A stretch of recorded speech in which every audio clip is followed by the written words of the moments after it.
Thank you, Hall, for the quote retweet. Oh my god, you guys, Kat's playing more of the later.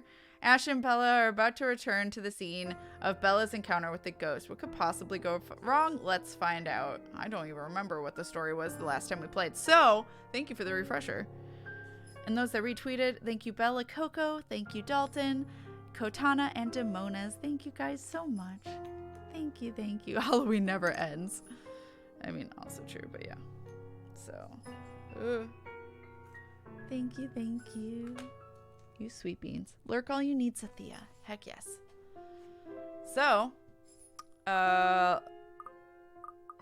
probably continues the same, but there's so many save options, chat. We should be here. Emo or IRL for what? Hi, Susan. Hello, hello. Honk honk. I mean, I think Wolf actually does have guns IRL, but so that we don't need to give him anything. He already has it. They're for hunting, but still. Cat, give Wolf Prince a gun. Emote or IRL. Yeah, I got that after I read back. That makes sense.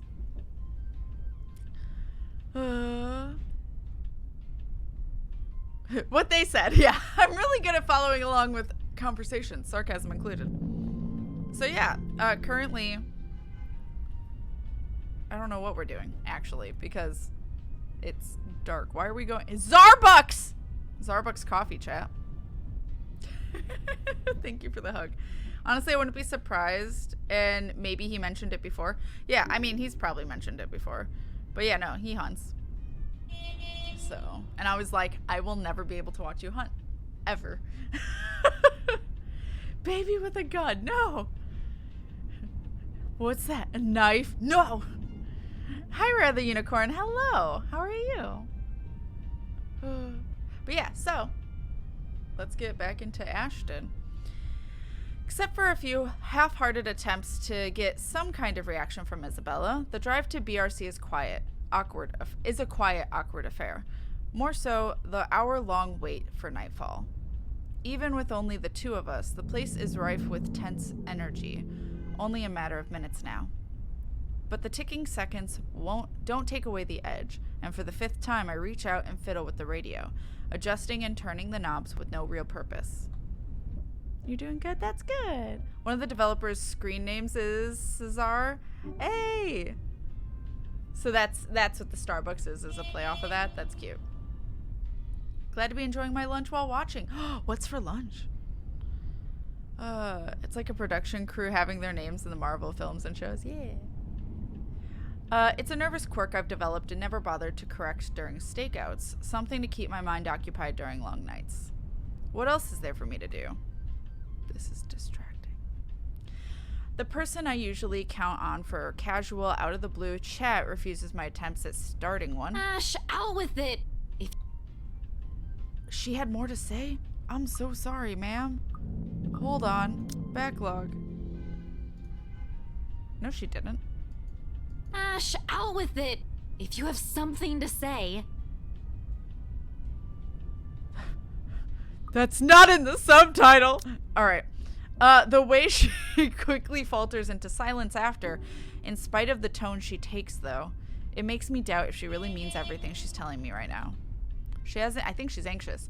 Hasn't even glanced my way since we arrived. Having second thoughts? You can still back out if you want. This is who we are right now. He's supposedly a cop.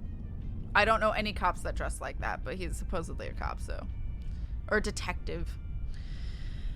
I do not think Starbucks would like their name in some game. That's why it's not their name. It's something else. It's Starbucks. Chicken stir fry was some sort of frozen meal. It was some sort of frozen meal. Gotcha. Yo, chicken stir fry sounds delicious, though. The rest of that voice line was missing? Yeah, I guess. We're just going to my office. Why should I? Dunno. You can get in trouble, maybe. This isn't exactly legal. He would know. Scope BRC out, see if the real estate company has any more information that may be of help. Find things about Cooper and the other agents assigned to the Ermagerd mansion. According to Isabella, it's the last property the victims have worked on. Sure, I could have also checked the station for full reports. That's the easy, semi-legal way. But I don't want to bump into Chief right now. The guys at the precinct will definitely throw me out on his orders as soon as they see me. Not that my plan right now is any better.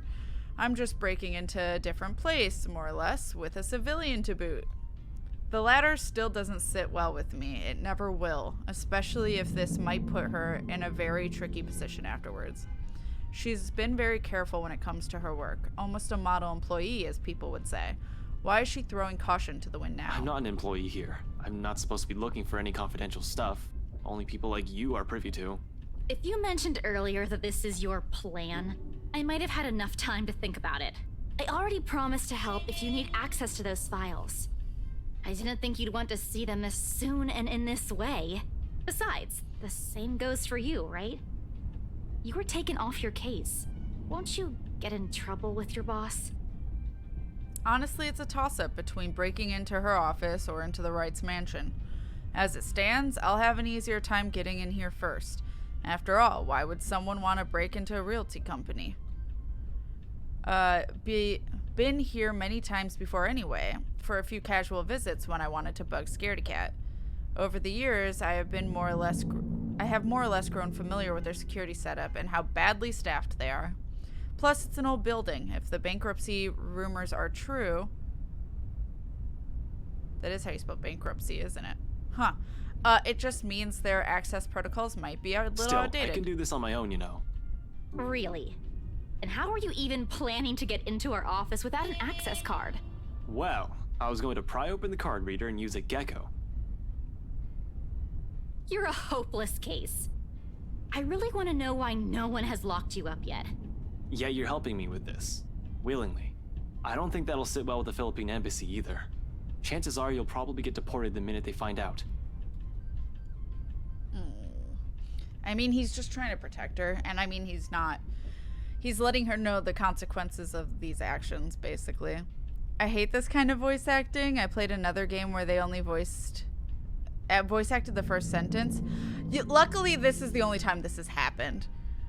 It's so awkward when it goes from voice to totally silent as you read the remaining text. Yeah, no, this just does... They're voice acting when they speak, but I'm reading his thoughts, basically.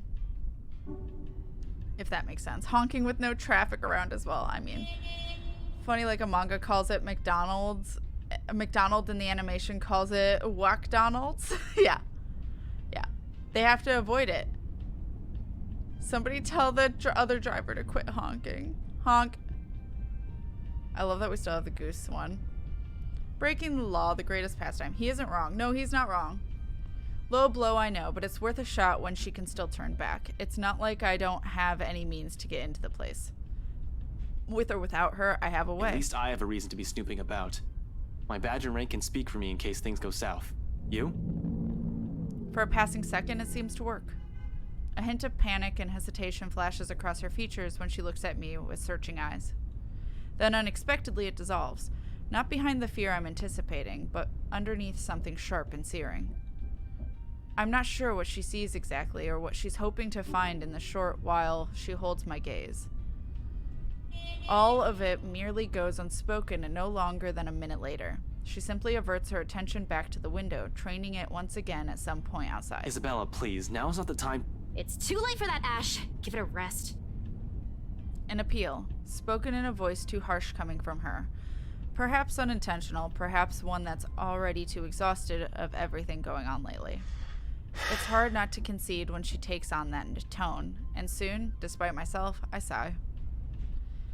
Tucking away every concern I've been lugging around, in favor of trusting her on this. According her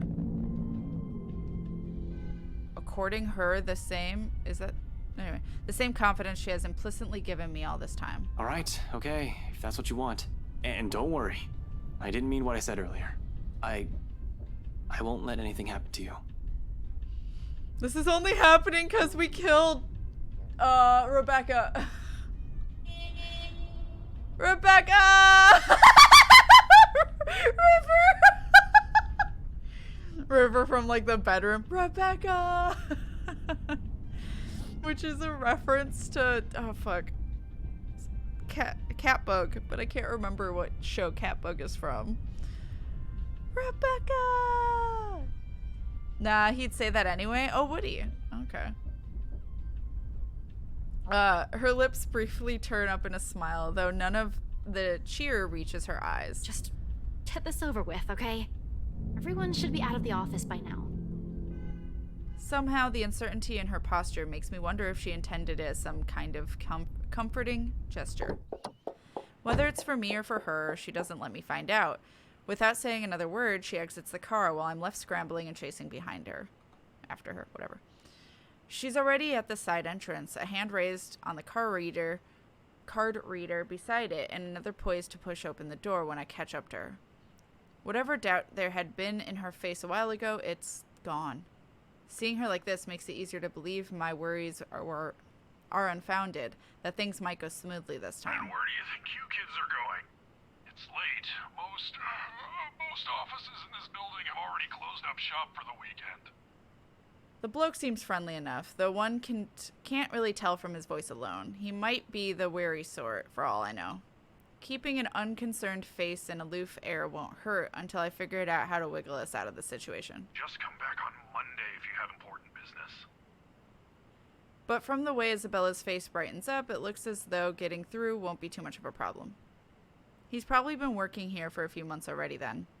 Maybe around 4 to 6 months max. Otherwise, he would have recognized Isabella or me at first glance. I haven't shown my face here since I've been assigned to the firm case a year ago. In the first place, none of their security officers ever lasted a year in service. The longest was around 7.5. I'll give this guy around that before he gets fired or finds a better paying job. For the moment, his too friendly attitude is almost a gift. Hey, Seb! Oh, look who we have here. Been a few days since I last saw that ponytail in here, Santiago? Close enough! Wait, don't tell me yet. I'll get it right this time. Sanchez! You were closer the first time? Drat. I swear it is on the tip of my tongue. I just need a hint to remember. I take it back. This geezer's not going to last past this month. He can't even remember a regular employee's name. Alrighty, I'm sure of it this time. Centillon? Still a few ways off, Seb. Isabella, we don't have all night. I know, just let me handle this. Sorry, Seb. Some other time. We're in a bit of a hurry. I just need to get a few things from my cubicle. Important work stuff, you know? Is it okay if we drop upstairs for a sec? Oh, absolutely. No, go right ahead. As long as you have your access card with you, we're good. Not sure if I'm allowed to let your boyfriend in, though. Who, me? My what? Your boyfriend. The guy with you, isn't he? That's a fair observation, if I do say so myself. Needless to say, the silence that descends is both uncomfortable and terribly awkward. Although the latter's probably coming mostly from me, because in the next second, Isabella laughs. Lighter than the ones I've heard from her lately. A comforting sound, really, after seeing her in such a dour mood since this morning. Even as all of it subsides into mere chuckles sooner than I'd like. It's comforting to see that I'm at least partially responsible for it, despite my poor heart being beaten to a sorry pulp. Oh. Oh.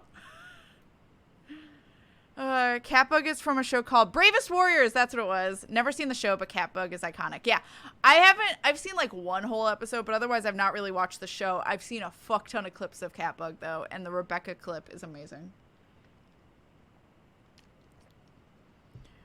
I love you, Rebecca. No. The reason I love Catbug, for those that don't know, totally off topic. Bravest Warriors, I think the people who made the cartoon, their kid is the voice of Catbug.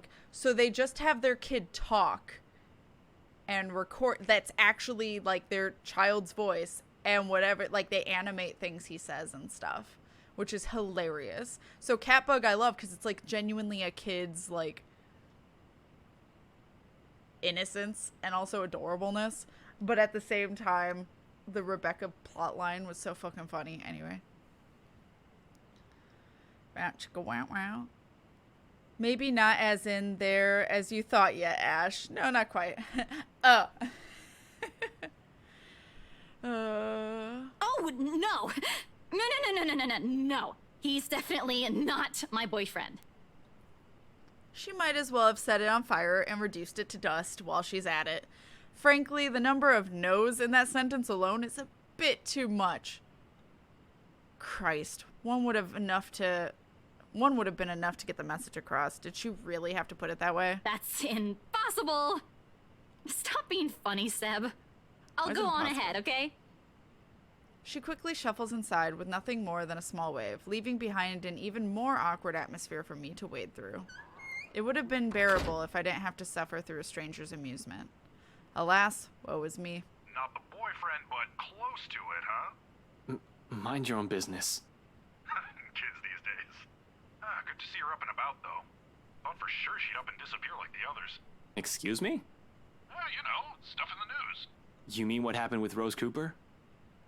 If I'm going to be stuck here with him for a while, I might as well try to gather as much intel as I can. Poor Ash, I know.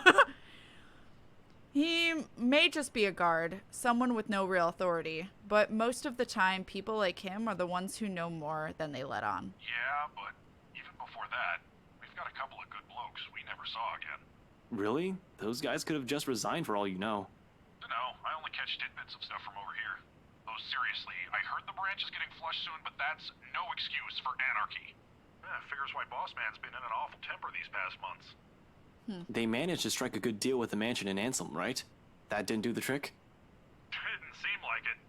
The bloke shouting like no tomorrow again. Wasn't very pleased when Gurley called and asked for another leave yesterday afternoon. Gurley? Isabella? It's not too surprising considering she's already been gone for 3 days. Now she's asking for another. Not that it's a bad thing. It's within her rights as an employee, but Isabella rarely uses her work leaves. Yeah, poor lassie if you ask me. She found him a buyer for that mansion after all. The least he could do is be considerate to her after a family member's passing. Wait, what? The rumors, BRC, Rose Cooper, missing in action employees, all of it ceases to matter in that instant. Almost on instinct, my eyes zero in on the intercom speaker, as if staring daggers at it will show me the man behind the voice so I can see the truth in his face myself. Oh, you don't know? No, what? We played Isabella and nobody died. Nothing. I shouldn't be the one you're asking, and, you know, things might get a bit boring here. No one really wants to hear what a poor old guard wants to say. Either they actually decided to keep this from the reader, or Isabella was lying because she's trying to get leave and make it seem more plausible. Why don't you just go after her? As long as you're not looking to create trouble for me, it won't be a problem. You aren't here for that, right? No, not at all. He's lucky I'm not here to hurt anyone.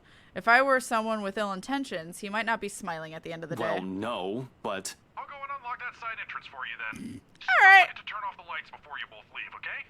All right, cool. Thanks, bro. Hey, wait a second. What do you mean by... He cuts off the connection before I can finish, and the rest of my question dies in my throat. Soon the latch clicks, and the side door swings open. The Seb, a stout man, wearing a uniform still too loose for him, waves me over from the gap, and before he disappears behind his station again.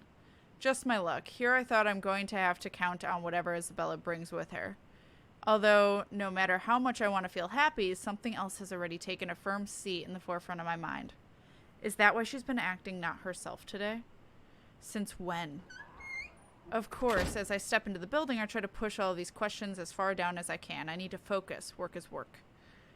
But if what I've heard is exactly what I think it is, if it's a sign of things to come, honestly, I don't feel too good about that. The only person I can think is her dad, right? Her dad was the one that was sick. Even though in a game I can find it funny, IRL though, I hate when people just assume guy and girl friends are dating. Yeah. I'd agree with that. I know what comes next, but I couldn't remember how Ash got into the building. That solves the problem. Yeah. It's quite right up to the 7th floor where the BRC Luxborn main office is. Seb has been kind enough to switch the guest elevator's power on, just as I'm about to head for the fire exit stairs, which is a welcome relief. I'm an active guy, but stairs? I don't want to tire out too quickly in case things get ugly.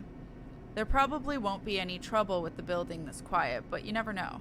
I swear the whole place definitely feels eerie this time of night. But until I've confirmed anything, those are still just stories. Worse things can happen. No need to scare myself. Staying calm means fewer mistakes. I would not want to, at night, be in this place again after a ghost already fucking stalked me here. And killed me, but she doesn't know that it killed her in a quick time fail. It's fine. But, like, why is Isabella so calm about this? Anyway. 7 floors of stairs, no thanks. I have walked up 12. Never again. We were doing it because of a hotel we were in for an anime convention. All the elevators were super booked up. And we're like, we don't want to wait for an elevator. Let's just go up the stairs. Mistakes were made, chat. Mistakes were made. Anyway. But until I've confirmed anything, those are still just stories. Worse things can happen. No need to scare myself. Staying calm means fewer mistakes. Oh, I sure am fucking gutsy, especially with what I'm doing. I'm breaking a lot of laws here. I'm also putting Isabella in a lot of risks. Best thing I can do is come out of this.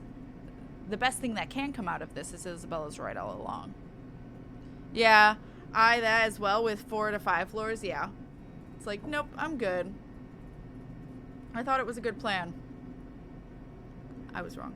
The OG Ghostbusters had to walk 23 flights of stairs. Oh, fuck that. While carrying heavy proton packs? No. I'm claustrophobic, so would consider taking those stairs, even 7 flights of them.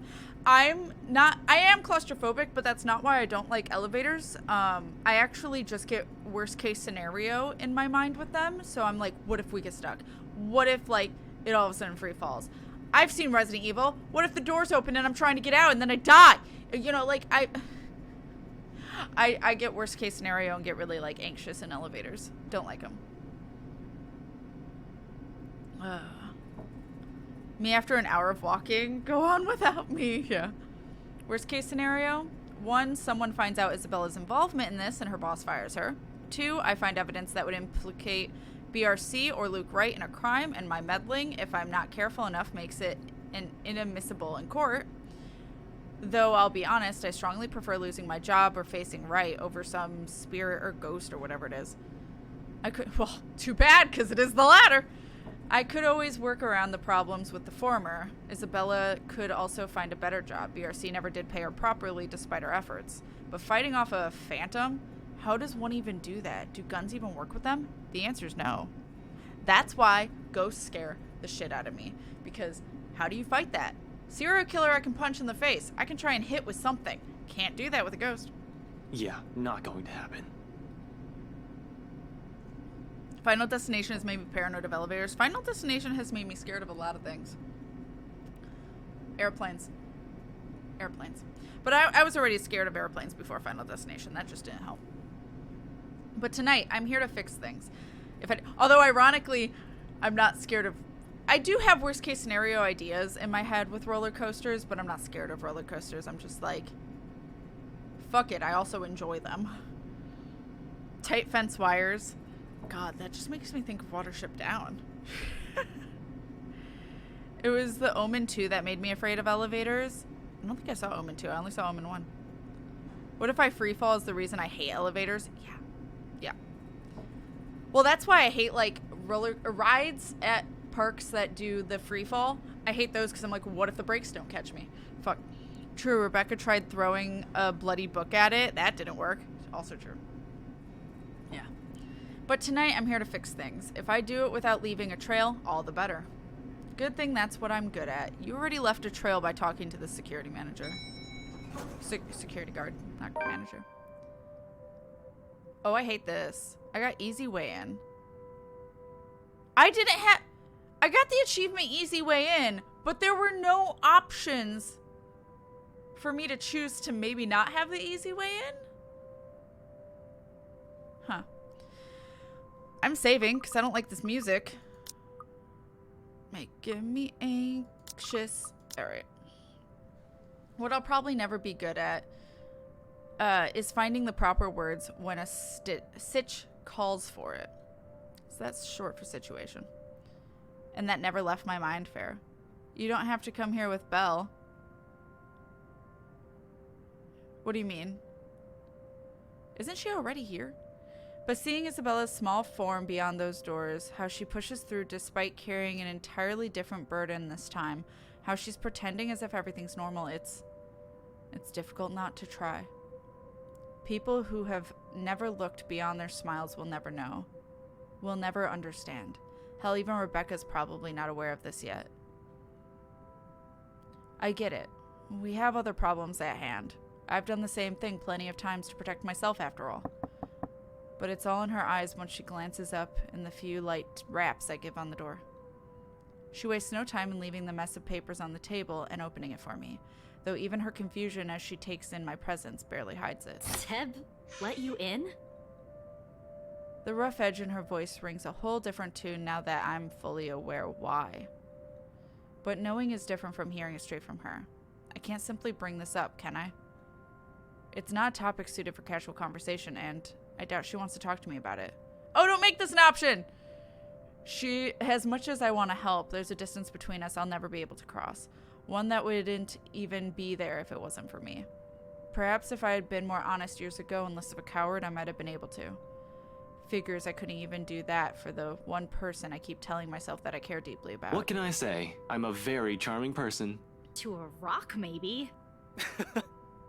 This is the closest we can get to it, I suppose. The light banter, the fleeting glances, or sometimes the long bouts of silence. And it's enough. For me it is.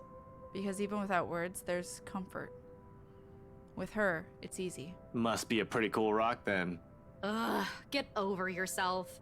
Hey now, I deserve some slack here. Today's supposed to be my day off, and yet here I am helping you out. Helping? By standing at the door? Well, you're not exactly letting me in. Despite what she says, she moves to block me when I try to enter. She must have expected this the second we walked up to the building's entrance and counted on the night shift guard to bar me from the place.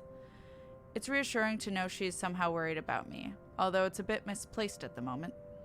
Besides her concerns aside, I really can't let her get into the thick of things without me. Not with all the problems on her plate right now. Isabella! Seriously, Ash, Seb might get in trouble for this.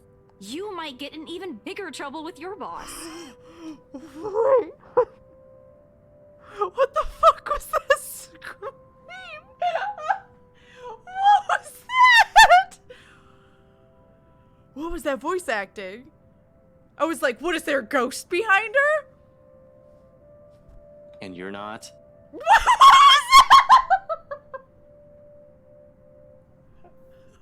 What? I feel like that wasn't voice acted correctly. Isabella! Rebecca! God damn, what the fuck? Wait, like, listen to this panic. What was that? Isabella!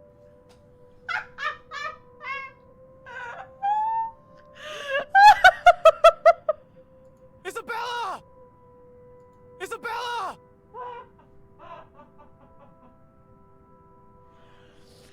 Oh my god, I can't. That was hilarious. I've never heard such emotion from him. Isabella!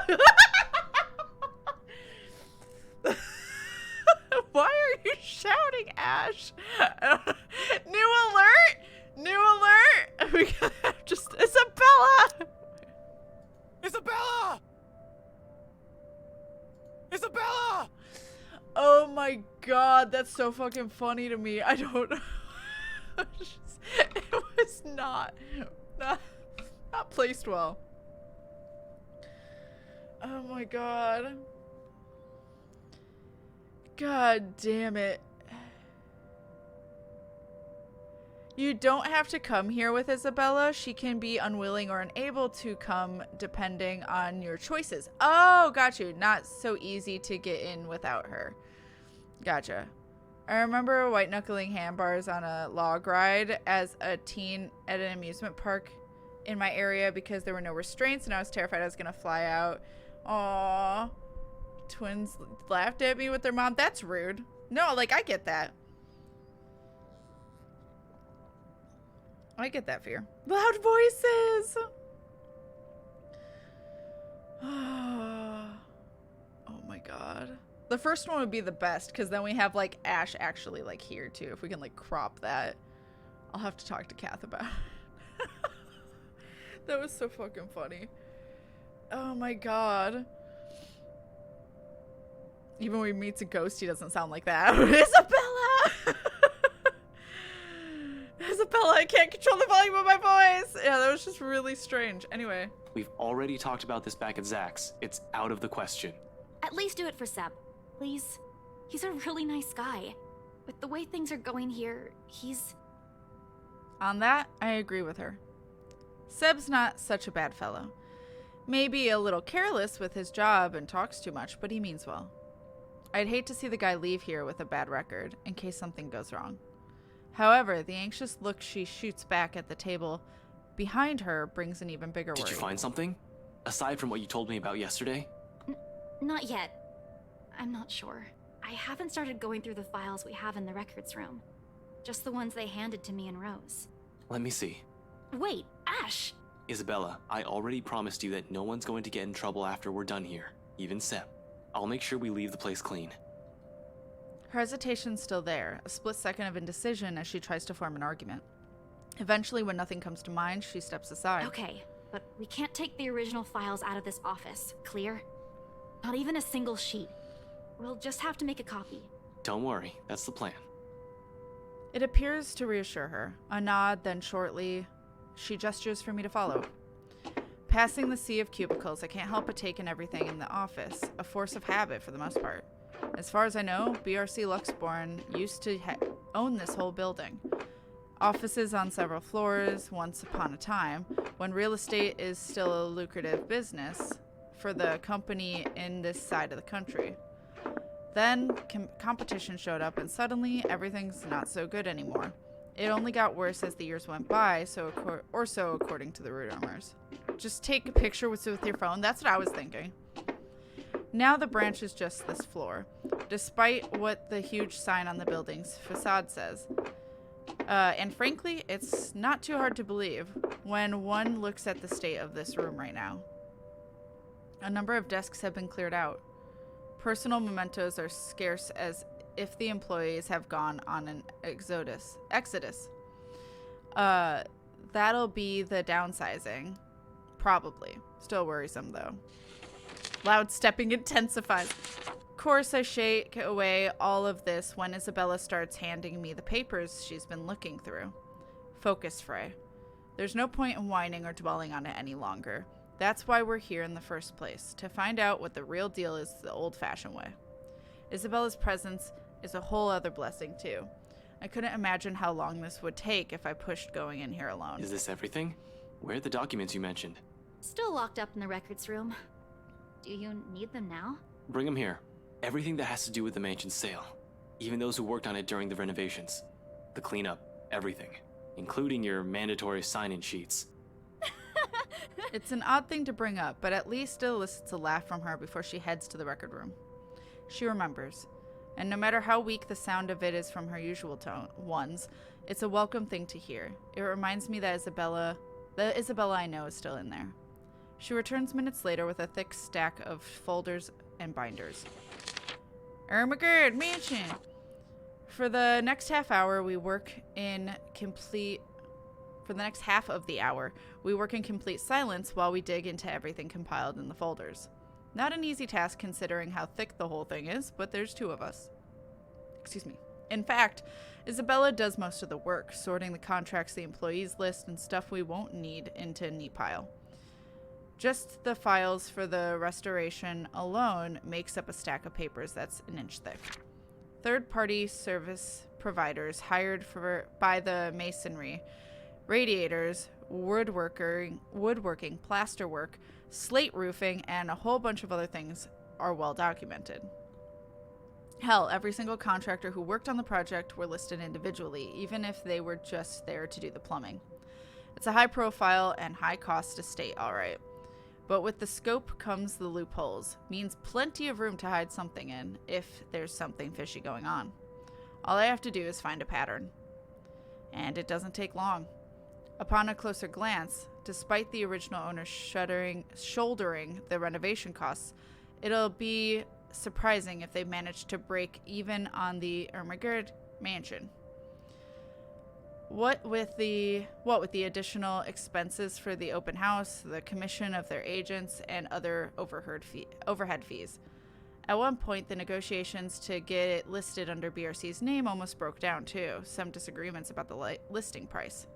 The owners wanted to be rid of it as quickly as possible while keeping the worth at a profitable level. BRC was insisting on a higher amount, double what the appraiser suggested. This, plus the rumor that their branch was closing. BRC Luxborn really is in the red, and the sale of the mansion could have easily been a desperate move to keep the branch afloat. No wonder the final sale happened as fast as it did. Did you know about this? No, they took it off our hands after I submitted the final documents for the sale. I didn't even know until I read this. Hi, Lisa. Hello. Ermagerd files. Yeah. Look, Raging Loop. This is how you do parts of this. Wait, what?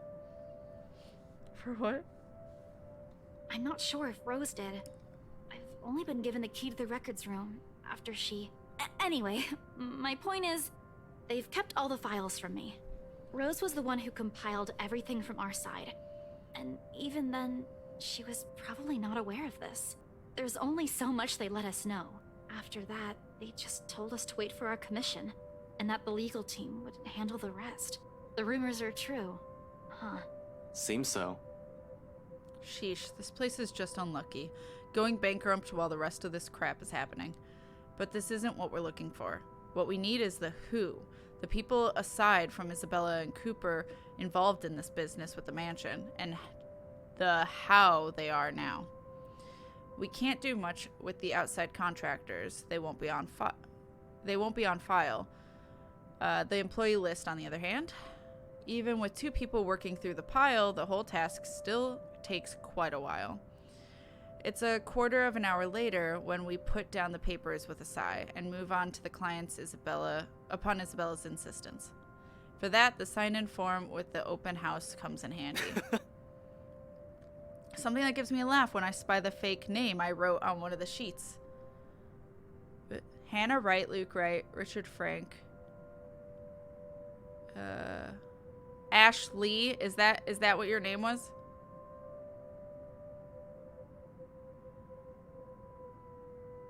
I'm assuming yes. Just BW. Huh. Oh, signatures next to it. Gotcha. Raging Loop is a visual novel. You are reading the history of a settlement about 100 years. Took 1 hour reading and mentioned so many times. Mentioned so many names. Oh. Breakfast, and coffee. Heck yes. Why'd I even pick this name? It sounds so lame. What name? Nothing important. Just focus on those papers you have. Wait, what's the name I picked? Before Seb suspects anything.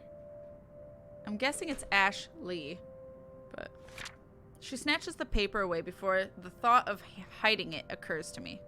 Not that there's much secret in it. Isabella found me that afternoon anyway, but still. Ash Lee? Yeah.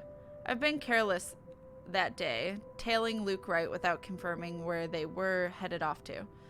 While the butler's terribly efficient in keeping the Wright's engagements from the public eye, there are other ways if only I've given them the time of my day. In retrospect, I've been too eager, too impatient to find something that'll crack the case and be done with it. Maybe my failure goes as far back as the day of the open house, not during the party last night. Yeah, well, I was pressed for time. Seriously? Ash Lee? Were you even trying? Oh, come on. You didn't even notice I was the one who wrote it down. Of course I wouldn't.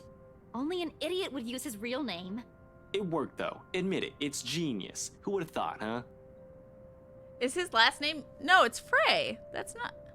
And his name's Ashton, not Ashley. Anyway. Cream brulee, nice. Yeah, and had 23 side endings you have to get through to get the true ending. I hate that, to get true endings.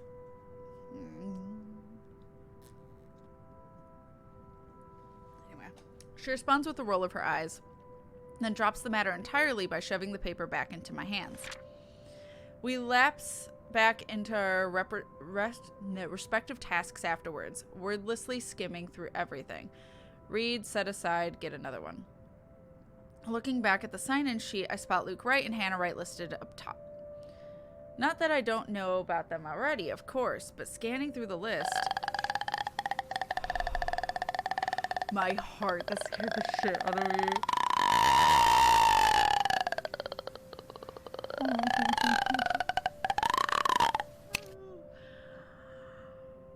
I was like, how is a ghost attacking me while I'm reading?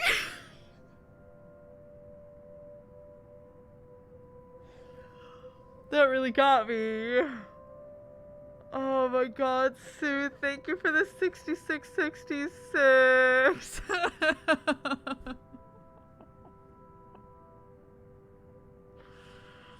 My heart. Oh, Jesus Christ. That was well timed. Oh my god. Because it's such a creepy atmosphere with this song.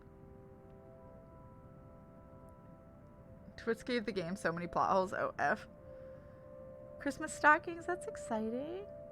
Get all the candy. Sooth. How dare you, but also thank you. I really appreciate you.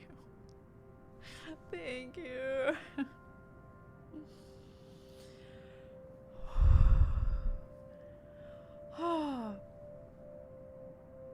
This is fine.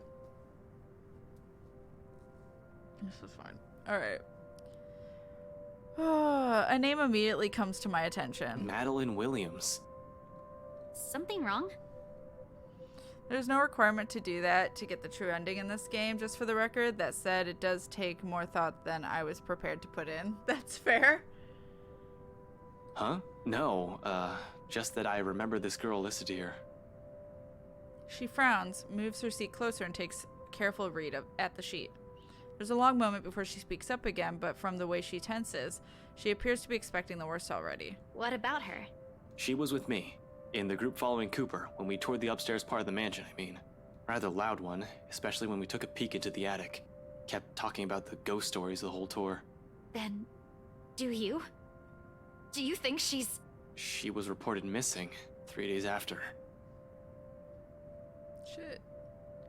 There was a ruckus at the precinct the day her family filed it. Threats were naturally given at the lack of progress days later, desperate ones. Her family's willing to shell out all the cash they have just to find her, to no avail, unfortunately. Officer Benjamin has been in a bad mood ever since he spoke with them, but what can he do? What can we do?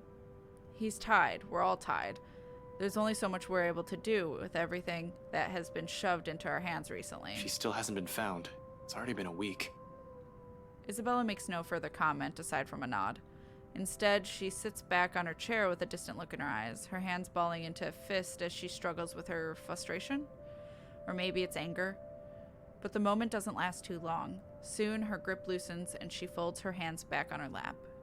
Her expression, however, it's one I've seen too many times in the mirror. What does one say to a person burdened not by one loss, but many, who carries it in her shoulders like a badge of shame? I've yet to find the answer to that myself. Until then, the only way is forward.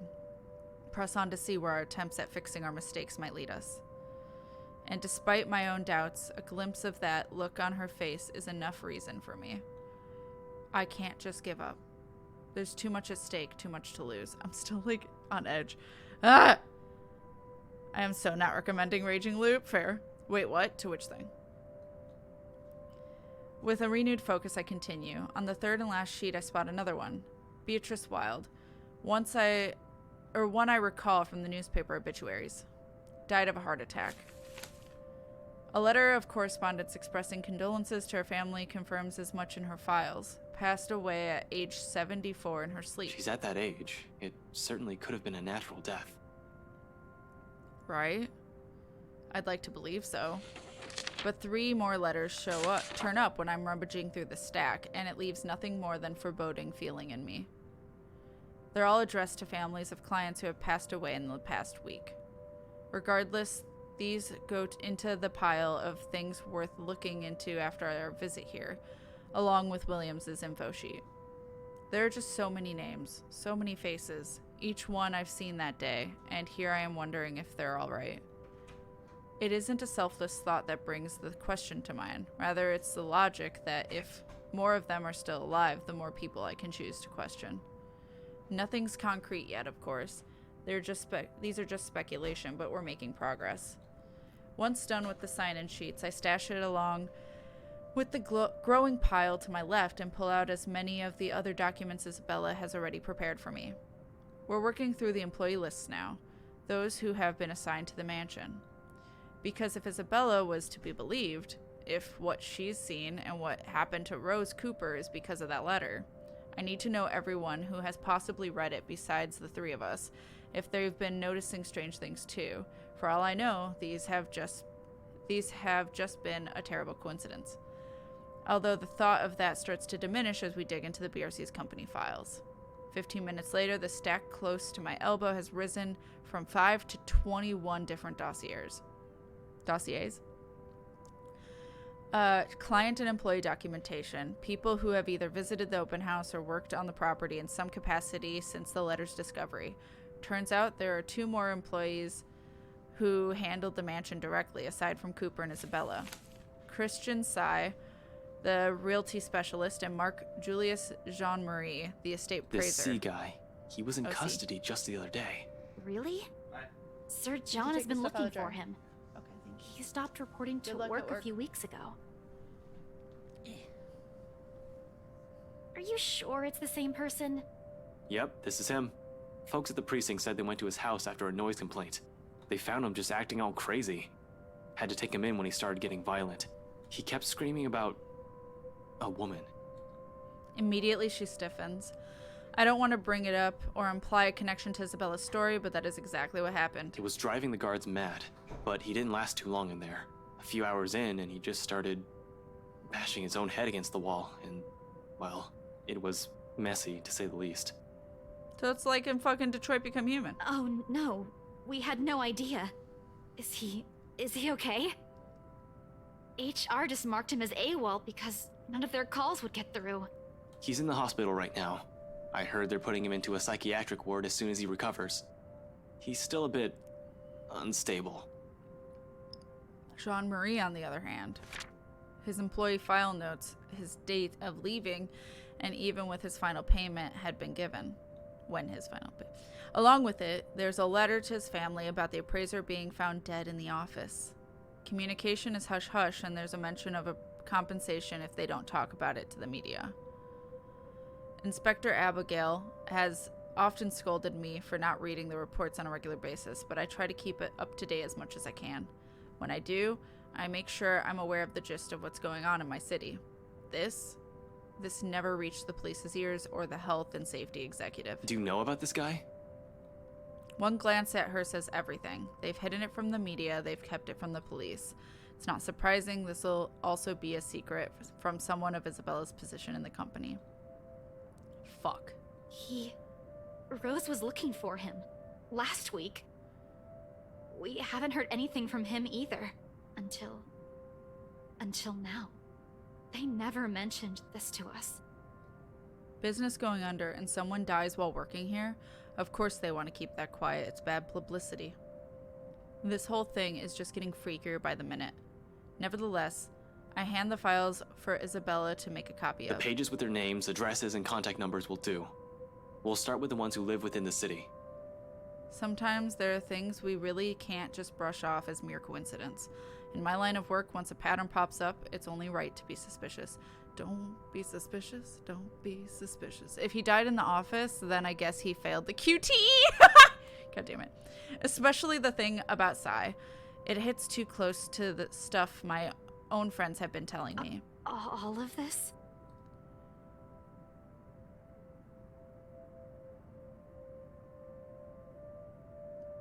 I had to sneeze and burp simultaneously, and I wasn't sure which was going to happen. burp happened. I'm waiting for the sneeze, but I don't think it's gonna happen.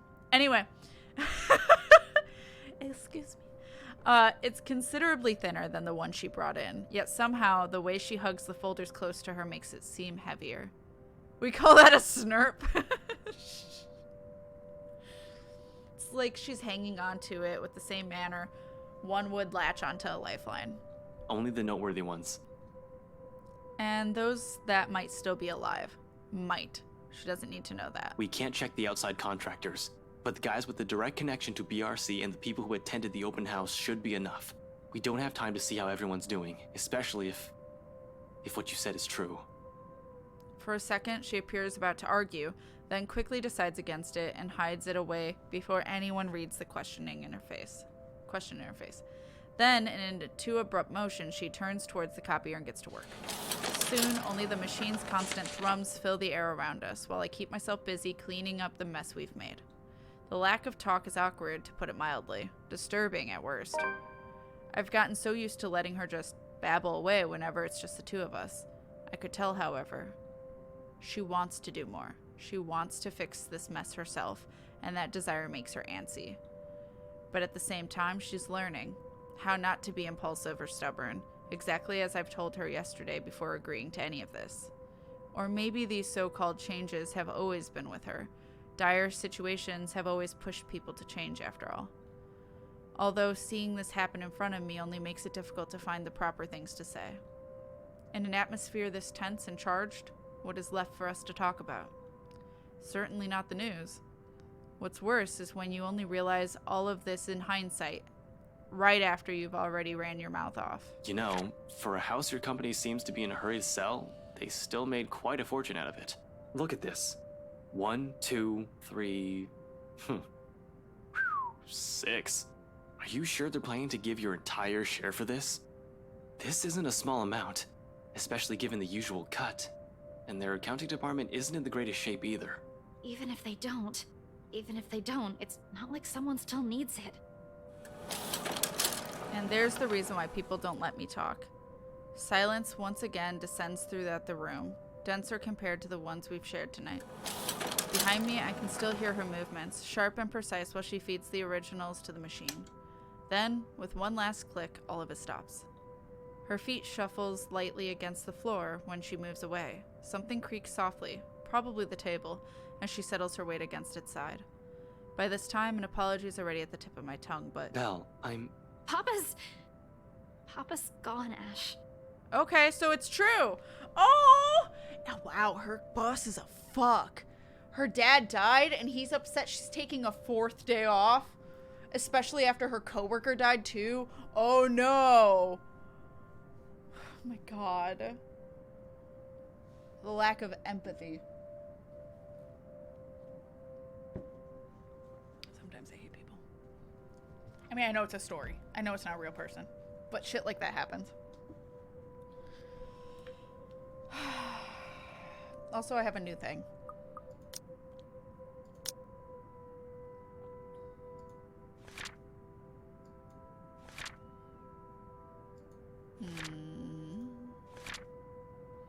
To confirm their suspicions, Isabella helped Ashton break into the BRC's Luxborn office that night. The files they found revealed the real deal with the mansion sale that was unknown even to Isabella, and something possibly more terrible. Okay.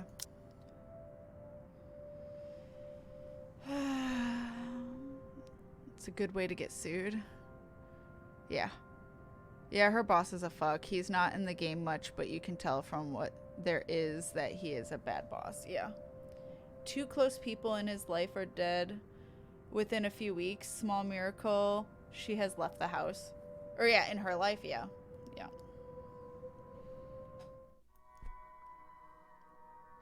I'm glad he gave her the ability to tell him, though, instead of, like, asking her. Within those scant few seconds, everything between us shifts as the gravity of her words sinks. Right then and there, something harsh and immovable rises between us.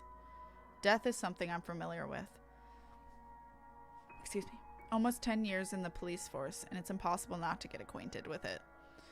But this This is different from those dead bodies we examined in forensics. A far cry from the victims we found on a bad investigation.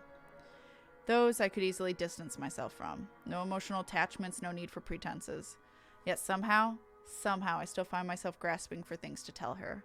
Any words of comfort that'll dull the pain. Because even without looking at her, her grief feels palpable enough. Her pain. An immutable weight hanging over us. So gently I offer. I want to say tell me about him. But fuck, I don't know. I'm gonna say tell me about him.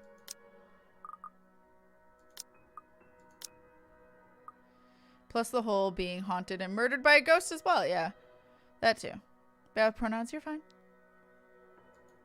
When? Good. That was a good. Yay. Huh?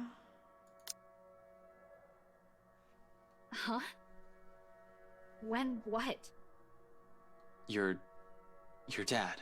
I mean, when did you find out? She didn't answer. Doesn't answer. Not immediately, anyway. For a long moment, the hush simply stretches out before us, spanning across the seconds we let pass while we both simply stand there, waiting. Eventually, she exhales. Lightly, muted enough that I might have missed it, had I not been paying attention to her every movement. Yesterday, around 3 in the afternoon there, Mama called. She told me he passed away in his sleep, and I guess I can take comfort in that, huh? That Papa wasn't in any pain when... She trails off, releases another ragged breath hidden underneath her chuckles. Each one's mirthless, heavy with nothing but sorrow. Then she falters into silence, and for all my attempts at lightening her burden, I'm suddenly at a loss. Reassurances could only do so much, when her only reason for staying here has suddenly been taken from her. A hope yanked from under her feet right after it was generously given. And without that, without the one person who pushes her to endure all of this shit she's going through, means nothing but a struggle. What does one say to a person fraying at the edges, slowly wearing thin and breaking? Are words even enough? What right do I have, anyway? I cannot give her anything, apart from lies that changed me as a person, and affections she may or may not even want herself. Because no matter how easy she has wormed herself into our lives, how immutable her presence has become, her own heart will always yearn for something else. For home. Tell me about him. Huh? About what? Your dad. Tell me about him. Anything. Just talk. Say anything you want. Doesn't matter what it is. I'll listen.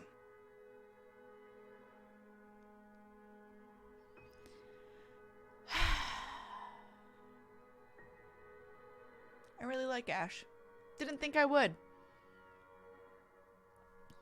Silence again, as if she's testing the weight of my question. For what purpose it is. For a reason even I can't say right now. After a while, though, she starts. Reluctantly, her voice hitching, faltering, and stumbling on each syllable as she chooses her words. It's a rough start, but soon it steadies. And along with it, to keep company, the stories from childhood and memories she's fond of. Aww. Are the tears. Despite this, in spite of the grief choking her words off, the hurt closing her throat, and the sobs racking her lithe form, she continues, like the mere act of speaking is a relief in itself. A release. She tells me of her father, the very person who named her, how she looked up to him, how she was a bit of a tomboy growing up in her attempts to imitate him, and how the man encouraged her to pursue what she really wanted. Perhaps even the only thing she ever did for herself, having grown up not wanting anything more than food to put on their tables. He told me I don't have to listen to them, that I can do what I want. Every day, he'd wake up at 4, Ash. Because he'd earn more that way. And every time, every single time, he'd give them to me. Whatever extra he earned, he'd hand them all. So I'd have something to use for my paintings. And you know what? Back home, just a good tube of paint costs almost as much as what we spend for food the whole day. But he'd always set something aside. Told me he wanted to see my paintings in a museum one day.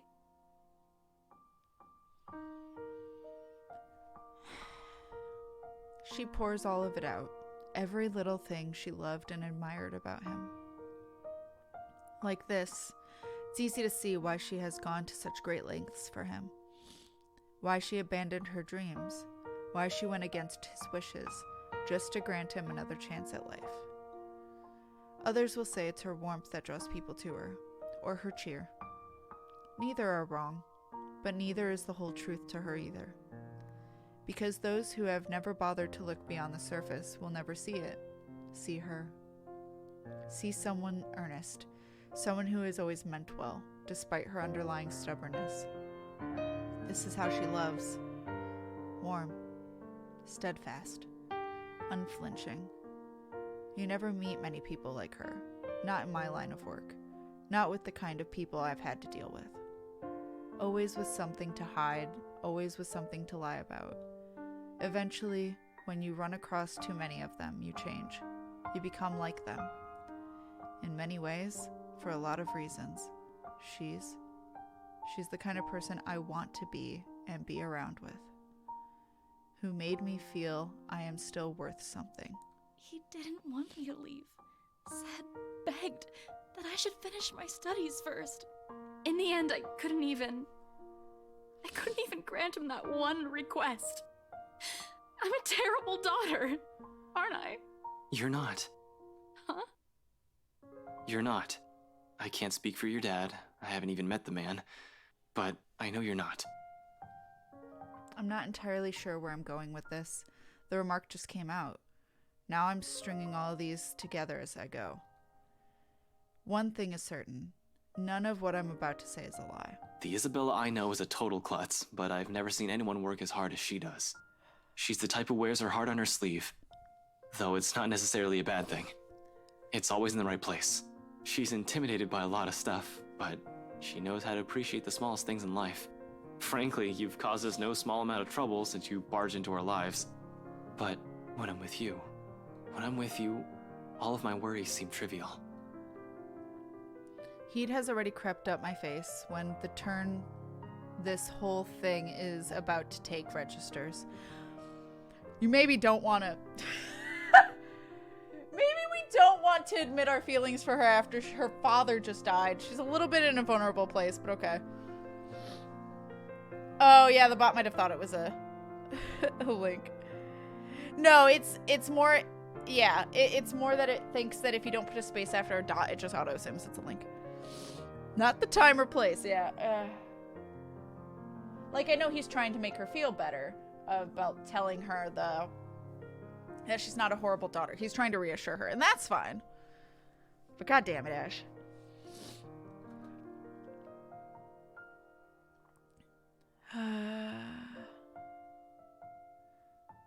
Oh shit, they gon' bang. Get out, Fender.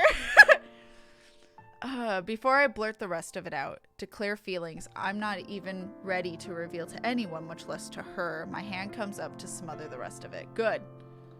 Though embarrassment quickly takes the reins before I can completely clamp my mouth shut. And I'm pretty sure Zach and Becca think the same way. You have a nasty way of Good growing save. on people like that, and you know what? We got everything we needed in here. I'll just wipe the security recordings and we're good to go. Good save. While I'm at it, you better wipe the snot off your face. And you don't look very nice when you're bawling like that. Hastily, I gather everything. The personal files, client documents, sales agreements, and contracts. Anything my hands could reach. In record time, all of it has been stacked in a neat pile, ready for storage. I'm heading for the records room, not a few seconds later. Wherever that is. It should be easy It should be an easy find, unless this place is a maze of some sort, which I highly doubt. Still beats staying here and seeing the look on her face. Crap. Really, her anger's still bearable.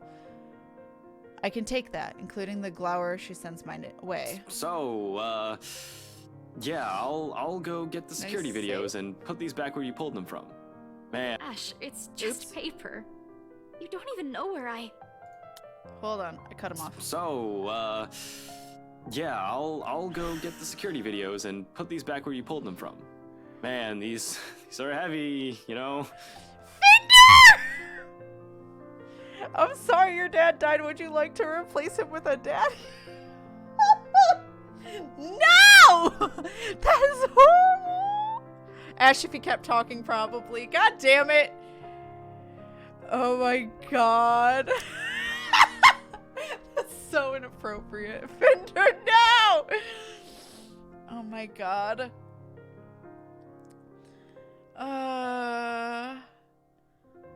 Oh my god.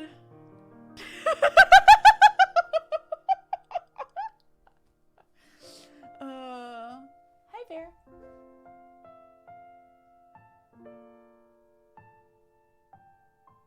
Doggy.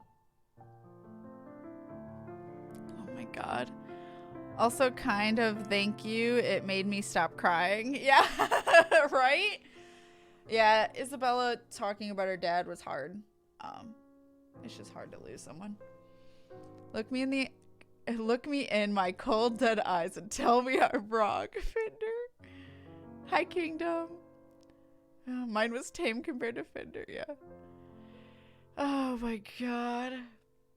Oh, no, I can handle this. Easy as pie. And, yeah, security cams, tapes, videos, cams. Smooth AF. Alright. While gathering what they found, Ashton accidentally brought up Isabella's father, who had apparently passed away the day before. Suddenly, her reasons for trying to fix this mess came clear to him. In his attempt to comfort her, he ended up almost admitting something he's not ready to put into words. I'm not saying it would be a good thing to say. I'm saying Ash would say that. Yeah. It is a beautifully written scene, yeah. Until Ash ruined it. Yeah, I'm off. Ash is not Luke. That's true. I hate Luke. Her rejection at this point? Maybe not yet. Getting the files back to BRC's archive room is a cinch. With the documents back in their proper places, I lock the door behind me, tugging it twice just to make sure.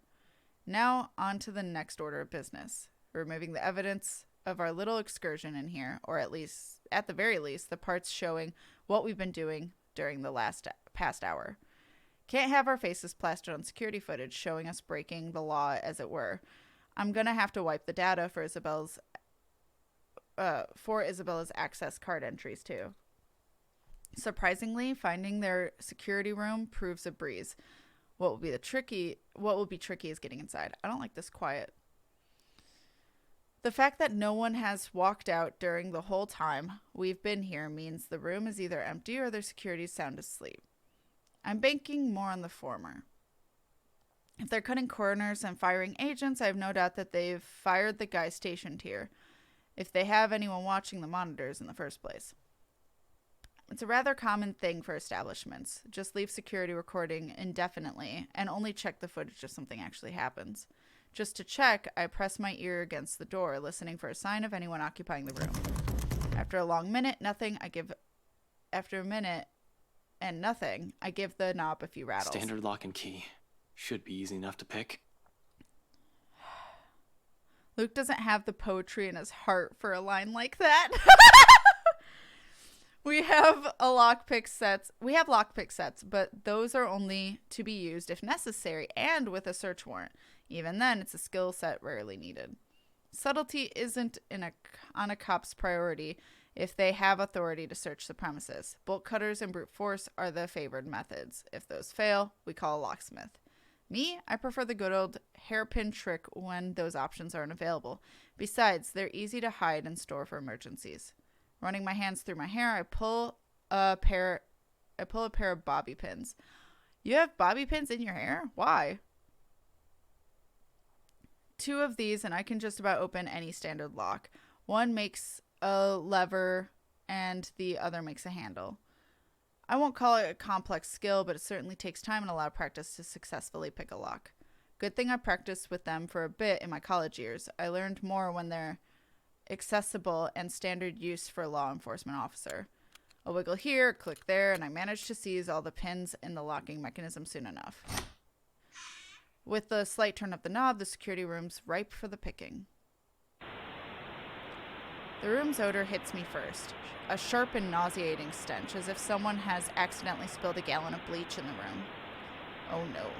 When was the last time they opened this place? Ugh, this place smells awful. Jesus, it's worse than the forensics lab on a bad day. Oh, there's a dead body in here. There's a dead body in here. Honestly, I was thinking the same, Fender. Yeah, I give the knob a few rattles. Ash relieving some stress. Oh my god. Police pick locks when they invoke the warrant. The time it takes to pick a lock is enough to peep to yeet them out themselves to another country. Anyway, here's something a bit more appropriate. How dare you? Fender. Sorry, I was reading the one below it. Fender, thank you so much for the $6.66. How fucking dare you? I love you. Thank you. What's that black shadow on the screen, though? I do notice that. Unless we're talking down here, but I don't think so. Are we talking, like, here? This is probably because of a badly botched effort to clean the place up. Even if in the dark, I can spy dark stains on the walls.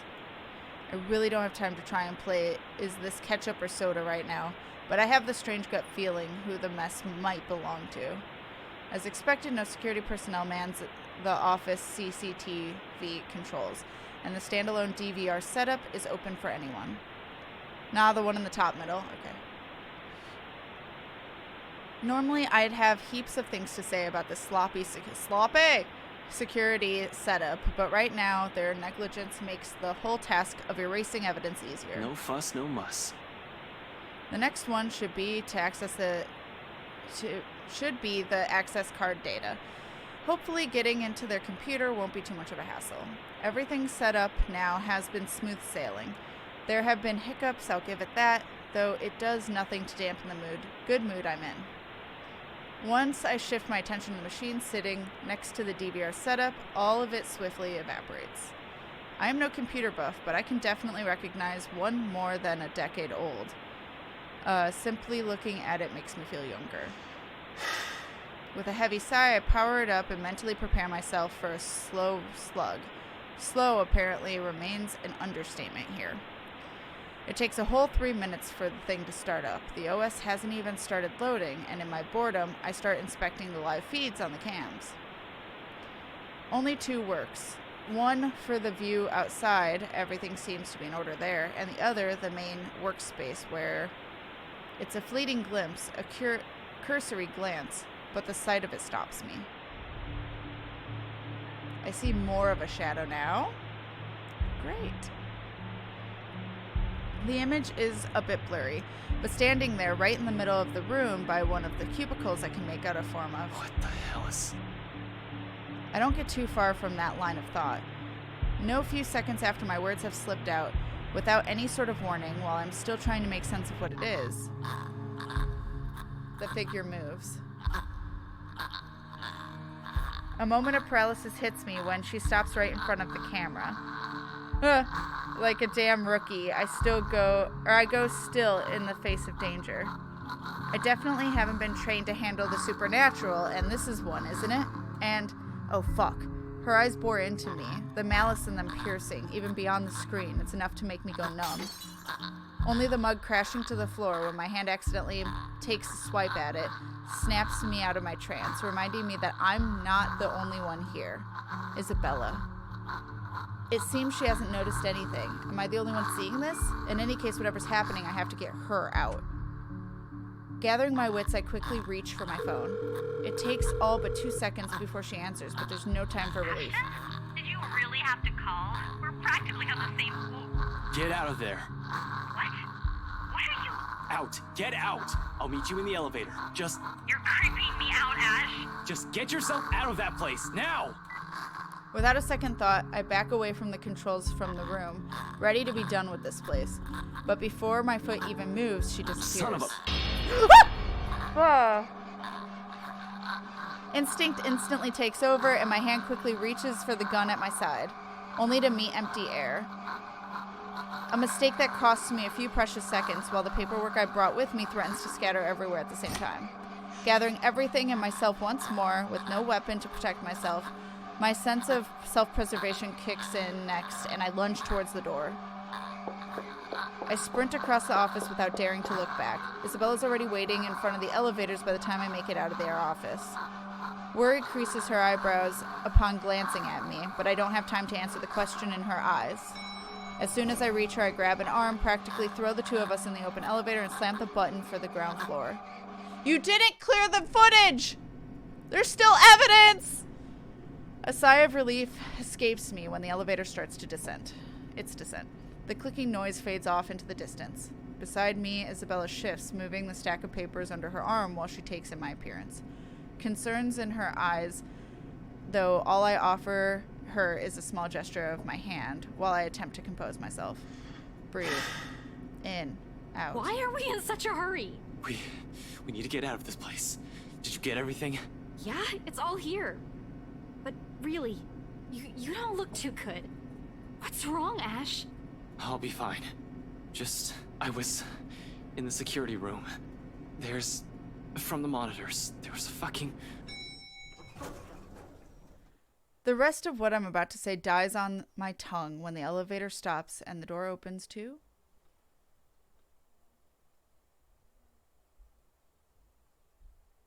We didn't ask for the garage. There's a moment's pause while we both take in our surroundings. Confusion's understandably there. Oh, come on! They should just replace this whole thing. No, I'm quite sure I pressed for the ground floor. Right? But it's just as Isabella said. The elevator always did have problems when I visited in the past. Often she becomes so angry when we try to get to her floor, and she'll have to repeatedly smash the button for the elevator to even move. That was always good for a laugh. I wasn't too worried then. Now? No! Stop! Go away! From the distance beyond the light's reach, the noise echoes in my ears along with the rapid pounding in my chest. Isabella stiffens and her eyes grow wide at the sound. Gingerly, she reaches up to grab the hem of my sleeve and grips it, hard, tight enough for her fingernails to dig through. Her eyes search wildly for the source of the sound while I stand protectively in front of her. Ash, did you hear that? Anyone there? I can hear you moving from here. Show yourself. No response. No response. Only the soft sound of something, scurrying around the floor and the walls in slow, deliberate movements. Faint, though still audible enough in this hush. Until it stops. Oh, God. A moment. We need to go, Ash. We have to. And then... This time I'm certain it isn't just my imagination. Against my training, my whole body freezes. How dare you! This seems like an appropriate time to scream.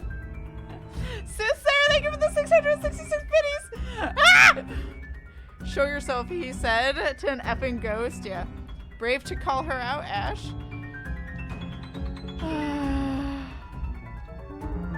Hands stilling mid-press on the button, eyes growing wide while waiting for any sort of movement from further back, and ears strained for the source of the sound. I can't even offer Isabella any reassurances. As much as I hate to admit it, dread has seeped into every nerve in my body. And blasted elevators still won't work! This isn't in my fucking training manual! Ash, we need to leave. I know that sound. Ash, please, get the elevator! Another series of shuffling against the ground, a laughter, and all of a sudden she's just there.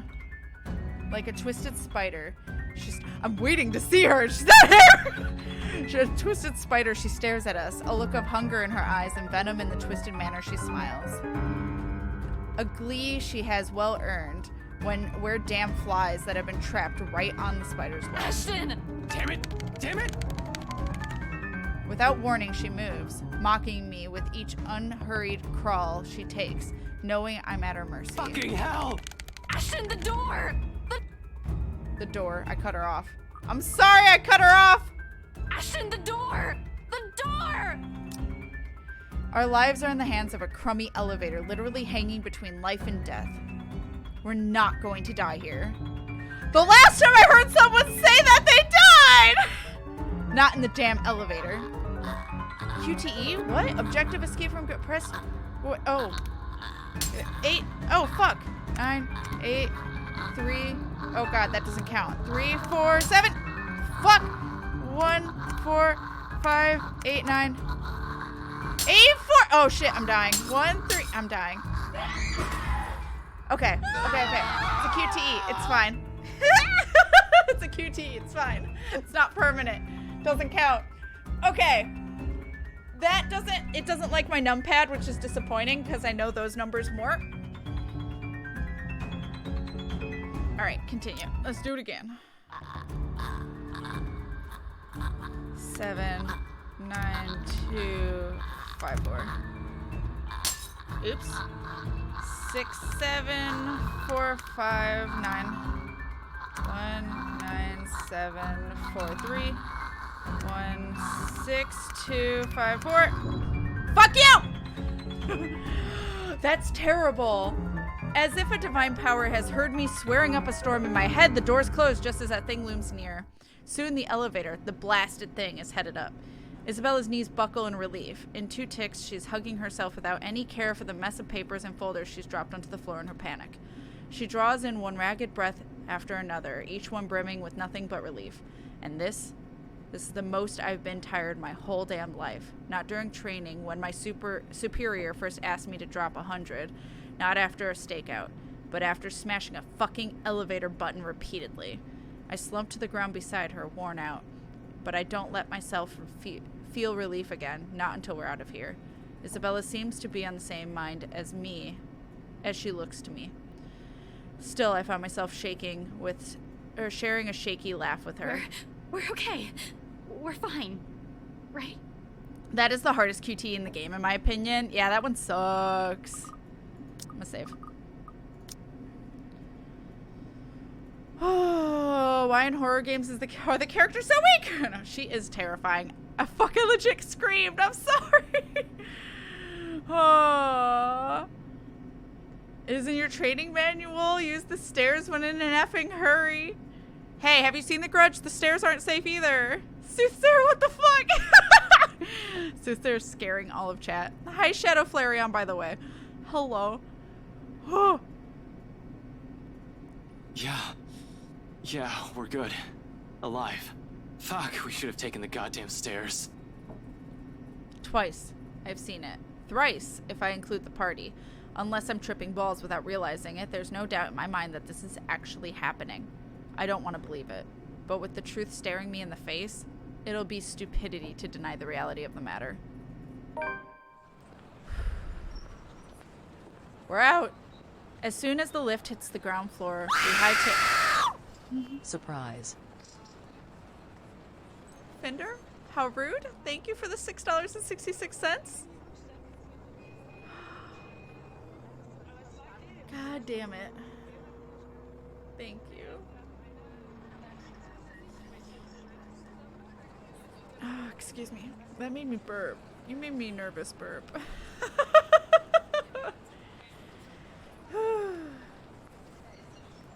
As soon as the lift hits the ground floor, we hightail out of the building. Seb's sound asleep when we pass by his station.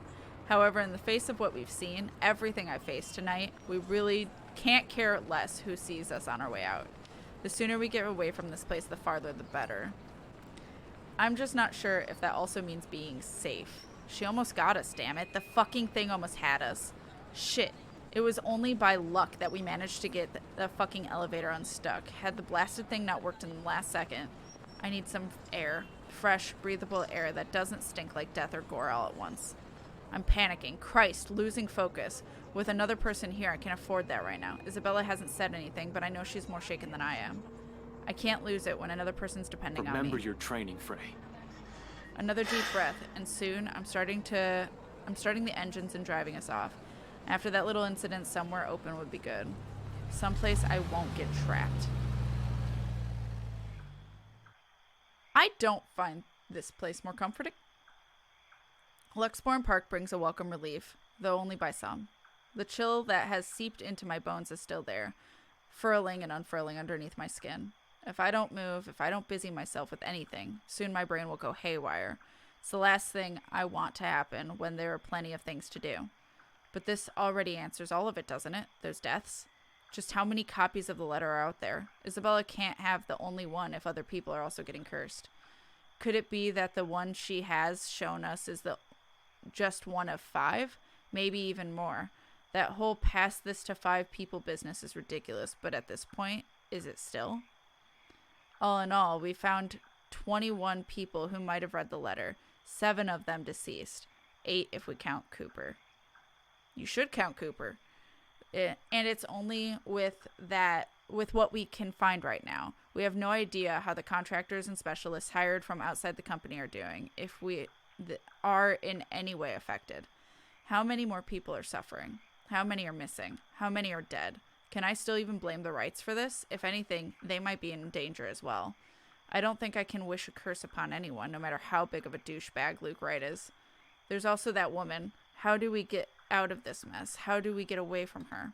Shit, still so many things we need to look into, yet all my body wants to do is pace, burn out whatever excess energy there is in me. Ashton, I'm getting dizzy. Will you sit down? It's the first time Isabella has said anything. She's been sitting quietly since we dropped here. Better and less distracting than watching her nervous habits, I suppose. She certainly seems calm now. Too calm, in fact, for someone who has just seen something terrible.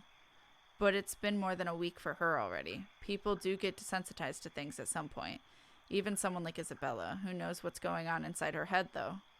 Inside mine, there are too many, and none of them will sit still. I'm not going crazy, am I? I saw that. I'm pretty sure I saw that. I didn't inhale anything weird. Just shit. Shit. Isabella, please tell me that wasn't... What I'm not expecting, when I turn to her, is mirth. One that she could barely contain. You're laughing. Why are you laughing? I'm not quite sure what she sees in my face, but the next second, a laugh suddenly bursts from her.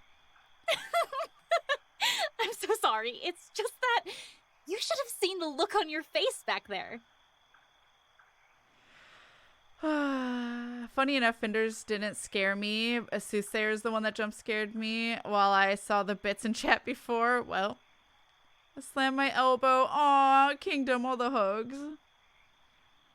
9 if you count Rebecca. Yep, but they don't know that yet. Isabella's just like, I freaking told you. Would you listen? Yeah. Hurt like a bitch. Oh, all the hugs. Also, I have a new thing. Hold on.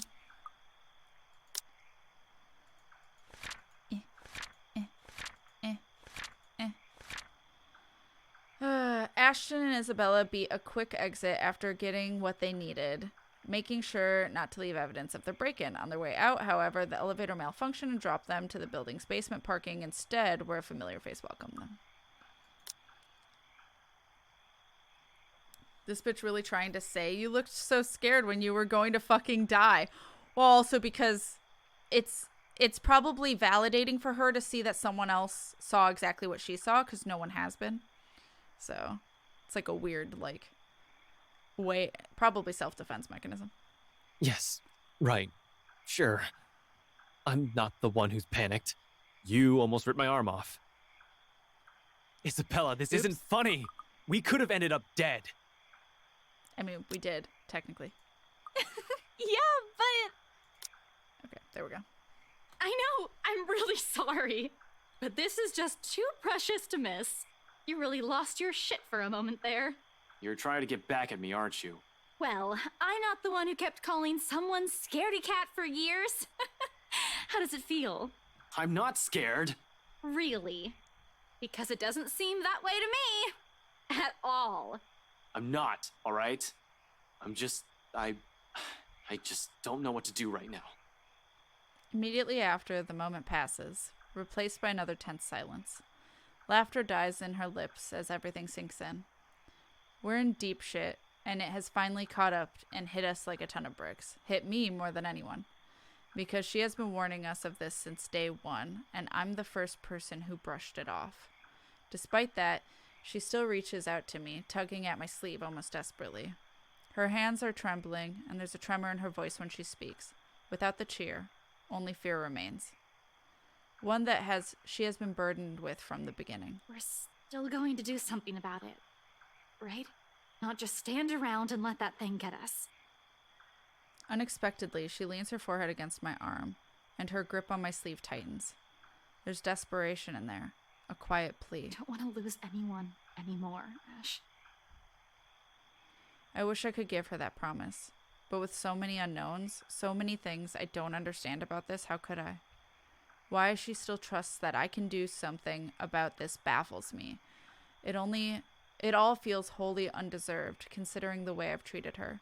Yet, despite my reluctance, I find myself returning her hold in hand, in kind. A grasp, warm and light enough for comfort. Not a promise, but the closest thing to it.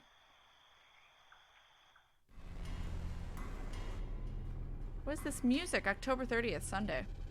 Darkness blurs the edges of my vision.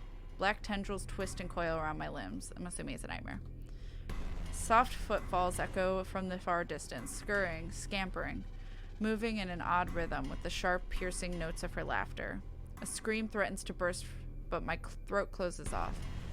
Ever so slowly, a chill seeps into every nerve in my body, washing away every sensation in me, apart from one. There's only fear. Once again, her laughter echoes, a sound both bitter and unforgiving. It is the last thing I hear before she reaches me. The ground trembles. The world slows to a stop. I'm in Isabella's room. Morning breaks in a blurry mess of vivid shapes and colors. Oddly, there's a feeling of terror or confusion gripping me, despite the vague images that has driven me from sleep. Awareness kicks in shortly, though slow and sluggish as I blink away the last remnants of consciousness from my eyes. The early morning light already streams from the open windows when the memory sets in and the room finally comes into focus. Isabella's apartment. Pushing myself upright, the eyes wander idly toward her prone form. She's hunched over the coffee table, both her arms under her head while she continues to rest. Then to the chaos of papers and folders we've left scattered over it before sleep has claimed both of us. We bunkered down here last night. After both our nerves had calmed down, mine for the most part, staying together was an unspoken invitation. And anyway, I'm pretty sure neither of us wants to remain alone. Where there's that woman. Is she still one in the first place? One that we'd normally call a human? Can it still feel guilt? Does it understand pain? Fuck. I'd rather get charged for breaking and entering than mess with whatever that thing was any day. Stuffed sheepy. Yeah. And Batcat. He's not scared, he's just concerned. This bitch really trying to say you looked so scared when we were trying to get a die, though. I mean, like, yeah. Wait, did I read that? Not that thinking about this still matters when our lives are in her hands. She's dangerous. If we don't do anything about her and this curse, we'll definitely be pushing daisies soon. I can't let that happen. I've dallied on this long enough. Left all my friends in harm's way after the warnings they've all given me. Besides, beneath the terror and the adrenaline that keeps me running, knowing what lies ahead for Isabella makes it hard not to take action. The paper sitting at the edge of the table calls my attention. At this, light against my hand when I reach for it. It has caught my eye the night before, but with a lot we still need to go through, I've simply ignored it. The logo emblazoned at the top of the page, however, provides this paper a whole new meaning. Not for me, but definitely for her. A scholarship grant, huh? I've only ever heard her talk about this once or twice, completing her degree, that is. She rarely goes about it in great detail, preferring to keep it to herself. Perhaps it's the fact that she thinks she's already too old to be chasing after it. It has been 5 years after all, but I've caught enough snippets of conversations between her and Zach to know she has never given up on it. Despite how things have panned out with her father, she's one step closer to this part of her life. As silly as it may sound coming from a friend, I'd like to give her the chance to have this. Whether this means stepping out of my comfort zone and figuring out what the deal with this curse is, I'll do so. If only to see that same smile on her from that time again. These days, the only moments she seems to show it is when she's asleep, like right now, no matter how uncomfortable she appears. A smile of my own forms, despite this, when I glance at her sleeping form again.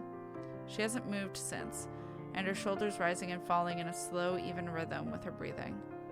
You won't think she has any problems this way. If only that were true. Sighing, I place the paper back where I've gotten it, carefully so I won't accidentally wrinkle or damage it in some way, and finally push myself off my makeshift bed. Isabella shifts when I carry her from the floor over to her bed, but doesn't wake. Simply tucks herself comfortably under her covers as I pull over her. Briefly, though, she mumbles something to herself and draws in another deep breath. Becca, Ashton's being dumb again. She drifts back to a deeper state of sleep after that. Like it hasn't been interrupted by the slightest movement earlier, but the small smile on her lips remain. One I find myself returning in kind. Who sleeps like a rock now? It's better this way. Better to leave her to her dreams for the moment, which I hope are better than the ones I've had. She'll have time to worry about her problems later when she wakes up. For now, this will be another thing I don't want to take from her. A moment of respite, no matter how fleeting. She deserves it, after everything she's been put through, what I've put her through. In the meantime, I still have 2 other people I need to check with. Isabella will definitely get in a tizzy if I don't check on them. Cold Luxborn air meets me upon stepping out the hallway. Not unusual in itself. This is what Luxborn's weather is supposed to be. Is this when I get the call from Rebecca and I'm just going to get angry again? A bit cold, damp for the most part, and more often than not, terribly drab with an occasional sprinkling of rain every few hours. The sky's still clear, but I'll give it a day or two before the weather takes a turn for the worse. Not yet. Funny pictures. Oh, ow. Ugh. But those noodle tubs are gigantic, right? They are gigantic, god damn it. They do seem bigger than normal-sized ramen cups, yeah. Oh, definitely. I've complained about the awful rain for years, despite having lived here my entire life. I have to admit, though, seeing it return to the usual feels extremely reassuring. At least something's still normal in the world, when I can no longer think the same of the situation we're in. A nightmare. That's probably all this is.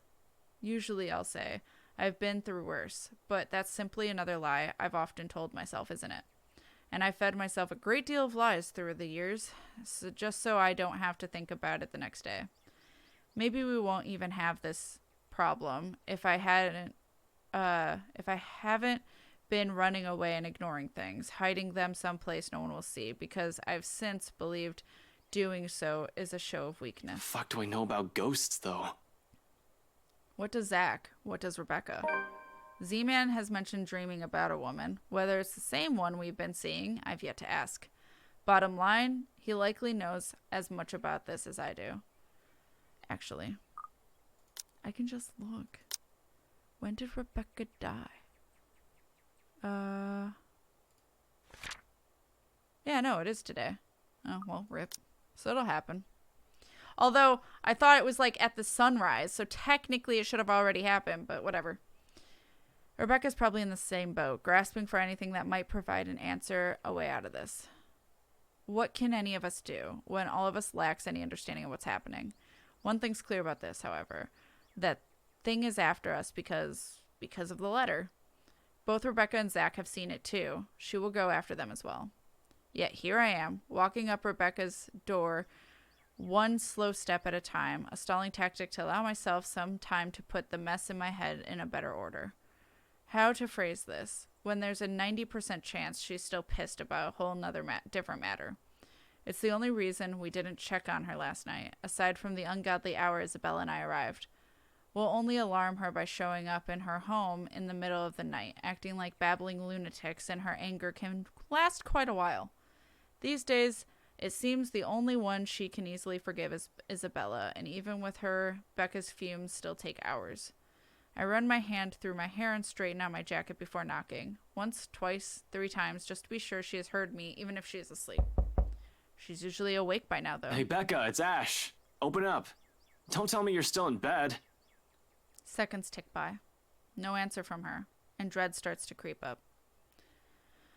I've been trained to handle dire situations, but the feeling has been doing that quite frequently since last night. My mind begins to anticipate the worst, and in the next minute, concern has mixed in with my thoughts as I bang the fist on the door, louder this time. She'll definitely be livid, but I'd rather face her wrath than a dead body. Becca, it's Ash. There's something we need to talk about right away. Open up, I know you're— Your girlfriend left early this morning, pretty boy. So, if you could do us a bloody favor and shut up, that'd be real fucking polite! My hand pauses short of landing another heavy knock. From the other unit, Rebecca's other neighbor peeks in through his door, though I see nothing but a bundle of blankets. I'll say they need help from being devoured by their sheets, but it sounds like he's just fine. He's a huge asshole, too. Course of action. So people like him won't ruin your day. Act like the nicest person on the planet. Has done me wonders when I was a rookie patrolling the streets. No need to match his temper. Oh. Did she say where she was going? I don't know. She said something about meeting someone or something, in case Filipina girl over there asks. Well, what am I, her keeper? You know some people want to sleep in on a bloody Sunday, so keep it down. Just looking forward to this weekend. Thanks, you damn git. Well, there's no need to be an ass about it. I'll get out of your— He slams his door shut without warning, but not before muttering a string of very colorful words about me. Probably thinks I won't hear him inside the 4 walls of his apartment. And at the end of it, I sigh. So Rebecca's not here. I must have missed her by an hour or so. But at least she's not alone. She should be safe in theory. Yeah, but for some reason, like all of the libraries fucking dark during the morning. Whatever. I still think Rebecca's death was bullshit. I think it was just written not the best out of everyone's. Like, everyone was at night. Everyone had some sort of, like, warning and wasn't in a very public space. Everyone was alone. And, like, somehow magically Rebecca was all of a sudden alone, even though she wasn't alone. But whatever. Git is friendly for a Brit. Is it? More so if the person she's meeting with is who I'm thinking. Nevertheless, I can't still help but worry. It's an easy thing, continuing down increasing darker lines of thought. To act brashly, to find out where she is and go straight there, without deliberating on my actions first. There's Zach to boot. Rebecca's not alone, but I can't say the same for the big guy. A simple phone call to the both of them should do the trick. It'll ease my nerves at any rate. It's better than rushing over to Zach's place or assuming Rebecca's whereabouts and finding out they're not where I've guessed they should be. Assuming the worst will come next, which I'd rather avoid this early. Any other reason I won't bother them, but an emergency begs for urgency. This is one, right? I can think of a few worse. Even if it isn't, anxiety from concern dulls judgment, something I most certainly can't afford to lose at any given time, especially right now. Any means to calm it will do wonders for the muddled mess my mind is already in. Pulling on my phone, I thumb through the screen until it ends up on a group with only Zach, Rebecca's, and Isabella's numbers listed. Other people will probably say I keep too few friends when they chance on this. To some extent, it's true. I can easily name about 100 people I've been acquainted with through the years, colleagues, blockmates from you and I, neighbors, those sort of people. Excuse me, they all come and go. But these three have chosen to stay for some reason, without wanting or asking for anything. Unlike the others, none of Zach's kindness, Rebecca's patience, or the sincerity in Isabella's eyes. One day, these guys are just there, and the next thing I know, being with them eases it. That heavy, somber feeling lingering in the air when you stand alone in your apartment, or something as simple as spending your day off without anyone. I'll say it's loneliness, but this carries much more depth than that. If I can help it, I don't want to lose any of them to some stupid curse. Thanks.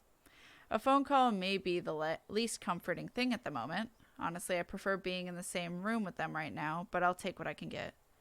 Becca first. She'll get angry with me for worrying her. She isn't some helpless damsel in distress after all. 3 close friends seems plenty. Quality, not quantity. Exactly. No, exactly that.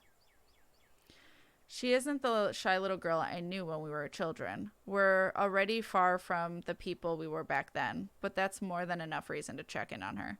I don't have to imagine her taking anything head on. She'll do it instead of asking for help when she needs it. I don't care if she gets mad at me, if only to know that she's fine. A ring. In the silence of the hallway, sound alone might as well be sharp enough to pierce through my ears. Another second passes. 2, 3. But when on the 9th ring it goes straight to her voicemail, cold feeling instantly lodges in my stomach. Rebecca Gales here. You've reached my voicemail. Sorry if I can't get to you right now. Oh, and if this is Isabella, yes, you're free to reheat the food in my fridge. Otherwise, leave a message. Probably just busy, that's all. Though I still barely manage to keep my voice even when I speak. Hey, Becca, call me back when you're free. We need to talk. ASAP. Becca will be alright. Is alright. She's safe. She's with someone else. In the event that woman shows up, she'll have someone with her. Someone she'll be able to ask for help. She's safe. Yeah, in theory, she should have been. Like, everyone else put themselves in situations where they were alone. Becca didn't. And bullshit happened. I'm still upset about it. Some reason she decided to act like it at the worst possible time. Yeah, like, I will say, like, I've enjoyed the writing of this game thus far. Everyone's actions make sense to their characters until Rebecca. Rebecca's ending, whether or not she lives, is just bullshit because she's in a very public space during open hours. There's no reason that she shouldn't be safe. On top of that, the way she acts if you do pick the ending of her dying, she just, like, gives up. When she's like, no, I'm fighting, throws a book at the ghost, runs, and then she's like, I guess I made a terrible choice. I'm not even going to try to avoid the ghost. I'm just going to have this really long phone conversation while this ghost is just, like, tapping its foot waiting for me. Still salty about it. Anyway, she can handle herself. Becca might have a fiery temper, but she knows when she's faced with something she can't handle herself.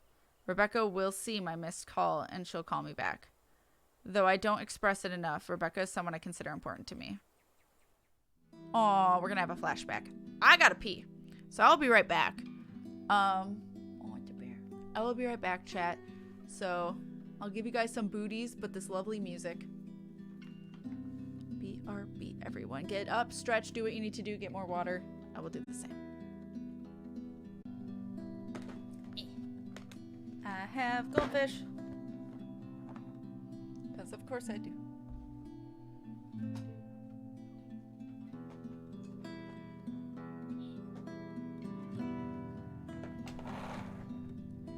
Okay. Hi, guys.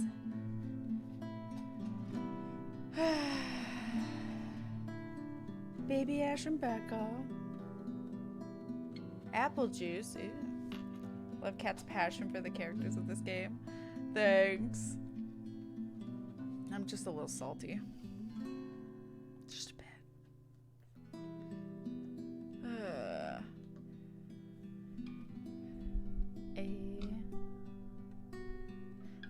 I have Goldfish is Kat's new theme song. Yeah.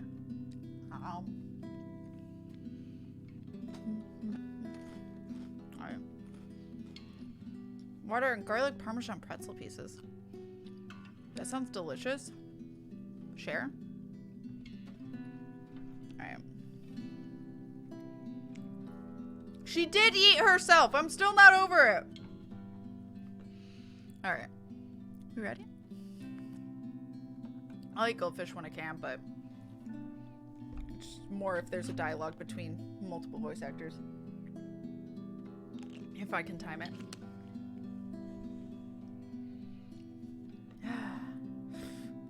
Cat hair. What if they made squid-shaped goldfish? Gold squids? I guess it'd just be squids. I mean, there's whales, which are the same in theory. They don't taste the same to me, though. I like goldfish, personally. She's been my friend for the longest. Anybody else would have been fed up with me and left. The girl stuck by me, no matter how big of a jerk I've been. There's Zach and Isabella now, too, of course. I'll always be thankful for having them around. The worst times before, however, Becca was there. No one believes it when I say it, but I've surely had my awful moments as a bratty kid and as a horrible teen. Issues. I have too many of them to count and refuse to deal with for a long time.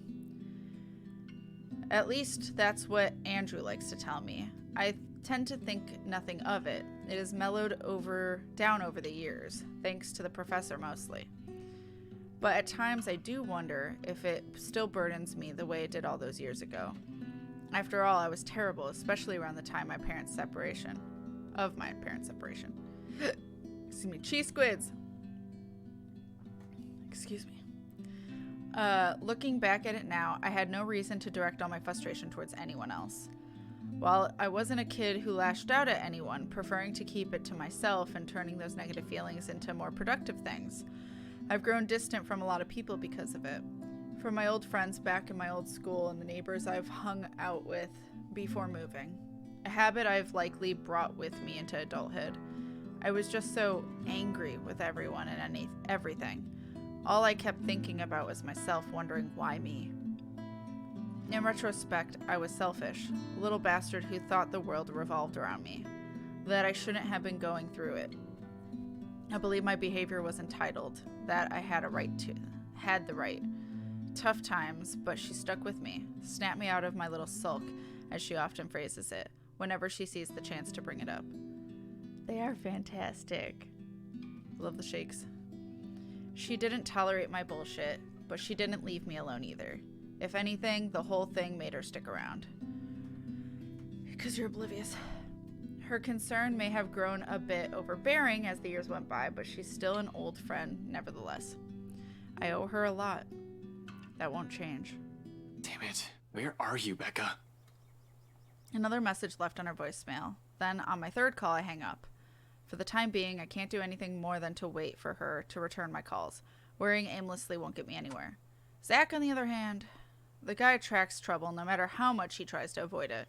Doesn't help how he hasn't been too hot lately with a lot of people. His mention of plans yesterday didn't sit too well with me either.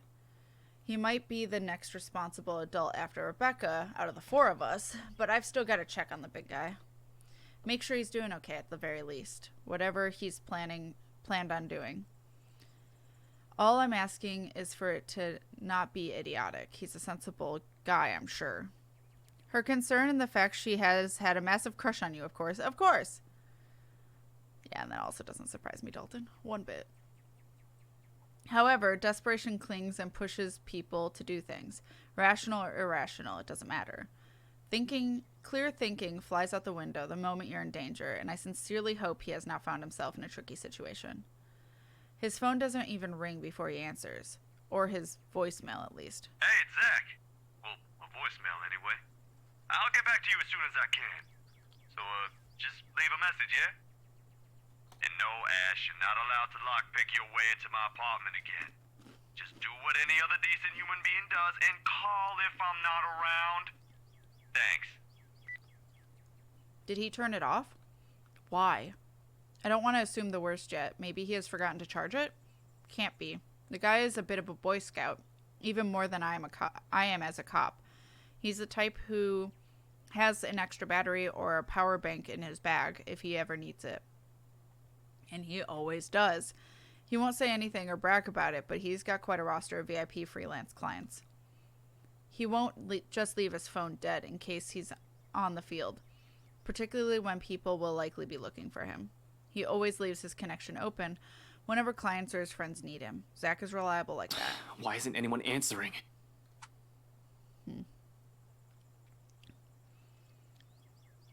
I feel like Kita did the Mr. Mime animated emo especially for you, Dalton. I mean, yeah. Yeah. His mobile in His mobile in an out-of-range area sounds more plausible, although the thought of it doesn't completely shake off the unease. Is this when he was at the mansion?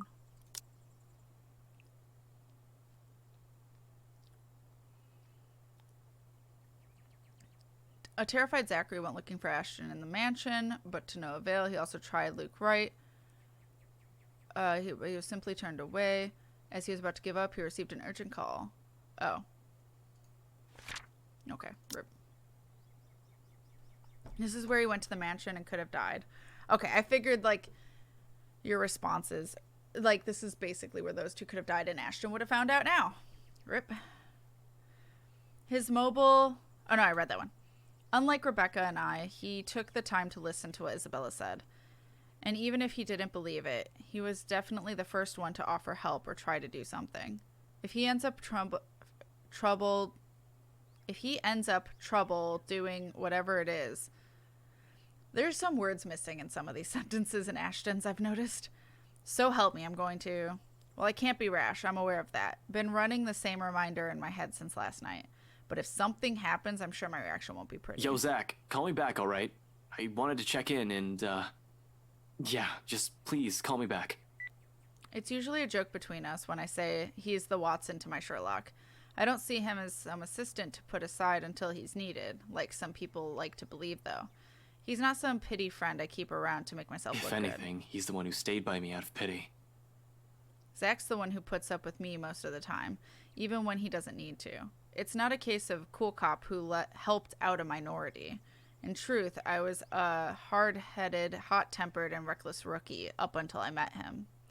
It wasn't anything sudden, and some part of me is still that rookie, but I've grown thanks to him. He tempers that part of me. Shipped? No. Considering how our first impressions went, I'm lucky he's still stuck around. Becca and I may have spent a lot of years together as children, but Zach, he's probably the closest thing I'd call to a best friend, though it's more than that, a camaraderie no words can express. He has my back, and I'll always have his. He's a brother I've never had the luck of ever having, only child and all. And I have every reason to worry about my brother. Aww. Becca's neighbor did say she went out to meet with someone, no specific names. If I'm wrong, and she's not with Professor Clark, then maybe it's with Zach. They've never been close, but it's not that kind of awkward friendship where meeting together remains out of the question. Regardless, I continue dialing his phone for another 3 times like I've done with Becca's. In the end, after the 3rd attempt with no answer, I stop and move to cut the call with a ragged exhale. Waiting game it is, then. I've been trained for those. Hell, I'm used to them. Just not when it comes to people I'm close to. Much as I keep reminding myself to maintain a level head, it's a whole different matter when it's someone you know. Personal feelings will likely get involved at some point. It's starting now, actually, with the anxious strings coiling and uncoiling, causing a racket inside my stomach. And that's exactly when the line finally connects. Before he even speaks, my question has already slipped out, including every pent-up worry and tension in my body. Where are you? The line's choppy, though I can still make out the words he's saying. Nothing to worry about then. He's just someplace where the network coverage is shitty. Can't imagine where at this time of morning, though. Did he go out for a jog? What was that, Ash? Could you repeat that? Signal shitty here. I asked, where are you? Actually, Zach's story goes a bit differently from him just straight up dying. He climbs through the window into the mansion. Luke catches him and has him arrested. He ends up in the police station, and then the ghost has her way with him in the cell. No! Zach! Oh, that sucks. Oof, I would have been so mad at Luke. I mean, also fair we're breaking it, but yeah. She understands the value of a good mime. If they both die, then Ash pretty much finds them dead one after the other. It's pretty rough. Ugh. Jeez.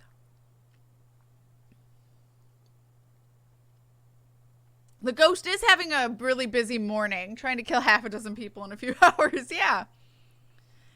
Hell, Zach, I've been calling your number for a good 20 minutes now. What kind of shithole did you get into? A mime is a terrible thing to waste.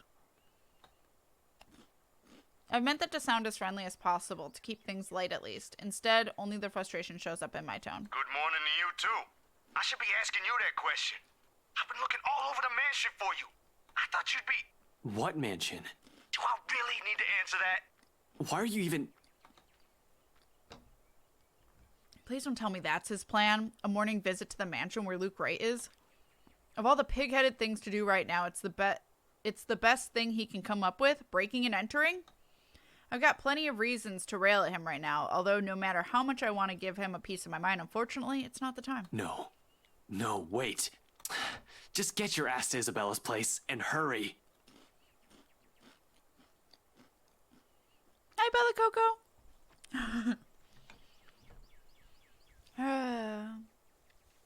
He pauses a moment, a second of indecision while he seems to contemplate his options. How urgent is this? In truth, the question, the hesitance, and the indecision in his voice has caught me completely off guard, and understanding dawns on me. His decision to go there isn't one born out of stupid impulse. He must have found something. However, no matter how urgent it is, he still shouldn't have gone there, alone at least. Despite myself, in that split second of comprehension, I allow it to show a weakness. A simple request brimming with every unease and disquiet causing turmoil within me since last night. It bears a selfish hope that he'll understand, even though through the unstable signal that whatever's keeping him there, he'll be willing to set it aside for now. Pressing enough for you to stop asking questions and get yourself here.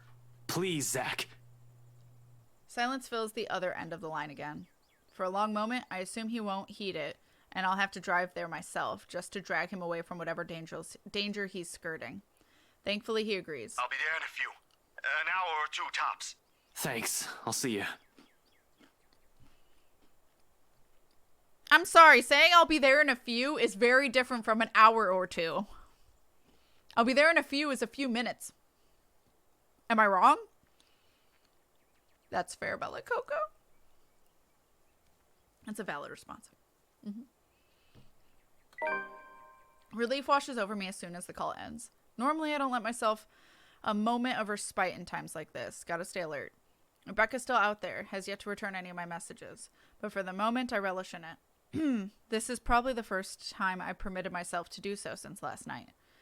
Even the muscles in my shoulders have been complaining from all the tension I've taken on. It still annoys me that all I can do right now is grit my teeth and trudge back to Isabella's apartment. Useless. That's what I am in the face of this. A mad dash around Luxborn and Anselm isn't going to help things. It's not like I'll simply stumble across them on the side of the road during a drive. The city's too big a place for one person to go searching for only two people. I'll be lucky if I even glimpse the hair of either of them. With one last hopeful glance towards the open skies, I slip back into Isabella's apartment and close the door behind me. I might have already grown used to this, but the waiting will always be the hardest part. More so when it's people you care about. You're up early. I thought you left. I would take a few to mean a few minutes unless otherwise stated. Yeah, right? That's what I'm saying. After that close call, Ashton spent the night at Isabella's only to be kept awake by nightmares. At an utter loss with all of his beliefs overturned, Ashton decided to check on Zachary and Rebecca. Unfortunately, only Zachary returned his calls. Okay.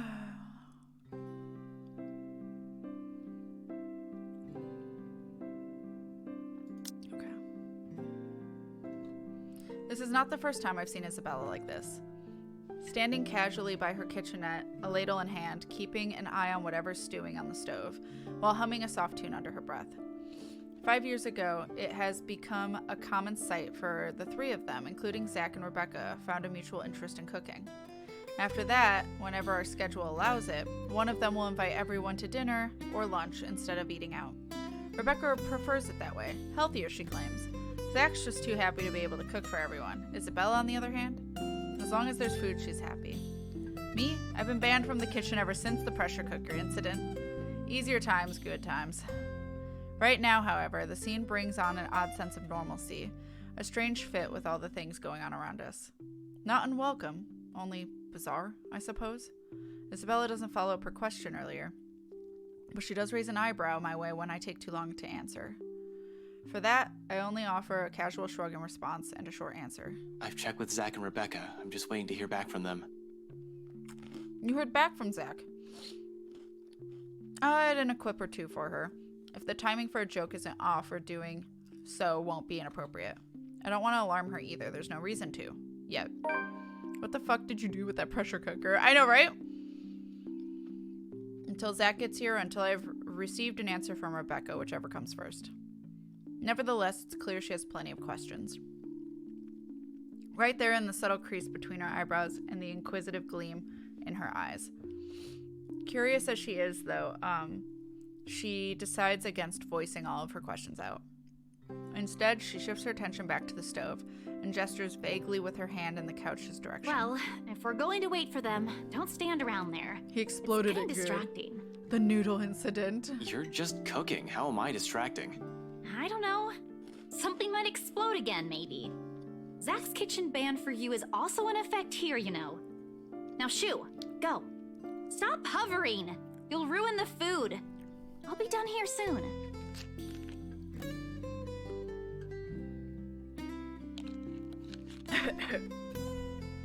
She leaves no room for an argument by swatting the ladle at me, and just like that, I've been kicked out of the kitchen. Left with nothing else to do, I drift back to our tiny living space and slump down on the couch. Closing my eyes, I allow the noise of the television to guide my thoughts. The ones I've been keeping at bay, freeing them from the cage I've built around them, so I won't have to think. One by one, they trickle back into my consciousness, each more frightening and unnerving than the other. So many things going on. So many things happening. The papers we've gotten from BRC don't provide any comfort either. Seriously, is there even a point to those after last night?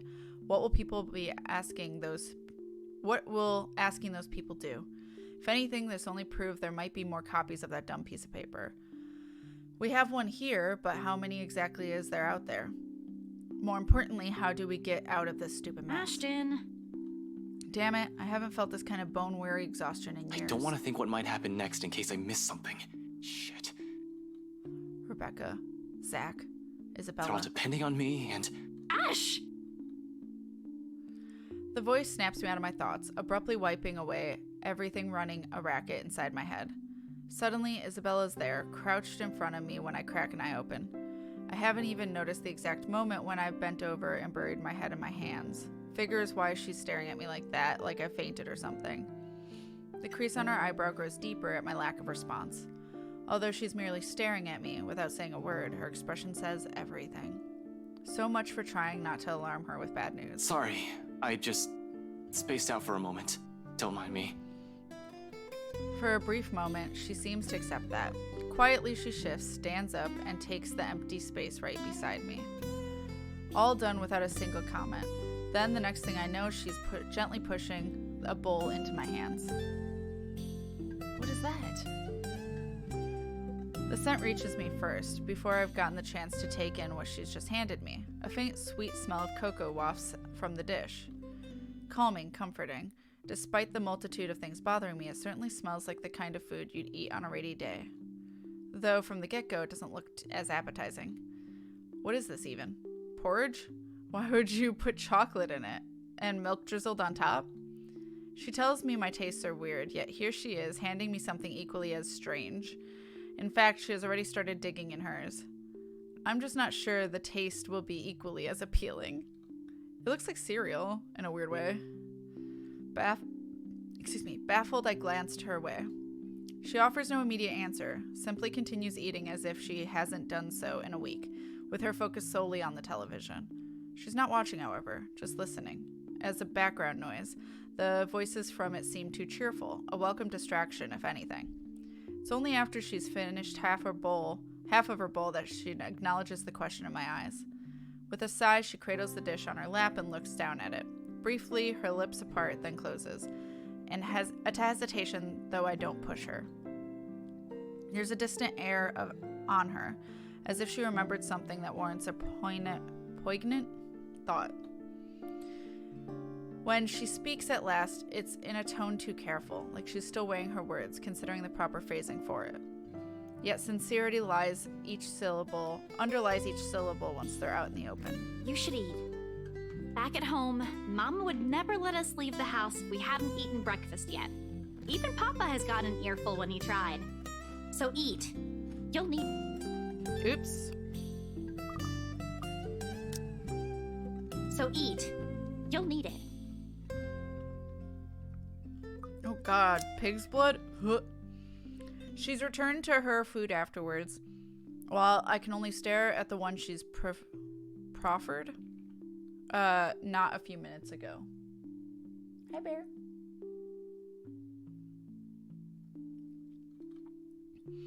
Warm against my hams, tempting me to take a bite. JoJo's Bizarre Adventure. Did I miss a lot? Hi, Namarish. We just had a ghosty moment earlier, but that's about it. Not that I don't appreciate this, but what good will this do? Zach and Rebecca's both out there. Who knows when that ghost will show up again? Even in our dreams, we're not safe. But that's it, isn't it? We don't know when, and at present, we have a chance at respite, maybe the only one we'll have. Maybe if it's as mundane as sharing food between us, quietly, just seating side by side like this, without exchanging any words. The intent hangs unspoken in the air, something that probably goes as far back as the second she offered food. Warm against my hams. Still, in the end, Isabella's never pushes it. There's some weird grammar in Ashton's. Rather, she lets her own silence convey her hope.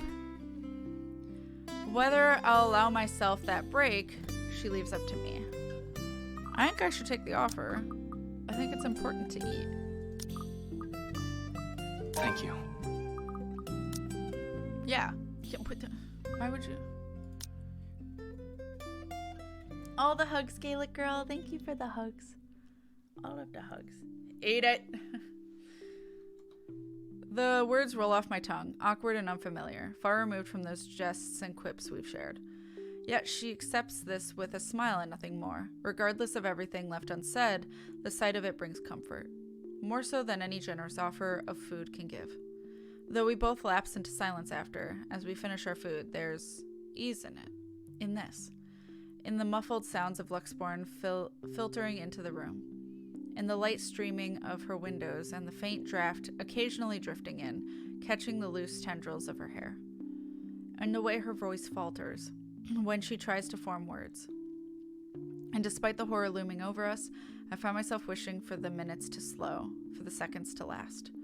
But ultimately, she's the one who breaks it, softly after a minute's pause, in words mumbled under her breath.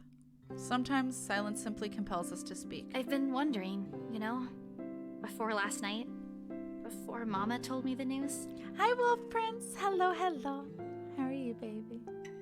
One of the easier choices, that one? Yeah, seriously, though. What if Papa passes away, despite everything? That sort of thing. I know it's not good to think about, but I also knew it was getting worse. Mama won't say anything, but I've always known that one day, I'll eventually... She releases a sigh as her grip on the bowl she still holds tightens. There are no tears, but she might as well have them with how weak her voice falls. Are there even any left? I don't know what I'm going to do. Before, I can easily say it's because of Papa. Now, I don't have anything. You have that scholarship from LuxU. Were you going through my personal papers while I was sleeping last night? I don't really have to. You left it sitting in the open, right there on the table. Like there's still anything to hide, she snatches it away from where I've placed it back earlier. Except there's no anger or annoyance in her face when she looks at it, and rereads every line with a pensive expression. After a short while, she folds it neatly along the creases and sets it back. I don't even know if this will work out. Well, if it doesn't, what about that exhibit you've been planning with Zach? Do I even have to ask where you got that? Zach sucks at lying. You have no idea how easy he is to read. It was all in his face when I asked about it. And Anyway, if that doesn't pan out too. I trail off, hesitating, measuring the weight of my next words. Genuine as they are, part of me believes they are a burden, too heavy to impose upon her. Because no matter how much I want her to stay, we are not what ties her here. It'll be selfish to ask that of her. More than anything, her family will always come first. I say it, nevertheless, if only to let her know that no matter what her choice will be, there will always be people here whose lives her mere presence has changed. Mine most of all.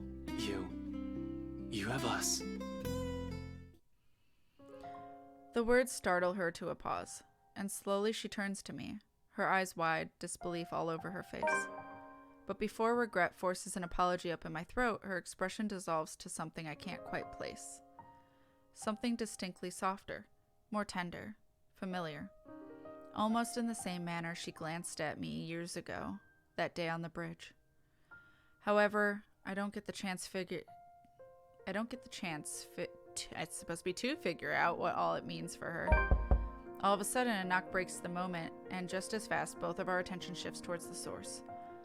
Before things can get awkward fast, I stand up and open the door while muttering some flimsy excuse in the process. I'll get that. It's probably Zach or Rebecca. My prince is here. Really, I know we're in a pinch, but their timing can't get any worse. Unrelated frustrations aside, once I fling the door open, a whole chunk of the stone that has been stuck at the pit of my stomach simultaneously unseats itself. Zach, my boy. Hold on, what's this? After leaving their friends an urgent message, Ashton returned to Isabella's apartment. He found the girl already up and about, cooking, Seeing his exhaustion, Isabella reminded him that he should take care of himself first and offered him food. With a muttered thanks, he accepted. Why is this afterwards? This is weird. Unless this was afterwards? Maybe it was after. Huh. I think I got lost in time of events, but still. There in the hallway, Zach stands. Stands Zach, his hand raised, ready for another knock. Although he's not at his most presentable at the moment, ruffled and drenched with sweat as he is, relief quickly washes over me like a tide. He's still panting when he pushes me aside and heads in. The second his feet cross the threshold, he scans the place, eyeing what little he can see of the room from the doorway. When he finds none of what he's looking for, he turns to me with a questioning look, one that has a hint of panic. You said it was urgent. Did anything happen? Is it Becca? Bella? Everyone's fine. Well, you can't say that. Well, Becca's not here. She went somewhere this morning and hasn't answered any of my calls yet. But Isabella's... I'm here, Zach. Morning. His weight shifts at the same time. The stiff line in his shoulders eases. Once Isabella walks up to us and welcomes him with a smile.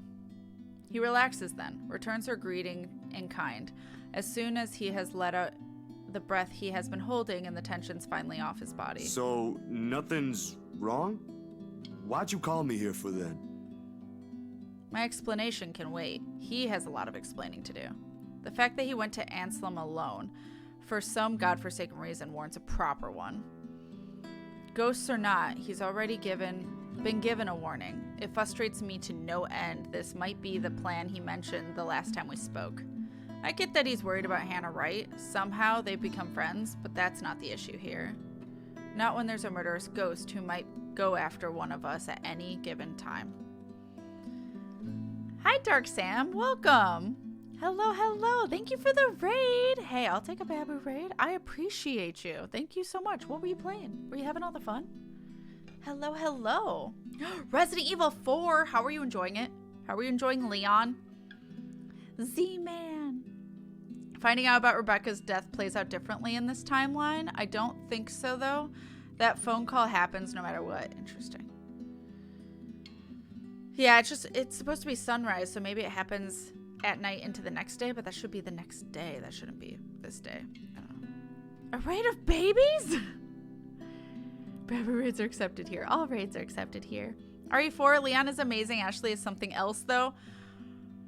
Leon! It's just Ashley panicking all the time. That's fine. But I'm glad you're enjoying it. Hey, even if it's just Leon and not Ashley, that's fine. Please, never again. What, the Leon? Ashley, I love the voice acting, but the character is rough. Yeah, that's fair. That's fair. Well, thank you for bringing your community on over. Everyone who came in, hello. My name is KatFTWynn. And we are playing The Letter, which has a lot of trigger warnings. So !trigger. Check out the trigger warnings if you have any, because it may be on that list. So you might want to know that. But it is a horror visual novel game. That is very good. Cat? But yeah, we're currently Ashton Frey. We are the dude you'll see in the lower left corner sometimes. So, yeah. Black pudding? Yeah, no. Oh, God. If someone gave me black pudding in general, but much less for breakfast? Sure, Zach made it here in one piece. By some dumb luck, he's all right. And this takes one off the list of people I need to worry about. Frankly, as annoyed as I am, I can't just stay angry at him when I look at the situation that way. Excuse me. Hell, if that call didn't connect in the exact minute, there might have been a chance he won't be standing here. This is a blessing in itself. Though, first things first, some things still need to be discussed. I'm going to say the you're okay one, because let's not focus on the fact that let's not be a dick. Yay, Zachary likes us more. Rip Rebecca. Except when I open my mouth, the only thing that spills from it is my own relief. Despite myself, despite the rational part of my brain screaming everything wrong about Zach's neat little plan, we've had so many close calls within just a single night. Zach showing up in Isabella's doorstep, alive, whole, and unharmed. I might as well take comfort in that while I still can. You're okay. You did tell me not to do anything stupid. Suddenly the whole room feels too heavy, and all I'm able to do is drop down on the couch. A headache's also threatened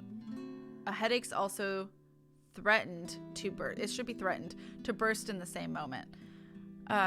Or perhaps this is what release from anxiety feels like? Regardless, I reach up a hand to pinch the bridge of my nose, even if it'll likely do nothing to alleviate the impending pain. Christ, you were right there! We have this stupid curse thing going on, and you were right there! You just walked up inside a private property! Those people can easily sue you for breaking and entering, and that's the least of it. I know, Ash. But I can't just leave things as they are. I've got to do something. God damn it, Zach, I was worried! Unexpectedly, he laughs. Not the half-hearted sort he makes when he's awkward or coming up with an excuse. A genuine one.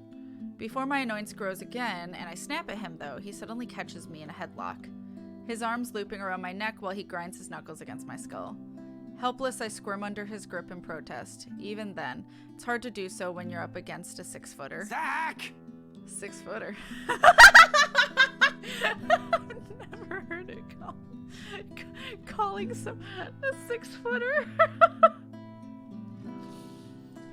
Oh my god. Phrasing cat. I'm not the one who said it. Hello. If it weren't for the fact that you lose if Ashley dies, I just leave her to expire. That's fair. Black pudding is not normally served in a bowl like that. Oh, okay. Also, she not English, so might be a local dish for her. That's true. Who is higher now, Zach or Belle? What do you mean higher? Oh, you mean relationships. Here, I'll show you. Zachary is, actually.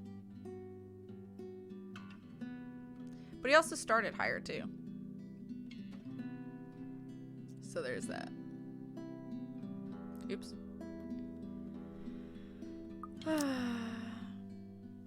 Sliced, think of it as large sausage. Huh! Hate it. Dibs on the 6-footer as a stripping name! I'll drop a picture in the Discord. Oh, I don't want a picture of black pudding.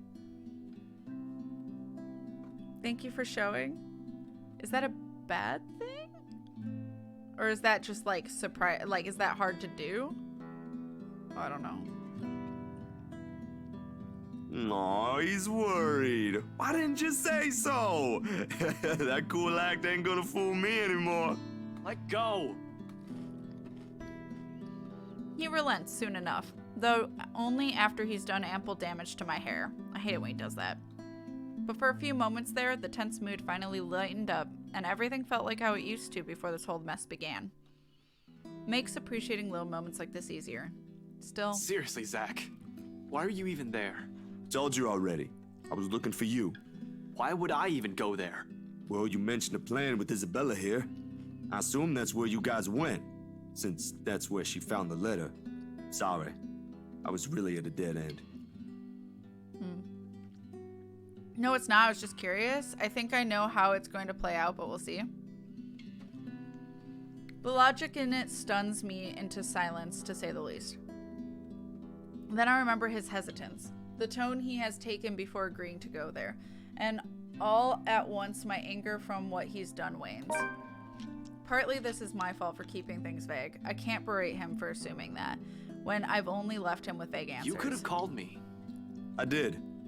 I didn't receive any, and my phone was with me. You're kidding, right? I was at it the whole night. Oh, F. The whole atmosphere in the room changes in 2 heartbeats. Back again to the tension-riddled one plaguing us. Zachary stares at me like I've grown another head, then gradually he shifts his attention to Isabella. The expression in his eyes, questioning, asking for a confirmation, like my word can't be trusted. Not that I'm holding it against him. I can't even believe the things coming out of my mouth these past few hours. Meanwhile, Isabella stays quiet. Has been like that for quite some time. She looks like she wants to disappear right now. Guilt, frustration, anger, fear all flashes fleetingly across her face before it melts away under an expression of worry. Please tell me he's joking. You were there? No, we really didn't get any. Everything was quiet last night. But Zach, at BRC, Ashton and I saw... She never gets a chance. She never gets to finish that. Sup, I'm Ash from Deluxe City. Bad guys watch out, can't beat me. Looking for trouble? Better not lie. I'm a cool dude, pretty fly for an Asian guy. Sup, I'm Ash I forgot that was his ringtone, and now it's gonna shift the mood so badly. Better not lie. Are you guys ready for some horrible crying? For some bullshit? Anyway. Abruptly, my phone rings again, blaring its badly sang ringtone throughout the whole room. Both of them pauses, waiting, when I pull up to check the caller ID. It's Becca. I'm a cool dude, pretty fly I'll tell her to for get an here as Asian soon as she guy. can. Excuse me. Sup, I'm Ash from Deluxe City. Bad guys watch out, can't beat me. Without another word, I slip out of the room and answer the call. However, the tone she assumes isn't what I'm hoping to hear. Before I do that, let me read this.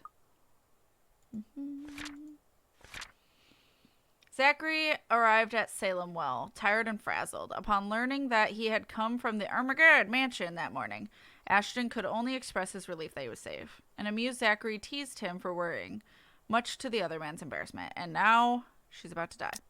All right. I should have something like that as my voicemail. I'm not ready for this. I'm just going to be salty all over again. Becca? Hey, did I wake you up? I'll just eat at the same time. Damn it!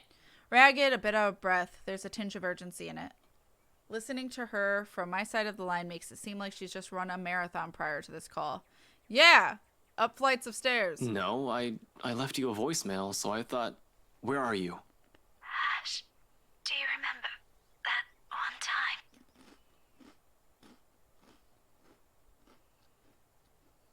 Well.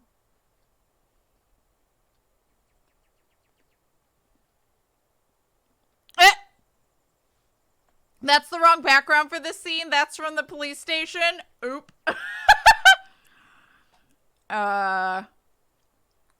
Oop. Also, can I just point out that the ghost is just patiently waiting for Becca to be on this phone call? The question catches me off, to say the least. Where's she going with this? The what? Back in secondary. We joined a contest back then, didn't we?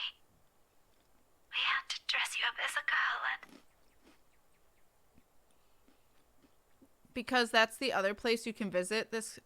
The other place you can get this phone call. That's hilarious. No. What? You looked really pretty. I think I still have that picture somewhere. Burn it. We're not talking about that again. You promised. It did happen. Not a memory I'm very fond of, to be honest.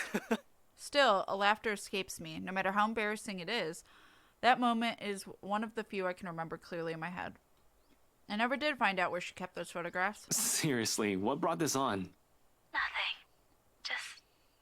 It's just the first thing I remembered. You're being weird today, Becca. Whatever. Listen, I need you to go home right away. I'm at Salem Well right now and... Thanks, Ash. What?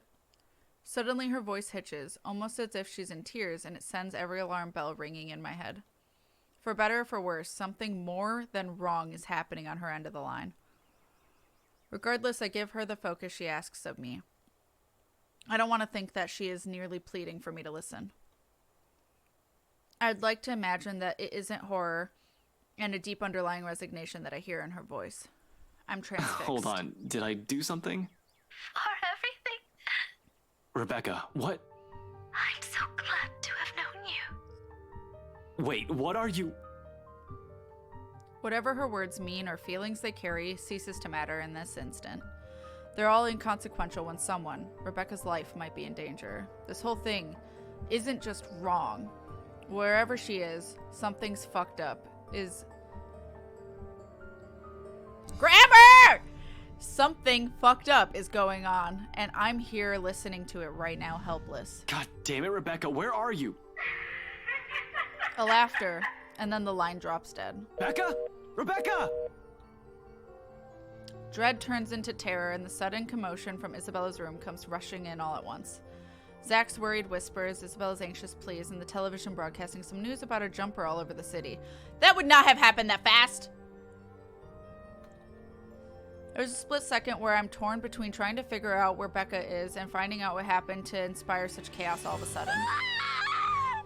Then Isabella's horrified scream tears above everything, and nothing else matters. Spurred on by a cold gut feeling, I rush back inside, only to bump into Isabella. The impact causes her to stumble back. It takes a whole 2 breaths for her to steady herself. Shaking, she braces both hands against my arms, gripping my jacket tightly as if it's the only thing keeping her from breaking. Though even then, there's weakness in her movements, her breathing labored. Any minute, it seems like her knees will suddenly buckle if I don't keep a firm hand on her shoulders. Yet it all shatters when she glances up at me. Tears stream down her cheeks, panicked, desperate, her voice brimming with anguish when she speaks. Ash, we need to get out of here. We can still save her. Save who? Despite the question, a cold, cruel voice whispers in my head, "You're too late." I want to believe it isn't. I hope and wish it isn't who I think it is, because I don't want to be someone who has been so useless in the exact moment, paralyzed by dread when I heard her speak. I knew something was off, goddammit.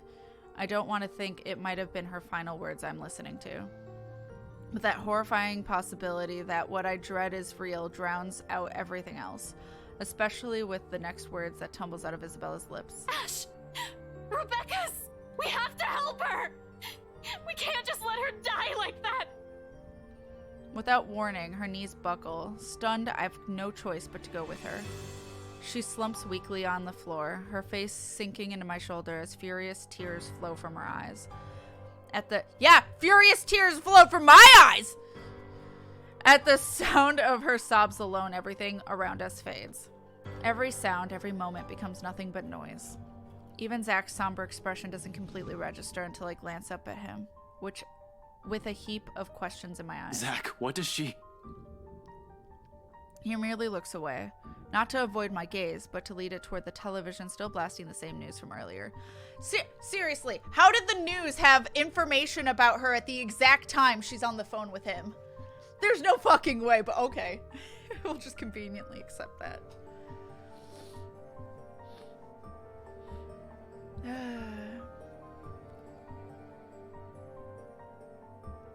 I call shenanigans to the news travel, right? I can believe the police might be aware, but not the media, right? Took a ghost to kill reporters, probably got to the scene in time, right?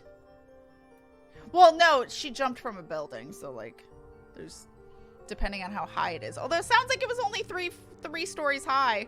She maybe broke a leg. Anyway. Ghost magic. Pigeons have Twitter too, you know. Yeah, apparently. The ghost did some quick work, yeah. He merely looks away, not to... Oh, no, I read that. A live broadcast. The second my eyes land on the screen, understanding dawns on me. Also, they wouldn't show the body on TV. They wouldn't show the body on TV! Fall from grace. Thanks. Is the achievement I got. I think she fell backwards, so landed head first. She fucking jumped. The ghost didn't even push her. She just jumped to avoid the ghost. I'm still mad about it. I'm useless. Woman jumps to her death from Luxmorn's public library rooftop. Becca. I'd recognize her anywhere. I can make out her form even from the way the station has blurred out the image on TV. That's not blurred! And for once, that isn't a welcome fact. Too clear, too vivid. Her broken body lies on the sidewalk in just one big bloody mess. Her hair fans out and stands out in stark contrast to the pavement, slicking with blood and redder than it's ever been. Fuck that news channel, right? You would never see this on TV. And that's how you traumatize kids watching the Sunday cartoons. That would not be on TV. That's what I'm saying. The right side of her head has caved in from impact. You would not see all this detail! And her right arm is twisted and mangled. And there are those words again around her. Help me, just like the letter. Medical personnel are on their way. Officers have resumed securing the immediate area for investigation and cleanup. Blurred my ass, yeah. Gone. Others have been dispatched for crowd control. She's gone. And I wasn't able to do a damn thing about it. Even now, I can't do anything other than stare at the tragedy playing out in front of us and hold on to Isabella like a lifeline, as she does with me. Can't even bring myself to move, because no matter what I say or what I do right now, empty words won't bring back the friend we all lost. Numb is an understatement. No, I feel dead inside. We all do. In the end, I can only scream. I have no mouth, so I'm gonna scream. This news channel is too desperate for views. I hate them. Yeah. Imagine being a family member and seeing your loved one in full view like that. Yeah, no, they wouldn't do that. But okay. All right. Before Ashton could understand what was happening, a scream echoed from Isabella's apartment. Rushing back in, he bumped into distressed Isabella. When he looked at Zach for an explanation, the other man could only avert his eyes towards the television. All right. Death notification is a task I avoid like the plague. Although I've known Rebecca since childhood, there are plenty of reasons why I shouldn't be the one breaking the bad news to her parents. 1, protocol states you're always supposed to do this in person. 2, protocol also states you're supposed to do this with a partner. And 3, I've never been good with words. But here I am, unceremoniously thrusted into the task, all because there's no other one. As expected, everything goes as well as my blunt mouth can take. Mrs. Gale's relentless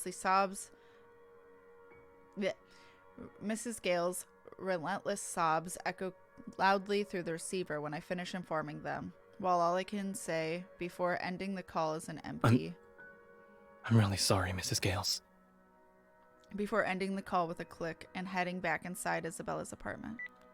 Her mom's voice still ringing in my ears even as I leave it all in the hallway behind me.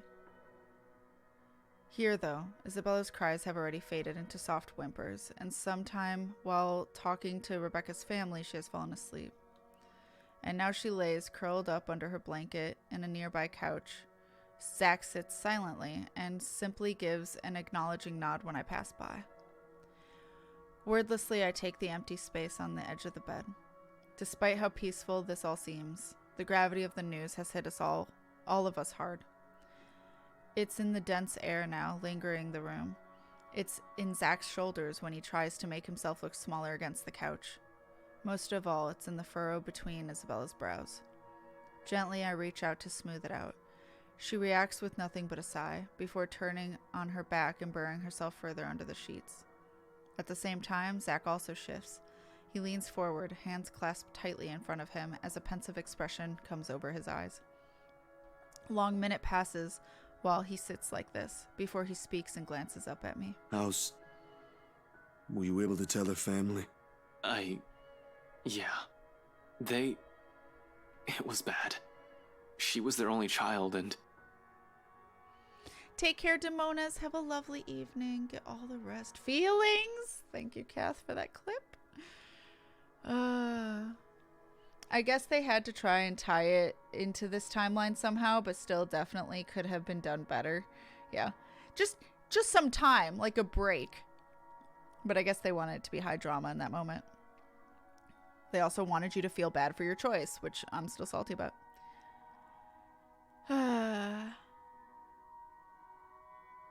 But yeah. Have a lovely evening, Demonas. I'm sorry, Ash. Don't. You did what you could. I was the stubborn one. I was the one who didn't listen. She kept telling me, if only I'd listened to you. If only I listened to Isabella. She'd probably still be... It's not your fault. It's the writing's fault. Alive. Becca's the last person I need to account for. Damn it. Zach's here. Isabella's here. Where did it go wrong with her? Me! It went wrong with me. But technically, the writing, that was like upstairs or door. When I don't know which way I'm going. What do we do now, Ash? Not very friendly to someone that doesn't remember something 5 minutes ago. Unable to offer an answer, I avert my gaze. How many more close calls do we have to go through? How many deaths do we have to witness? How long can we keep this up? We're bound to break at one point. No normal human being with a sane mind can last like this, losing people important to them one by one right in front of them. It's a miracle Isabella hasn't cracked yet. She, out of all of us, carry a much deeper attachment with the people she loves, no matter how little time she's spent with them. After all, she's the one who found that letter.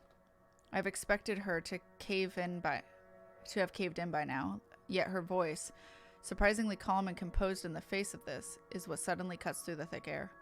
We can't let that woman, that thing, take more people from us. It's not your fault. It's the writing's fault. KatTWynn. Yeah. I'm not going to lose both of you to her.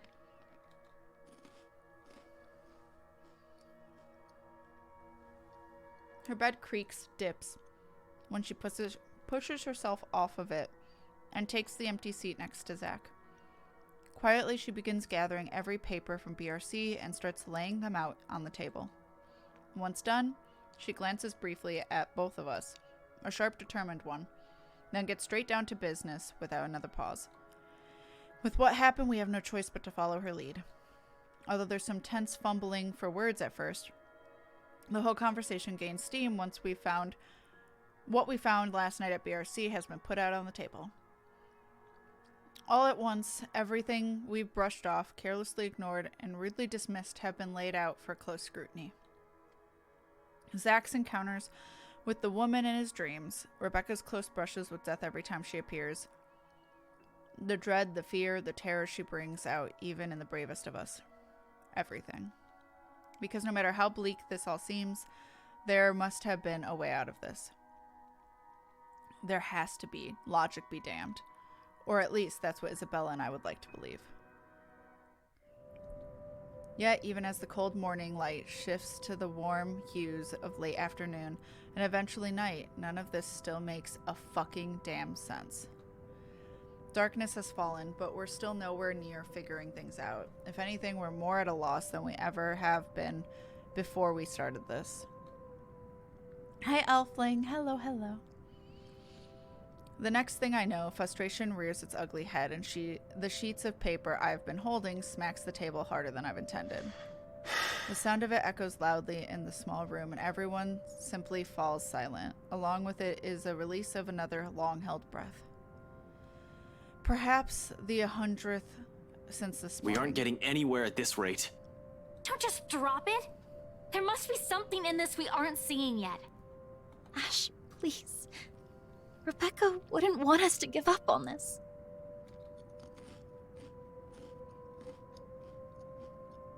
I'm okay, Elfling. How are you doing? It's an odd thing to hear from her. The very words I've been telling myself every single time I find myself facing a dead end. We can use this little bit of optimism right now, I guess. Isabella's right on another point as well. Rebecca would definitely give me an earful if she were still here. She had a knack for being brutally honest with her opinions. We had often clashed at times, yet I still respected her for it. Her opinion was as valuable as every other person I've let into my life. I can't lose another person like that. I know, but what are we supposed to be looking at here in the first place? Well, you already looked through those files. You're the one that picked it out last night, right? All of them? I'm pretty sure every person we've checked in there isn't necessarily involved. One client possibly died of old age. Remember, you found that dumb paper. Not so dumb if it can kill all of us. Not a good time for a joke, Z-Man. Sorry. Anyway, like I said, you discovered that paper right before the open house. No one else was allowed inside during that time. It's too broad of a scope if we include every single person. In fact, the only notable ones are C and Jean-Marie. But if we're going to include them in the count, shouldn't there have also been more than enough people to end this fucking curse already?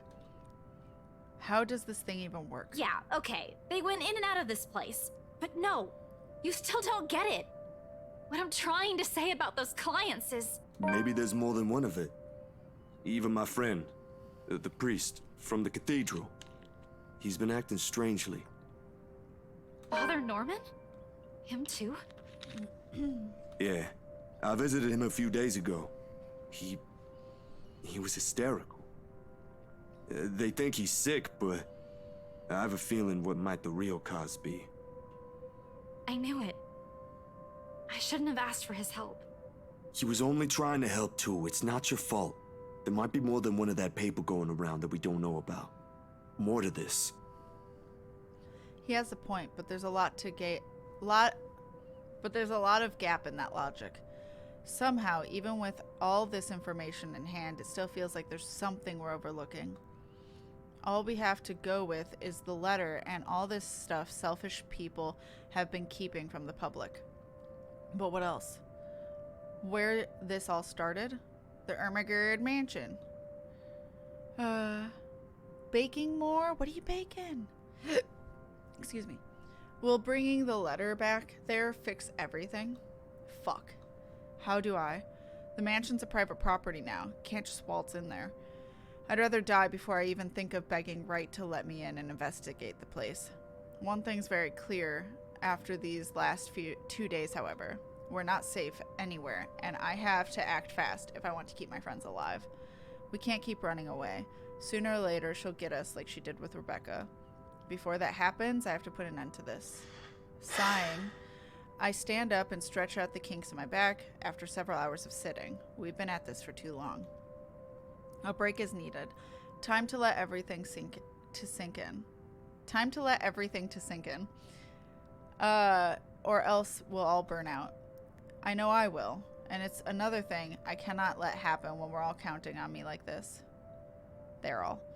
Albeit unspoken, it's in their eyes as they look at me waiting. We've been at this since morning. We should take a break for a few...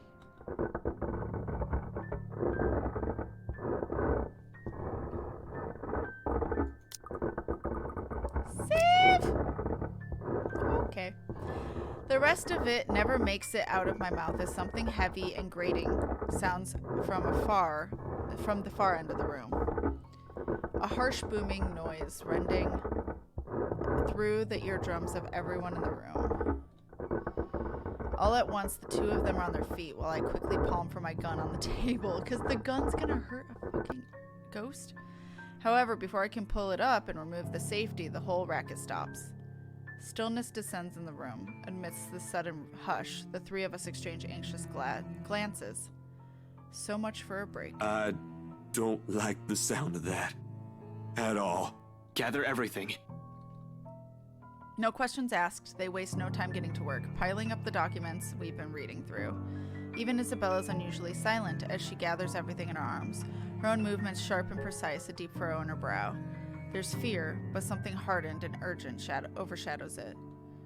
But the moment doesn't last. Before we can even finish, another noise ups the tension already gripping the place. Suddenly the lights go out and the wardrobe at the end of the room rattles as if something inside begs for freedom. Cautiously, eyes glued to it, I take a step forward and I release the lock from my gun. You're gonna shoot a ghost! What's your plan here? I thought the sound was IRL. Oh no, Cynthia! Oh my god. I'm no trigger-happy person. I'm not even sure if this will work on a ghost. But right now, its smooth surface against my palm with the trigger on my finger provides the closest thing I have to relief as I approach the closet.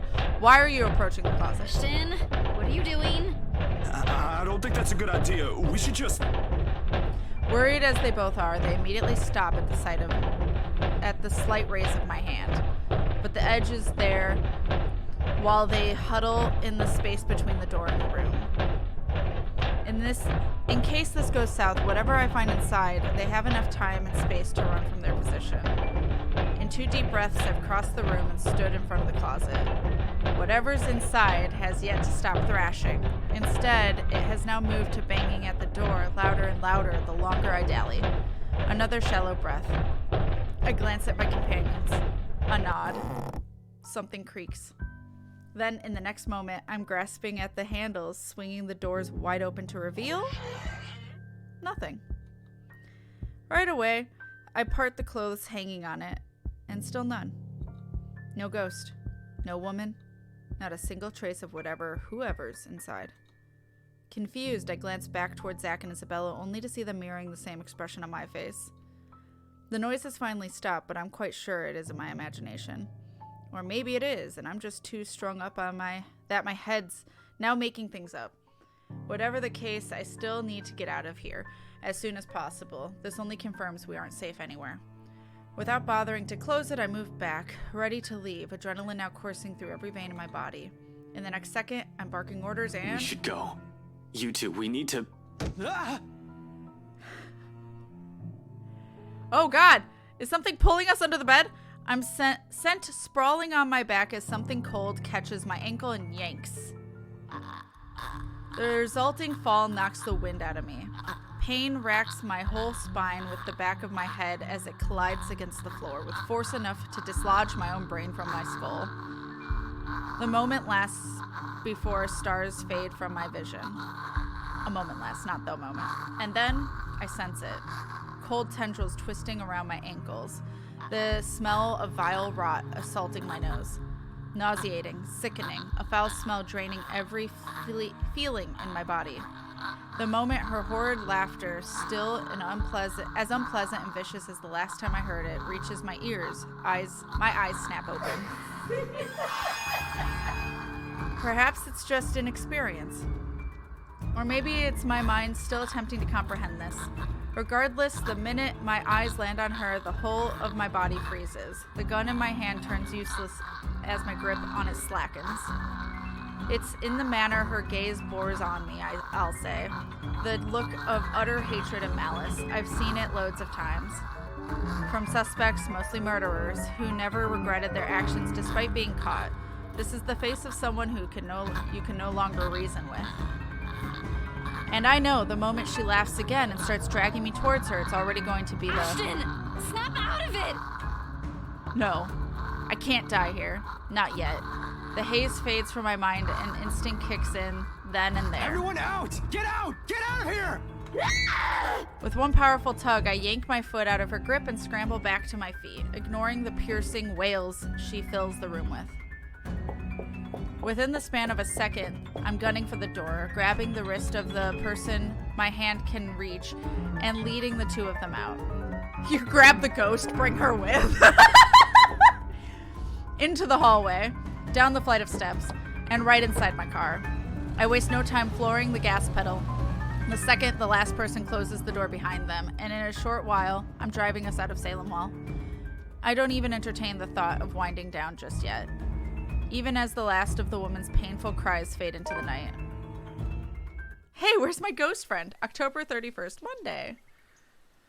All right. With the help of his remaining friends, Ashton tries to find a way to free themselves of the curse, piecing together what they currently know to no avail. Exhausted, he excused himself for some fresh air, but not before a ruckus coming from Isabella's closet broke the silence of the room. We have nothing from these 2 days. This is the farthest we've ever gone. Lucky the gun didn't go off. The Grudge is back. Abandoned stream. Oh my god. We all float down here. If only Ash had the gun that Hellboy uses? I don't remember. Grab the ghost arm too roughly and you'll probably pull it off. I mean, yeah. That seems right. A dreary downpour starts off the Monday. Take care, Soothsayer. Thank you again for all the love. I appreciate you. Have all the rests. Have a wonderful evening and take care of yourself. Keep forgetting today's Friday. It's weird. Alright. Although it doesn't last for more than an hour, the dark clouds lift just as the sun peeks over the horizon. Brief as it is, the rain has significantly dampened the park's usual cheery vibe. Mornings like this often mark the start of another bad week. An arrest gone wrong, another investigation leading to a dead end, or some truly fucked up shit being called in. Like that one time I was dispatched to a scene where a guy gouged his own eyeball out and almost ate it. Why? Was a few chews away from swallowing it, in fact. Lost my dinner that day. Fun times. He smiles. Good memories. Of course, I doubt anything can top getting cursed by that damn chain letter of all things. This is the sort of stupid thing people pass along as a prank through emails and text messages, for fuck's sake. A ghost cat chasing after you just puts the icing on that cake. So far, all we've done is run, snoop about, read stuff, and run again. It frustrates me to no end how we're still no closer to an answer. Even my car reflects the state of my mind is in. Photocopies of documents litter every available surface. Scattered all over the place, spilling from the passenger side and into the back seat, making an entire mess of what little space there is. Not that I'm any better. My last shower was 24 hours ago. I haven't slept at all, and my last meal was that chocolate porridge thing Isabel offered. The way I am now, I'll definitely get a scolding. If Becca were here, she'd give me an earful and tell me to take care of myself better. Say that I'm killing myself on the job. I can already hear Isabella... G's story updated. I can already hear Isabella complaining how dark the bags under my eyes are getting, and about how I reek and how I need to shower pronto. I can rest easy when this is all over. It's not that I can't feel the pang of hunger. With that woman chasing after you, it's difficult not to feel anything other than horror. The rush of adrenaline coursing through my veins in desperation to survive. In fact, I can still sense the ghost of her touch from last night. Her bony digits wound tightly around my ankle. That horrid smell as she has on her as she pulls me closer. The memory is enough to send a shiver up my spine and make me antsy. Perhaps the only thing comforting about this is the sight of my gun nearby. From the dashboard, sunlight glints off Ophelia's surface. Normally, I keep it hidden in a compartment. Luxborn police regulations only allow authorized people to carry firearms, even those are limited. I do have that authorization. But I really never saw the need for its use, when the standard issue tasers are more than good enough to incapacitate anyone. Please tell me more. If not, I can always throw them on their back. Those judo lessons Dad forced me to go to as a kid has its uses too. On a ghost, though, all of those will probably yield the same result. They're all useless. I might as well use a stick. However, it's the feeling of ease I'm after, or what little of it I can gather from it. The awareness that I, at least, have something to protect myself with, in case things go wrong. Hi, story updated. Thought you'd like to know. Yeah. I forgot I had Kita's emotes for a second, but now I had. You can shoot the ghost, yeah. Heard eyeballs were a delicacy, but I'll never try it. Yeah, no, I'm good. That I can still protect the people who are still depending on me, despite the missteps I've taken. It doesn't take the edge off, though. The feeling that your whole body has been strained far beyond its capacity. Frankly, I'm already running out of steam. The only thing pushing me right now is knowing someone's still depending on me. So, question. Could Isabella and Zach also be dead here? And would he, like, give up if they weren't here? Take care, Zathia. Thank you for hanging out with us, and thank you for the good luck for Ghost Lady. I appreciate you. All the hugs and get all the rest. Take care of yourself. It triggers any time it gives text based on a choice you've made. And by now, most of the text is linked to a choice, so gotcha. And that's why that's happening. A stretch is still in order, though. I've been sitting here since last night. Yes, they could, and no, he wouldn't give up. Oh, okay. Soon I step out from my car, closing it behind me with a thud as I take in my surroundings. The rain did wonders. The morning air feels crisper and cooler than it has ever been in days. For once, the weather seems to be taking a turn for the normal. Luxborn normal. In the distance, beyond the buildings lining the horizon, dark clouds are blowing in. A storm might be due this evening, give or take. Great. A shame for the people looking forward to Halloween night. I'm just not sure whether this is something I can look forward to as well. Still, I bask in the change it brings. Inhale, exhale, breathe in, taking in the peace as if it'll be my last. But as with all good endings, the quiet shortly comes to an end. Not necessarily a bad end. The chatter reaches my ears first, halting my movements. Sure enough, when I glance up, I find them. Zach and Isabella, just as they've entered the park grounds, bags of convenient store food in hand. Convenience. After last night's flight from Salemwell, we've elected to stay the night here, unsure if our own homes will be still be safe. Normally, we'd all be adverse to the idea of spending the night outside like this, but panic and distress has tainted that decision. It's not like any of us have gotten an ounce of sleep anyway. On the off chance one of us did, it only lasted but a second, or it's a fitful one.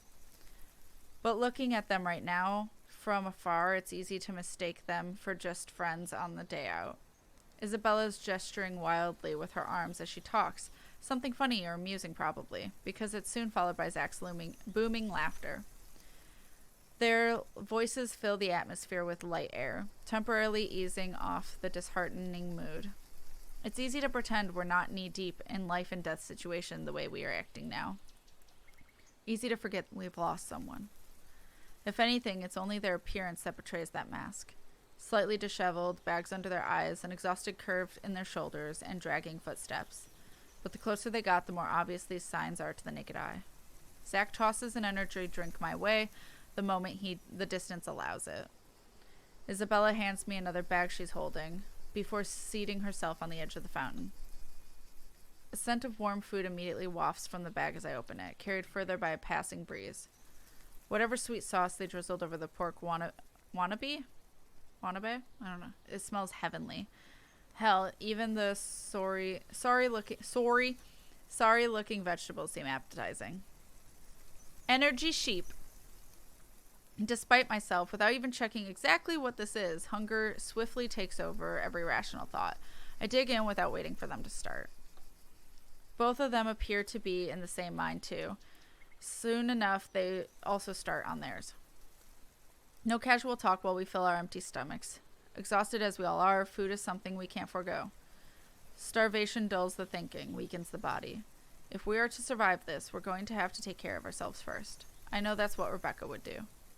In a matter of minutes, we're done and dumping the empty cartons on a nearby waste bin.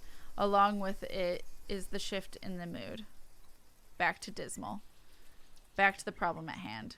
The comfortable atmosphere from a few minutes ago was nice while it lasted. Admittedly, I've missed these kinds of moments between us. We never had the chance, always busy on some project or work. The things we've taken for granted, now we're realizing how valuable they are. with one of us gone. The world has an awful sense of humor.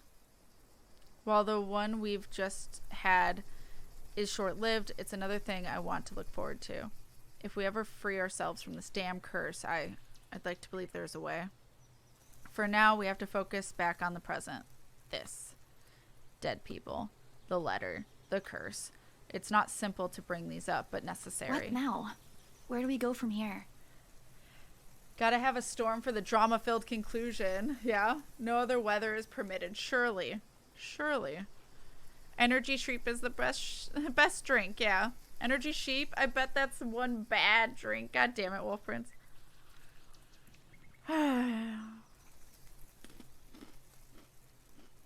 Blue Cow or Boogeyman? I don't know what those are either. It's not a question directed at anyone in particular, but they all look to me as if my face has all the answers in the world. I used to think so, back when I was at the top of my game and I'm still sure of everything. Now there's just uncertainty sullying whatever decision I come up with. At some point, logic has simply stopped working here, and we've started grasping at straws. Along with exhaustion, fatigue, and stress, we have enough kindling to get a fire going.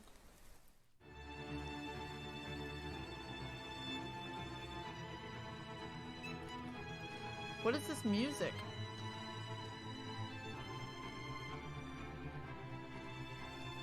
The not so pleasant kind of fire. I think it's clear.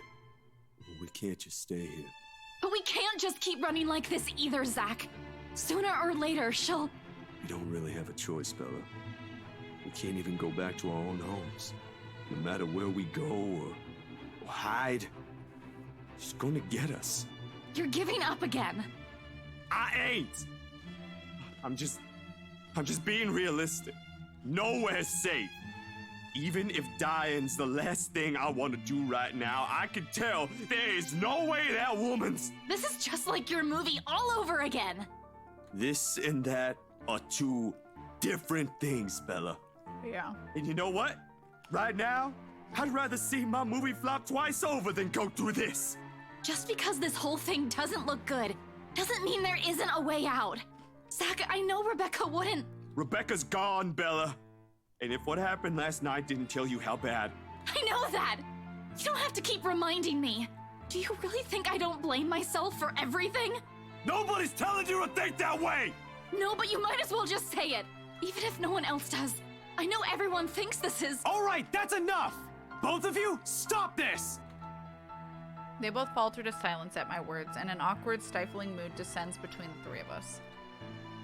I do not mean to shout, to snap at them, to add to the kindling. Not in a moment when anytime, anywhere she might get to one of us. We're all in the same boat, yet here we are, playing the blame game. Little by little, we're falling apart, caving into the pressure and to the bleak situation we're trapped in. Did that ghost mean for this to happen? To divide each of us so she can pick us off one by one? Right after? Who knows? Anything's possible now if her kind can exist. With the fire burning between us rising as high as it is now, I'm afraid, deathly afraid, that the possibility might come sooner than I can figure all this out. Fuck, I still can't think straight. Can't even believe the next words coming out of my mouth. That out of everyone, I have to be the one saying these to them. This is more their forte than mine, keeping the peace, placating everyone, while I unintentionally aggravate people with badly chosen words. Funny how fast the tables have been turned after just one unfortunate incident. How am I even supposed to cope? If we all want to get out of this mess in one piece, we're gonna have to cool our heads first.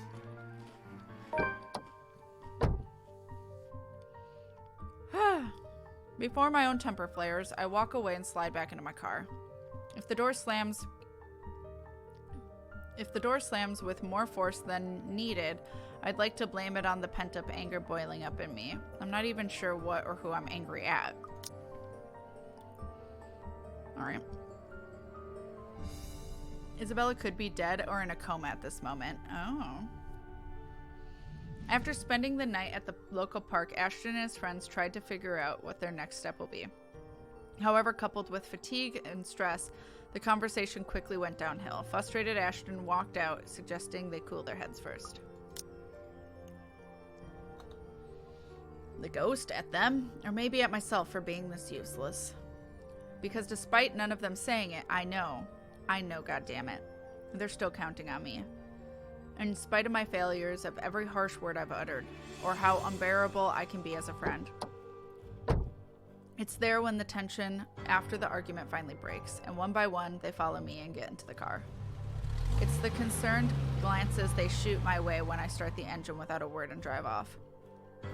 It's in their silence, a heavy gift, their unwavering trust. Yet it's one I am more than willing to carry, even through my own exhaustion, if only to keep them safe. In this city of 68,000 strangers, they are the ones I have left. Though in all seriousness, a good rest is still our best bet for now. Thinking with an exhausted brain is almost as good as running around in circles. We might as well just throw ourselves at that ghost and be done with this. Bar! The local Irish pub may not be the best place to hang around when one hasn't slept a wink or when you're stressed. More often than not, it's loud. Sometimes the music played by drunkards grates the ears and the whole place smells like piss on a bad day. All in all, it's the very definition of the last place I'll hang around after a wakeful night, but it's safe. Or as safe as it can be with G's security watching the place. Makes it easy to find help in case you find yourself in a tight spot. The place being owned by a person I've implicitly placed my trust on provides some semblance of comfort too. Gregor, bartender G or just G, to his regular patrons, might be rough around the edges. Sometimes a bit too gruff for a man serving drinks behind the counter, but he belongs to a good folk of the city. If there's anyone in this place I can rely on to look after people important to me, it's probably him. He means well, surprisingly, despite his surly demeanor. Cares, to some extent, for people he likely only sees once or twice a week or on a bad day. Not the best job in the world, in my opinion, but that's exactly it, isn't it? In wine, there's truth. Alcohol, in this case. It loosens the tongue, forces one to let his or her guard down. Whatever inhibitions anyone has, it all flies straight out the window after a few glasses. It has made him observant, too. Anyone has one or two things to say about someone or something. Most of the time it's me, opinionated ass. But God knows how many times I've asked for his help when I'm met with a dead end in a case or I'm in trouble. This time's no different. As expected, the moment we show up, he's kind enough to offer us a room in the back of his shop. A single look at my face, I don't even need to say anything. The next thing we know, he's leading us in. No questions asked. Maybe it's also for this reason why I find myself drifting towards his station hours later, after having gotten that much-needed shut-eye. Newly washed drinking glasses and tumblers line the counter's surface when I enter the room. Behind the bar, G's busy wiping each of them clean, likely prepping for tonight's use. Briefly, he glances up at me. Once I claim one of the empty stools and grab a rocks glass sitting closest to my elbow. Turning it absent-mindedly in my palm just to keep my hands occupied while my brain's busy, still trying to make sense of everything. While at a dead hour, with only a few patrons milling about, this place still smells strongly of liquor. Honestly, I've never grown fond of it. I'm back from walking my dog. What'd I miss? There was a stressful night between all the friends and they got in a fight in the morning, but I think it's all cooling down now. When I think of sheep, I think of sleep, so energy sheep equals a deep sleep. Oh. Ghost chased them out of Belle's apartment. They ended up in the park, ate breakfast, then shouted at each other a lot. Yep. Now in the bar trying to get some rest where it's safe, yeah. Regardless of how many times I've made a trip or sat here at the same spot just talking with the old man. I've never been fond of drinking in the first place. Excuse me. Yeah, oddly, it's the nasty odor of a brewery that helps clear the mind this time. Along with the lack of establishment's usual hubbub and the occasional clinking of glasses. Even more bizarre is that through my lack of words, G doesn't say anything. Although it's clear from the way his mouth has curved up in a tight frown that he has questions, a bucket load of it, he wisely keeps it shut. Instead, he simply focuses back on his work. Rinse, wipe, stash away, repeat, going through the motions of such familiarity it's almost a trance. Watching his precise movements quietly like this, with these thoughts swimming inside my head, it's easy to lose track of everything around me. Old man, he doesn't look that old. No, he doesn't. One solid lead on this. One possible way to sort this out, but will it work? Especially if my assumption's correct, and that the reason Zach was there yesterday morning was because of the curse. Something must have happened there for him to see the need to visit the place that morning. What if the couple has fallen victim to the curse too? Doesn't fall outside of the realm of possibility. I've been so biased, not even thinking that they might be in danger as well. But during the open house with Isabella, they might have seen the letter and... fuck. Stupid. Some fucking detective I am. That's likely the moment when Cooper saw it. If the logic holds, I need to hurry there right away. And if there are answers anywhere, it would be there. It should be there, where all of this fucking mess started. It's not only my life on the line here, there are others. What happened to us, I won't wish on anyone else, no matter how much I loathe them, or how complicated all of this has suddenly become. The letter, the woman, the mansion, and now there are voices lacing venom inside every crevice of my head. Murmurs that jeer, scoff, and deride whenever the opportunity presents itself. Because you didn't listen. It's all your fault. Why won't you believe me? A reminder of what I failed to do and of who I've failed. At some point, they all begin to blur together, twining and coiling. Every horrid image and memory of her, seeking the forefront of my mind. No matter how much I refuse to remember the fear I've felt then, to push it back far as I can. To push it as far back as I can, the visions come to me like a deluge. And before I know it, before I can drown, another voice pulls me out of it. You're doing good there, boy. His hand on my shoulders, gripping it tightly and giving me a light shake. He's not old. Also, it's the same voice actor as the chief, and also it almost looks like the chief's art just with a mustache. Or at least a different mustache. I can't remember what his original art looks like now. There's a relief on his face when I look up at him, although the frown appears more distinct than the concern in his eyes. It's deeper now, marred with worry and agitation. He does let go when I offer him a small nod, but the furrow between his brows never leaves his face. He always has a knack for reading people, after all, even someone who can be as closed off or distant like me. In all the time I've spent in the force, there's only one other person who's as keen as this old guy, the chief. Funny, and weird to some degree. I've pointed it out to him so many times before how much they look alike, only for the observation to be brushed off with a vehement tone. It's the chief's evil twin. The chief is the evil twin, yes. It is, and the fact they use the same voice actor is the reason the art looks near identical. That's hilarious. I've never brought it up again because after the third time, out of respect for the guy, whatever it is, it's clear it's something he doesn't want to talk about. Why push the right? However, during times like this, it's impossible for the thought not to come up, even when he even has the glare down pat. Under his wordless scrutiny, I feel like a damn rookie again. You're looking a bit green. Sure you got plenty of rest back there? You were only out for an hour or two. Wouldn't hurt to try and get some sleep. I'll keep an eye out. No need. Don't worry about me. I won't be able to get some sleep anyway.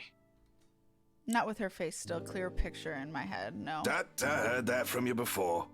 Not buying it. What's the story this time? This as bad as that case with the guy who ate his own eyeball?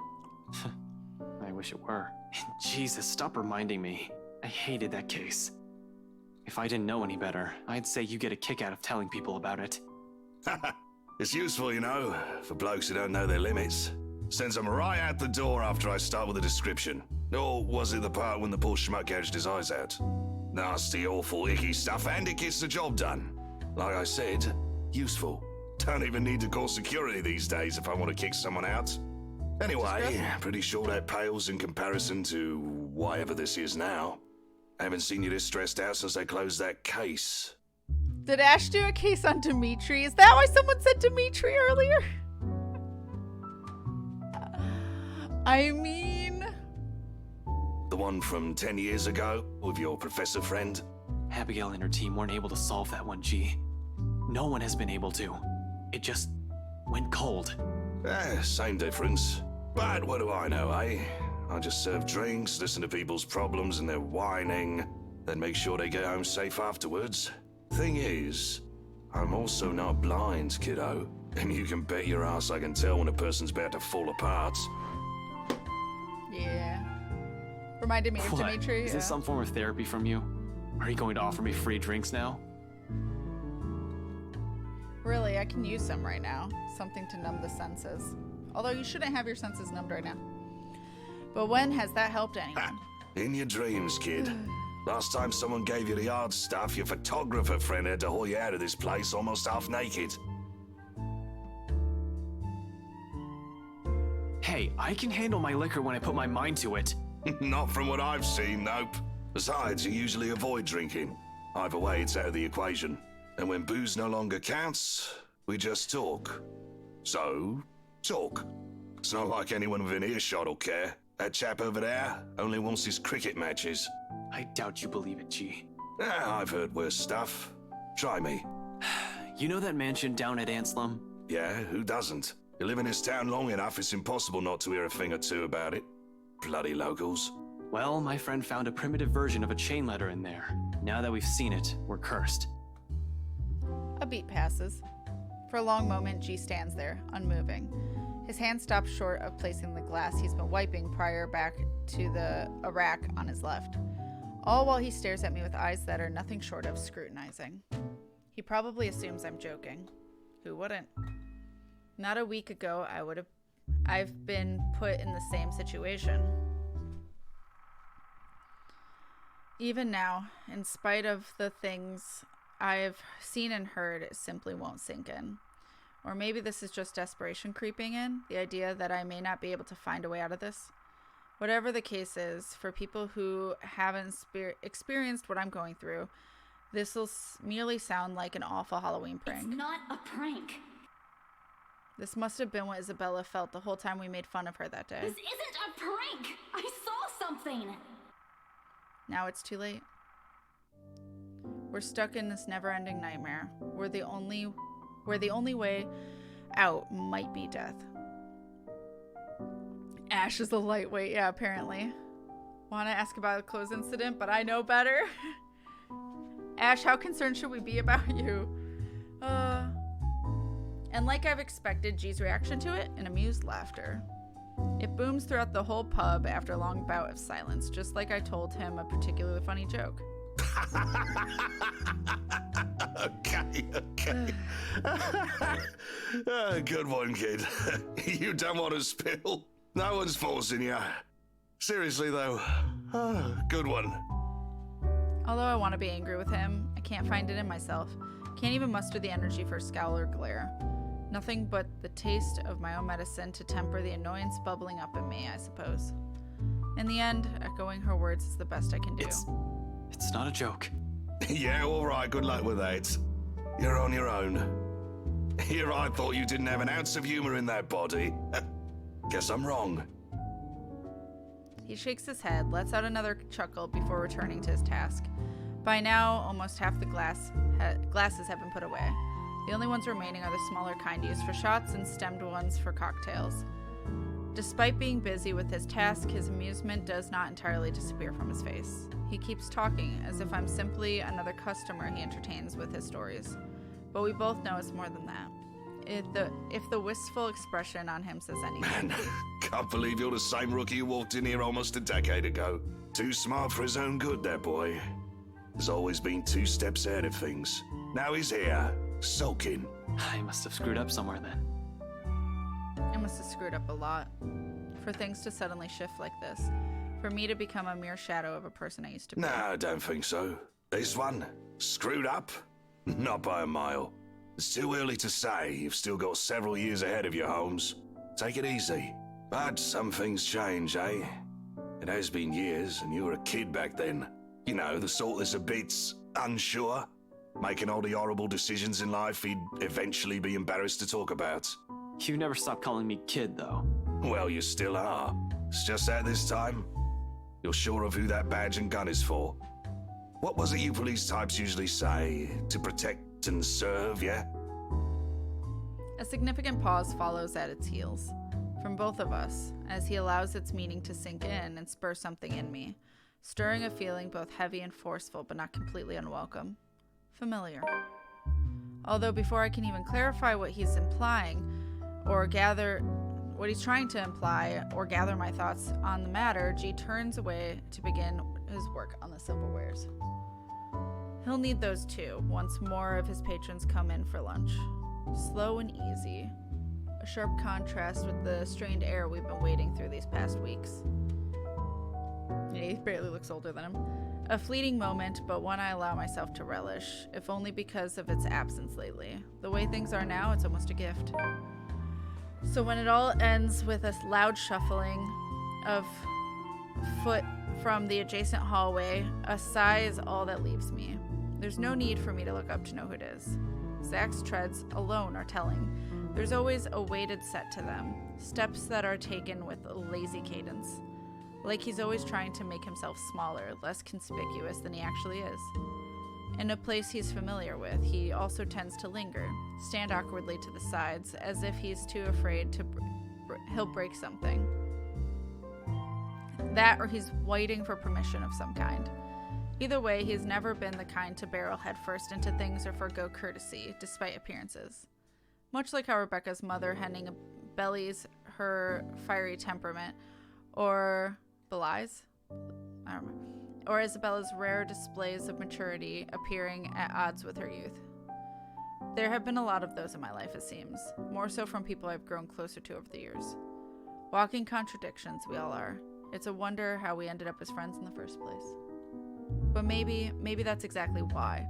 To some extent, there's still an understanding in there, in knowing. No matter how long you've been together, or how familiar you are with a person's habits, or how many lifetimes there might be for all of you.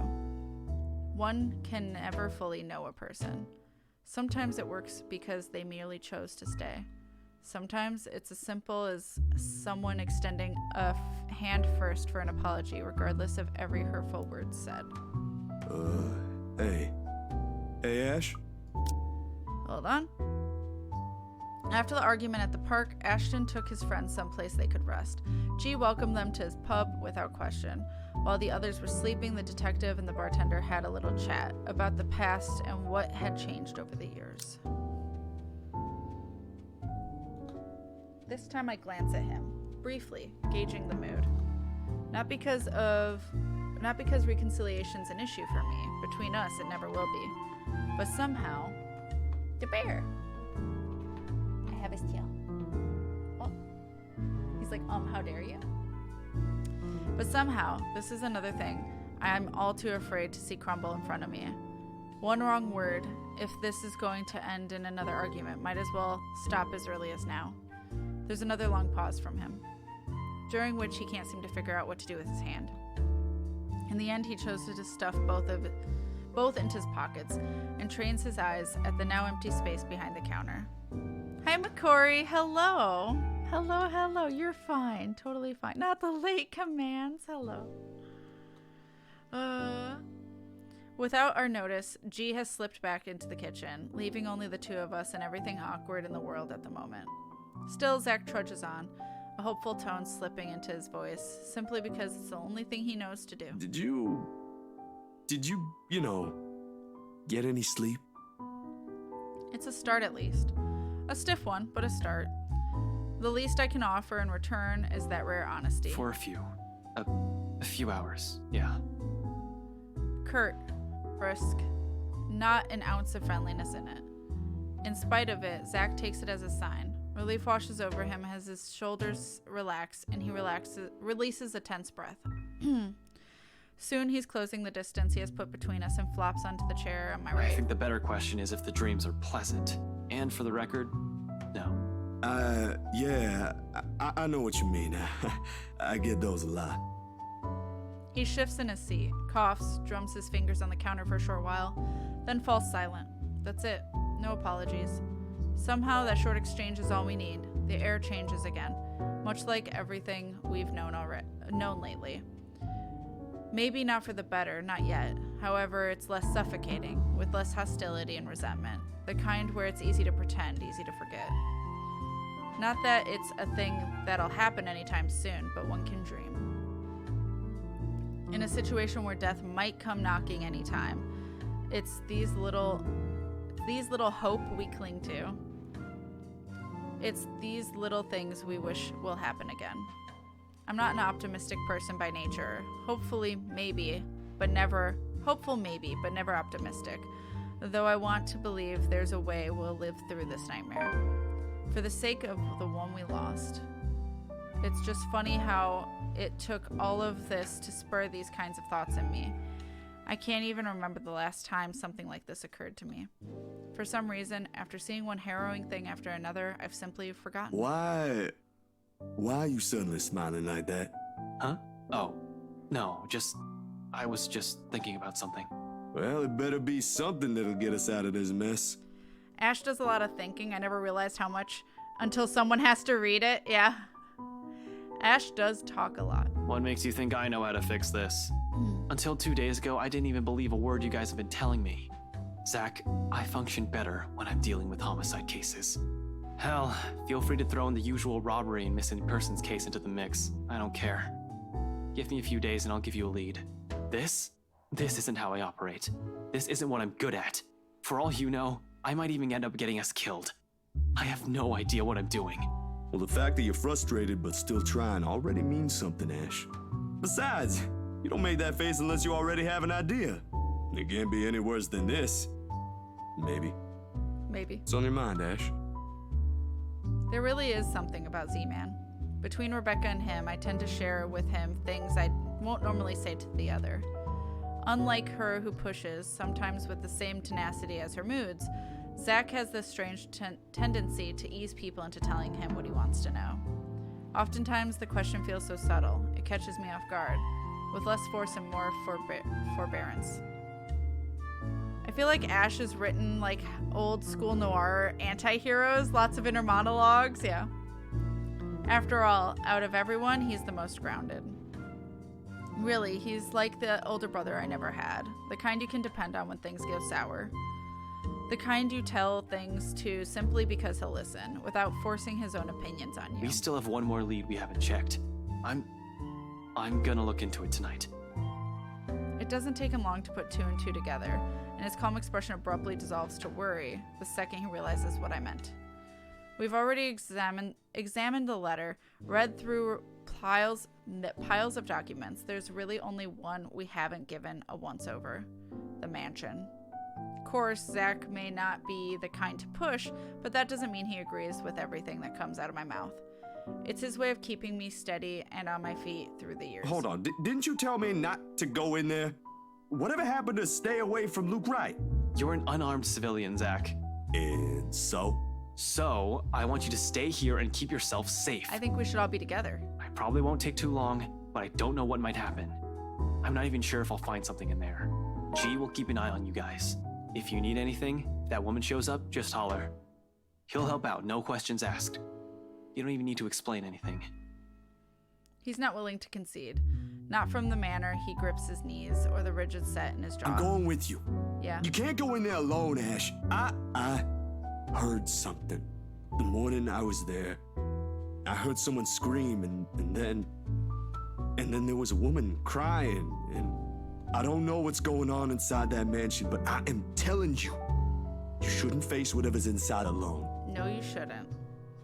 Ash with grumpy, hard-boiled detective voice. Yes. Older brother. Sure, let's go with that.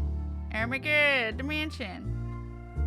Before I can stop myself, a heavy breath escapes from my mouth.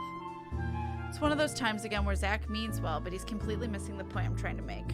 When things take the turn for this, when he gets in a mood like this, he's almost as headstrong as Isabella.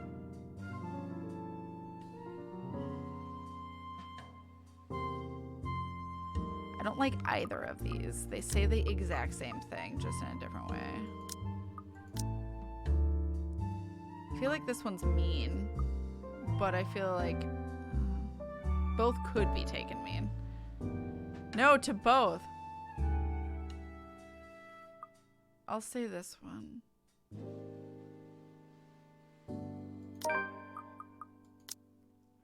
He likes me more for that one. There are only two ways this will end. I agree with him and take him with me, or I agree with him and drop the idea altogether. Neither appeals more than the other, especially when we're all desperate for answers and a way out. If all it'll take is a little more honesty to make him drop his harebrained idea, so be it. Look, man. Bro. Z-Man. Zach. Zachary, listen. I know you only want to help. Like hell! This ain't just about helping, Ashton! You're throwing yourself in the thick of it, on your own! Was your fall last night really that bad? Did you hit your head hard? I honestly can't tell if you've gone stupid or just plain suicidal. My head's okay, Zach. But it won't stay that way if we don't do anything about this. Someone has to. Seriously, this is already a desperate move. The longer we dally, the faster we're losing our options. Do we even have one? Looking back at it, this whole business with the ghost seems perfectly set up to drive us into a corner. Either until we lose our mind or she gets us. It's starting to feel as if there isn't an escape. We've already become her playthings the second Isabella found that letter. That our lives are in her hands ticks me off big time. But the idea of watching the people I care about die helplessly, more so. They're much safer here than with me. It's a selfish thought I know are born out of fear. So in case things go awry, the very last thing I want to happen is for Zach to take the fall with me. I've already made enough mistakes. And that means it's just you. Just me. Suddenly he clams up. Although his actions, the restless shift of his shoulders, his mouth pressing close in a tight line, and how he starts off again in a quiet note. It all gives away his real thoughts, long before two words have even made it out of his mouth. I'm sure you already know about this. This won't really bring her back. Maybe this is you trying to make amends, or whatever. I don't know. You're making your own decisions here. The second option felt less caustic, yeah. But if something happens to you, it'll be just that. You'll just be another dead body out there. Please, don't do something like this. Don't worry. I'm not stupid enough to get myself killed. Rebecca was. I just want things to go back to normal, Zach. Another dead air follows the heels of that one admission. The meaning of my words, too heavy, too striking, it stuns us into another lull. Optimism aside, we're both aware that's impossible. We're going to have to deal with the trauma right after. There will be the images, the voices whispering inside our heads, the foreboding feeling. The stench of blood, gore, and death trailing after us. We may survive this, but those things, they will remain in us for a long time. One does not survive something, one does not simply survive something like this without it leaving something in you. Just the mere thought of what might come after makes me dread it. This conversation or something like it can take place with any of the other three depending on who Ash is most friendly with. Oh, gotcha. Hi, Bear.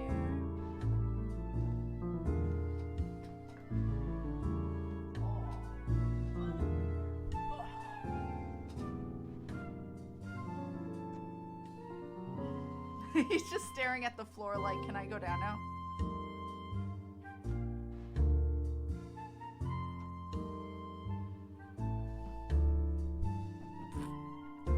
Hair. No, don't. No.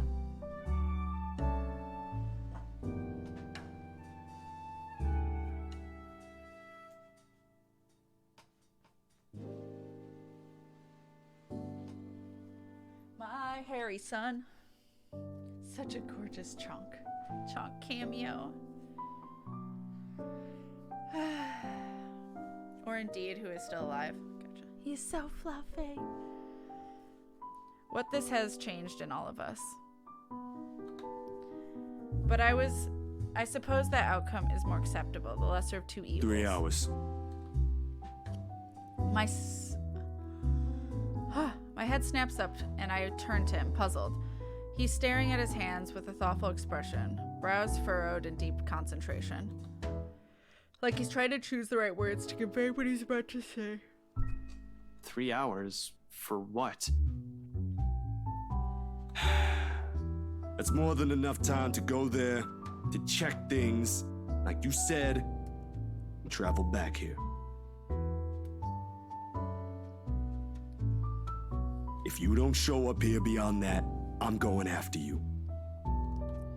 From his tone, it sounds almost like a warning. I'm sure it's not his intention. But hearing something like that from a person like Zach, I can't help but chuckle and throw a jibe despite how dire things are. Just like old times. Make that 4. What? You said you're just gonna check things. Why would you even need that long? Zachary's voice actor is that Antfish from Team Forcer. I don't know who that is. Speed limit? I'm a ranked law enforcement officer, Zach. I'm supposed to set an example. I so want to punch you right now. Of course, Zach never carries it out. In light moments like this, it's just how he is, how we are. Unfortunately, G chooses the next moment to show up. He slams the flat of his palm on the counter and shoots us both a stern look. Although his tone nothing short of jovial, the disapproval's clear in it. He's obviously misunderstanding the situation. Boys, drummer's nice and all. I used to watch these bloody god-awful afternoon serials with one of my brothers many, many years ago. But listen, I am not having one in my pub, all right? You two want to fight? Go out. A pregnant pause. That's a description. Then, without any preamble, Zach and I are both snickering and G's glowers melts into confusion. When we both show no sign of stopping, he simply shakes his head and turns away. I'd like to think it's better this way. Better that we part on light terms, so Zach won't have to see every little insecurity, every little doubt in me right now. He's seen enough. The last thing I want him to glimpse is another display of weakness. Not when he still stares at me with the same unerring confidence in his eyes. When our mirth dies down, before anything can be said further, before I change my mind, I step away from them, giving Zach's shoulder a quick few pats, mumbling a lame excuse about taking another short nap under my breath. Altogether bearing the stray thought that flashes fleetingly in my head. Zach has seen me at my lowest plenty of times. What does all of it matter now? I think Baron knocked something over.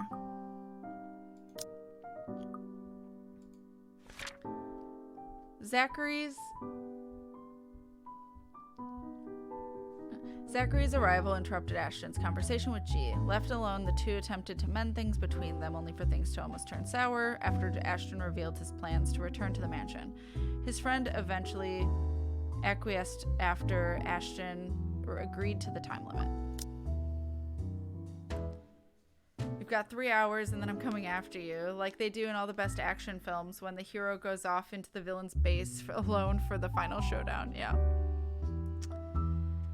The sun hangs lower than when I stumble back into consciousness and drag myself downstairs. Around this time, the patrons usually start to trickle into the main lounge until it reaches a peak around midnight. Today, however, it remains thin. Bear?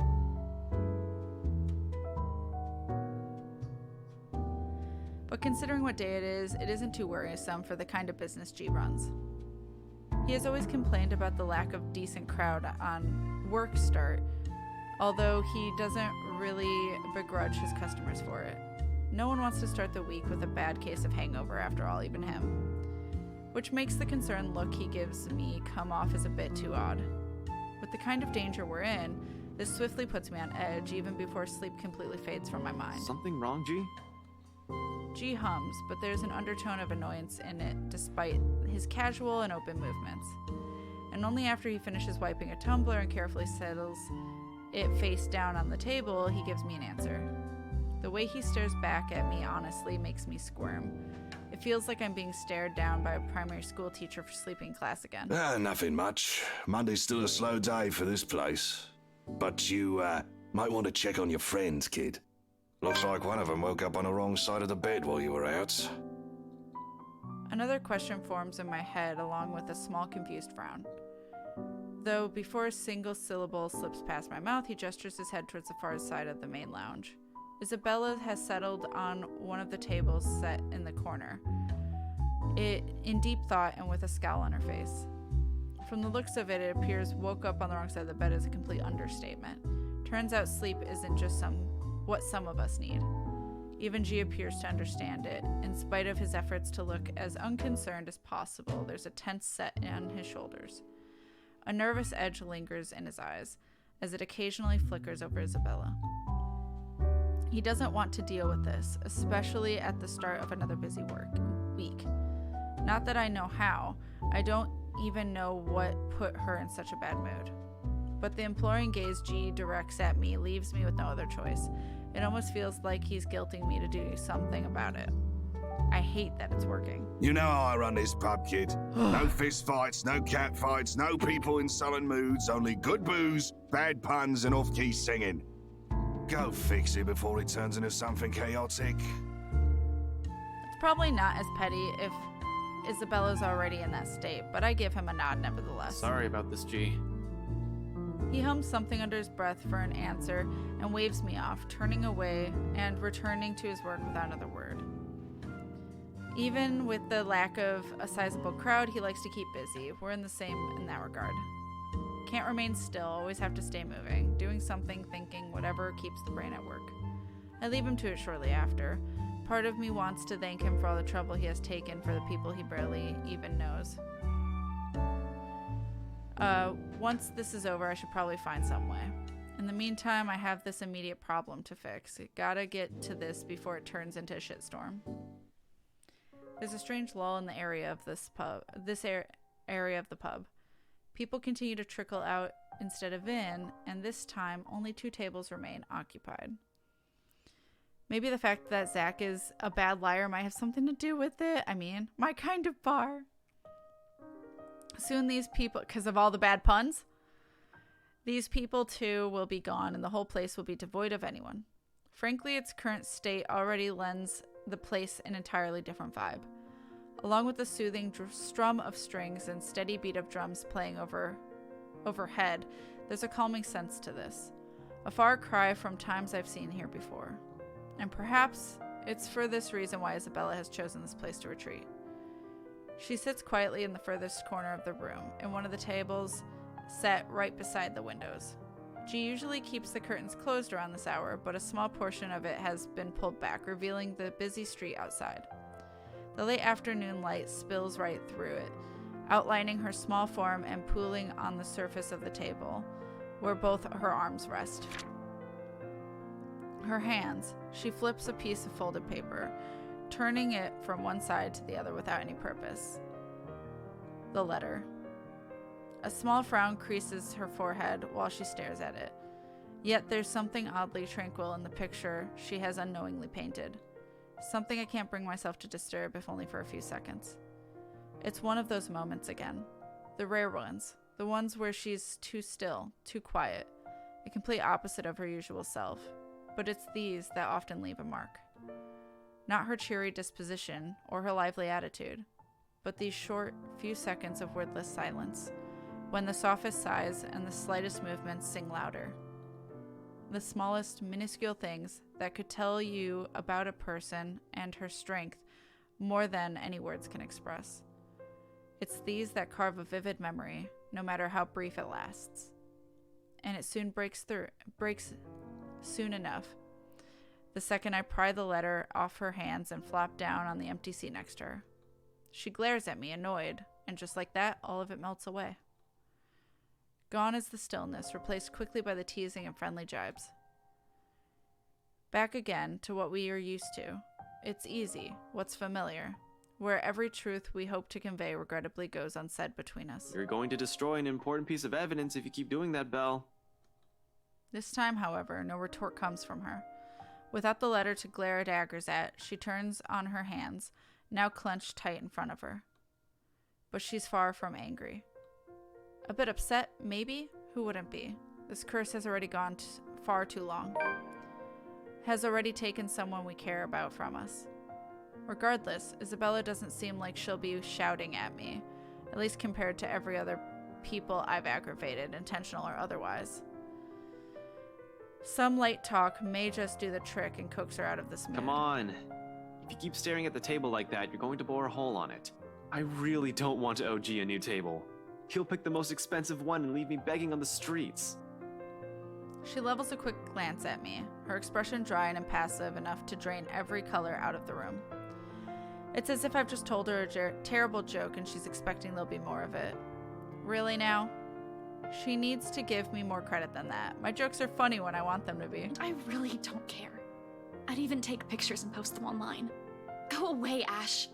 I don't want to talk right now. Yet it sounds half-hearted at best. Like what's happening has already sapped every bit of energy in her, and all that's left are words. Pretty soon, those two will lose their meaning and leave a hollow shell in their wake. It's already unusual to see her like this. Everything has already gone to shit. I'd like, at least, this one thing to stay normal.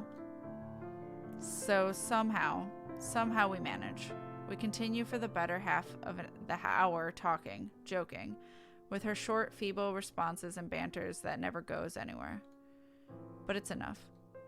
In the grand scheme of things, amidst the chaos and death shadowing over us, it's these little, inconsequential moments that matter. It's her smile, her laughter, when it finally rings, easy and free of her burden. Okay, I have another one. I don't want to hear it, Ashton. Go away. No, really, listen. I know someone who talks like an owl. Will you leave me alone if I bite and ask who? A pause. And then she frowns as realization slowly dawns on her. Confusion flashes fleetingly across her face before eventually settling on a grimace. Oh. Suddenly she hugs her arms closer to herself and looks away, perhaps in her best attempt to stay angry. To no avail. In a matter of seconds, her shoulders shake with laughter she's trying to contain. You're awful, and I really hate you! Just leave! Wait. Missed it.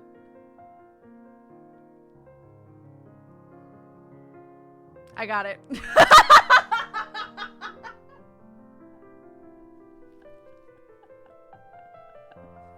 God damn it.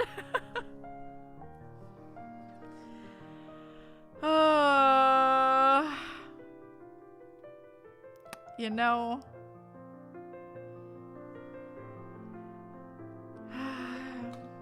it's contagious, her mirth.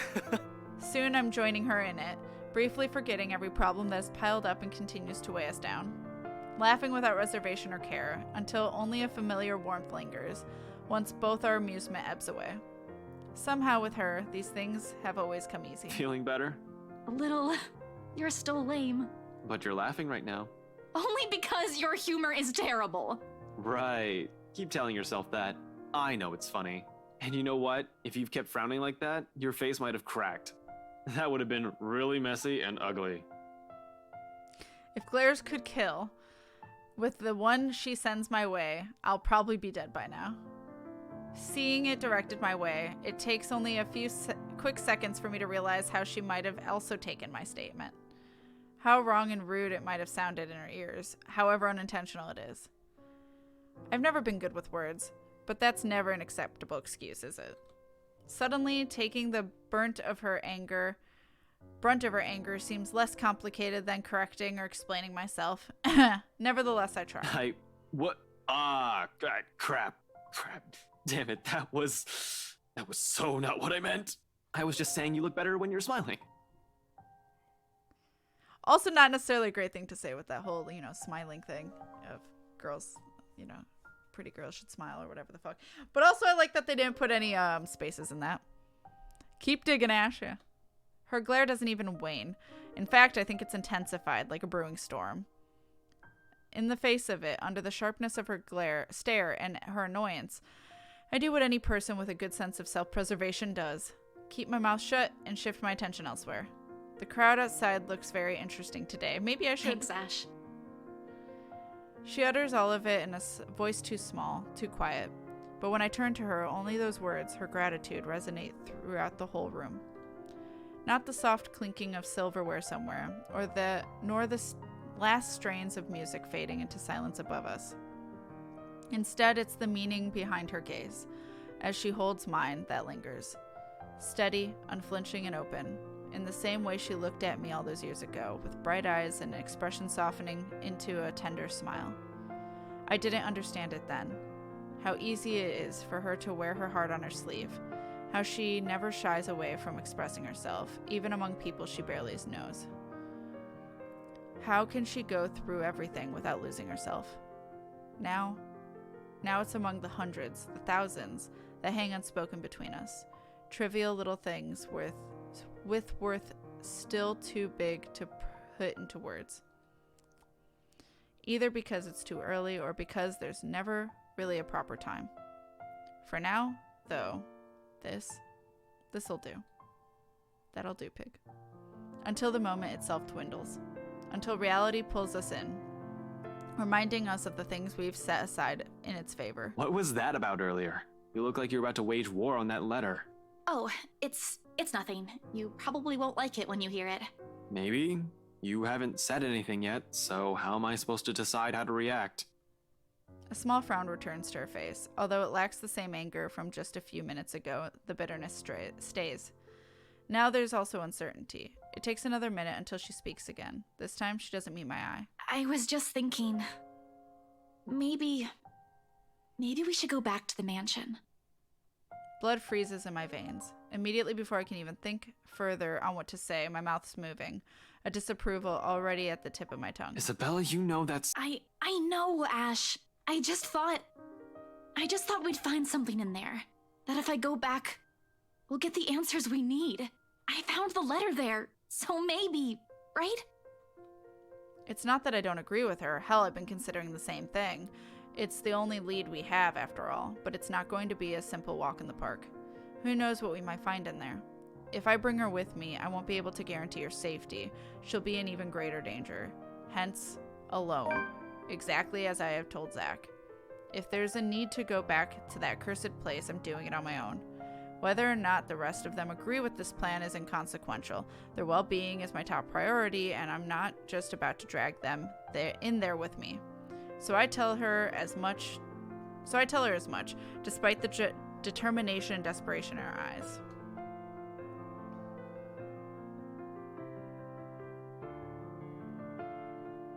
Oh no. Neither of these are very obvious.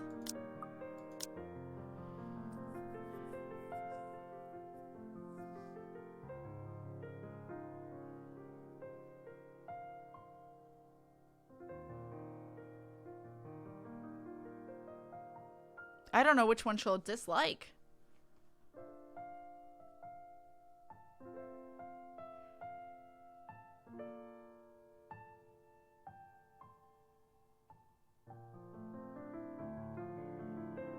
Fuck, I have no idea. Because, like, saying I can't let you do that, I would think she'd dislike just because being told what to do. Like, you can't stop me. But at the same time, like, it's dangerous could be, like, I don't know, not firm enough and she doesn't feel like you care enough. Forget it, Belle. You're not going back to that mansion. Fuck! I hated that. At least it's still positive, but... Ugh. But Ash, what about... This isn't up for debate. Do you really think they'll just let you in? Do you really think they'll give a damn if you walk in there carrying that stupid letter of all things? No, but there has to be something we can tell them. Ash, they were with me during the open house. They have to know. They're in as much trouble as we are. They're living in that place. Yeah. That ghost woman came from there. Both her and the letter. Something's in that house, Ash. And whatever it hides might be the only thing that'll get us out of this mess. All right. Suppose you do find an answer there. What happens? Let's say that by some dumb luck, you got inside and found something. I picked the other one. I said it's dangerous. Because I thought she wouldn't like being told what to do. I can't let you do that. I wouldn't like being told, I can't let you do that. Because I'd be like, what are you gonna do? Stop me? Like, I would be mad at someone who thought they could tell me what to do type thing. So I thought that she'd get mad, so I didn't pick that one. So I thought it's dangerous would be softer. I guess the fuck not, because that's not clear. Take care, Lisa. Enjoy all the noms. Take care of yourself. All the hugs. What if you see her again? What if she goes after you? What are you going to do? Why is he so mean? It's not like we have any other choice. Besides, I'm pretty That was sure my you've logic already thought of too. the I same couldn't thing. remember this Admit one, it. so I would have gotten it wrong too. Okay. Yeah. That doesn't mean I'm going to let you run straight into trouble. What you're planning to do is risky for you. Give it up, Isabella. He's being so mean.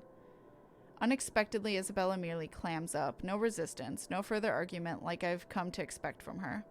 Uncharacteristic. Just a silence that stretches far too thin till the air of the whole room grows awkward and suffocating. A standstill that'll get us nowhere. Although, if there's one thing our talk has wonderfully succeeded at, it's making me feel like a total asshole and a hypocrite. You are! And I am considering my plans tonight. Sure, I can tell her, but what good would it do? I've already told Zach one person is enough. Hell, simply letting someone in on the plan makes me iffy. Broadening the circle and revealing too much would just cause another pointless concern. But someone has to be aware, at least of where I'm headed off to in case things don't pan out. Expect the worst, even if I've only intended to do a quick survey of the place. Isabella probably, fine, fuck you too, yeah? In my own words, risky. Isabella doesn't need to be burdened with the worry of my entire scheme, entails. I like to think that, yes, to some extent she understands, even if she'd... Okay, there are so many times we could have just ended Ash's monologue because he kind of talks in circles like me, which is, you know, people do that. But be concise. I'm winded. I wanted to get done with this conversation before I save and end. Even if she does not entirely agree with me, the dilemma's clear in her. Otherwise, her scowl would have a deeper set to it. Her lips wouldn't be pressed in the thin line, or her hand would no longer be balled into fists. She would have pushed that argument if she doesn't, and I know she has no lack of things to say. Maybe it's because she has already thought of the same thing. Maybe my words have made her come to her senses. Either way, it's best that we simply leave it here for now. Without another word, I stand up. At the same time, footsteps shuffle from the pub's entrance and cheerful chatter starts to fill the room as a group of people enters. It's all the distraction I need. Muttering an excuse, I beat a hasty exit for the main lounge and leave her on her own, despite the disappointed look on her face. Before Isabella can say what she's been mulling over, before the last imploring glance she directs my way forces me to change my mind. It's another lasting image that firmly etches itself in my memory, one that spurs the conscience, among other things. I just hope I won't regret what I've chosen for myself tonight. You will! I didn't choose this for you. You chose this. Oh god, I didn't mean to do that. I'm gonna fucking save. When Ashton showed up at the pub's main lounge again, he found Isabella alone in the corner. She hesitantly brought up the idea of going to the mansion. Despite agreeing, he insisted she would only put herself at risk. Although she acquiesced, dismay was clear in her face.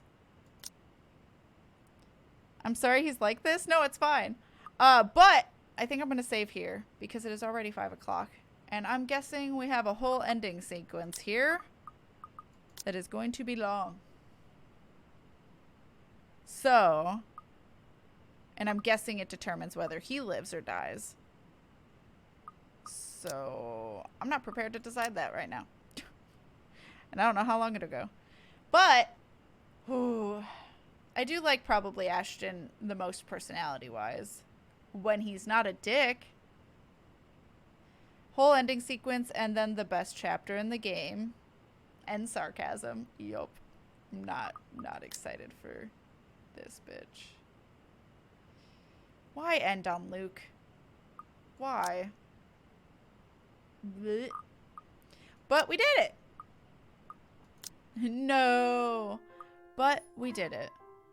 Oh, thank you, Hall, for a lovely, lovely Patreon pick again. Can we skip Luke? But then we won't get the ending. That would be a problem, wouldn't it? We need the ending. Just skip him. Just don't finish the game. We just end on Ash. But thank you guys so much for keeping me company. Holy crap, especially, oh my god, that elevator sequence was the worst. It was just terrifying. It's fine. But we're gonna go look for someone to raid. But the next stream will be tomorrow at noon Central Standard Time, where we will draw the rest of the beach day with the Domitresque girls. Also, then starting, maybe, hopefully, the sexy tall lady drawing. So there's that. Thanks, Bella Coco. Luke gets carried away by the ghost. The end, yeah. Thank you guys so much. You're fine. No need to write, I assure you. I don't even know. I don't even know. Like, Marianne's still, like, in the basement under the mansion. Rip Marianne, I guess?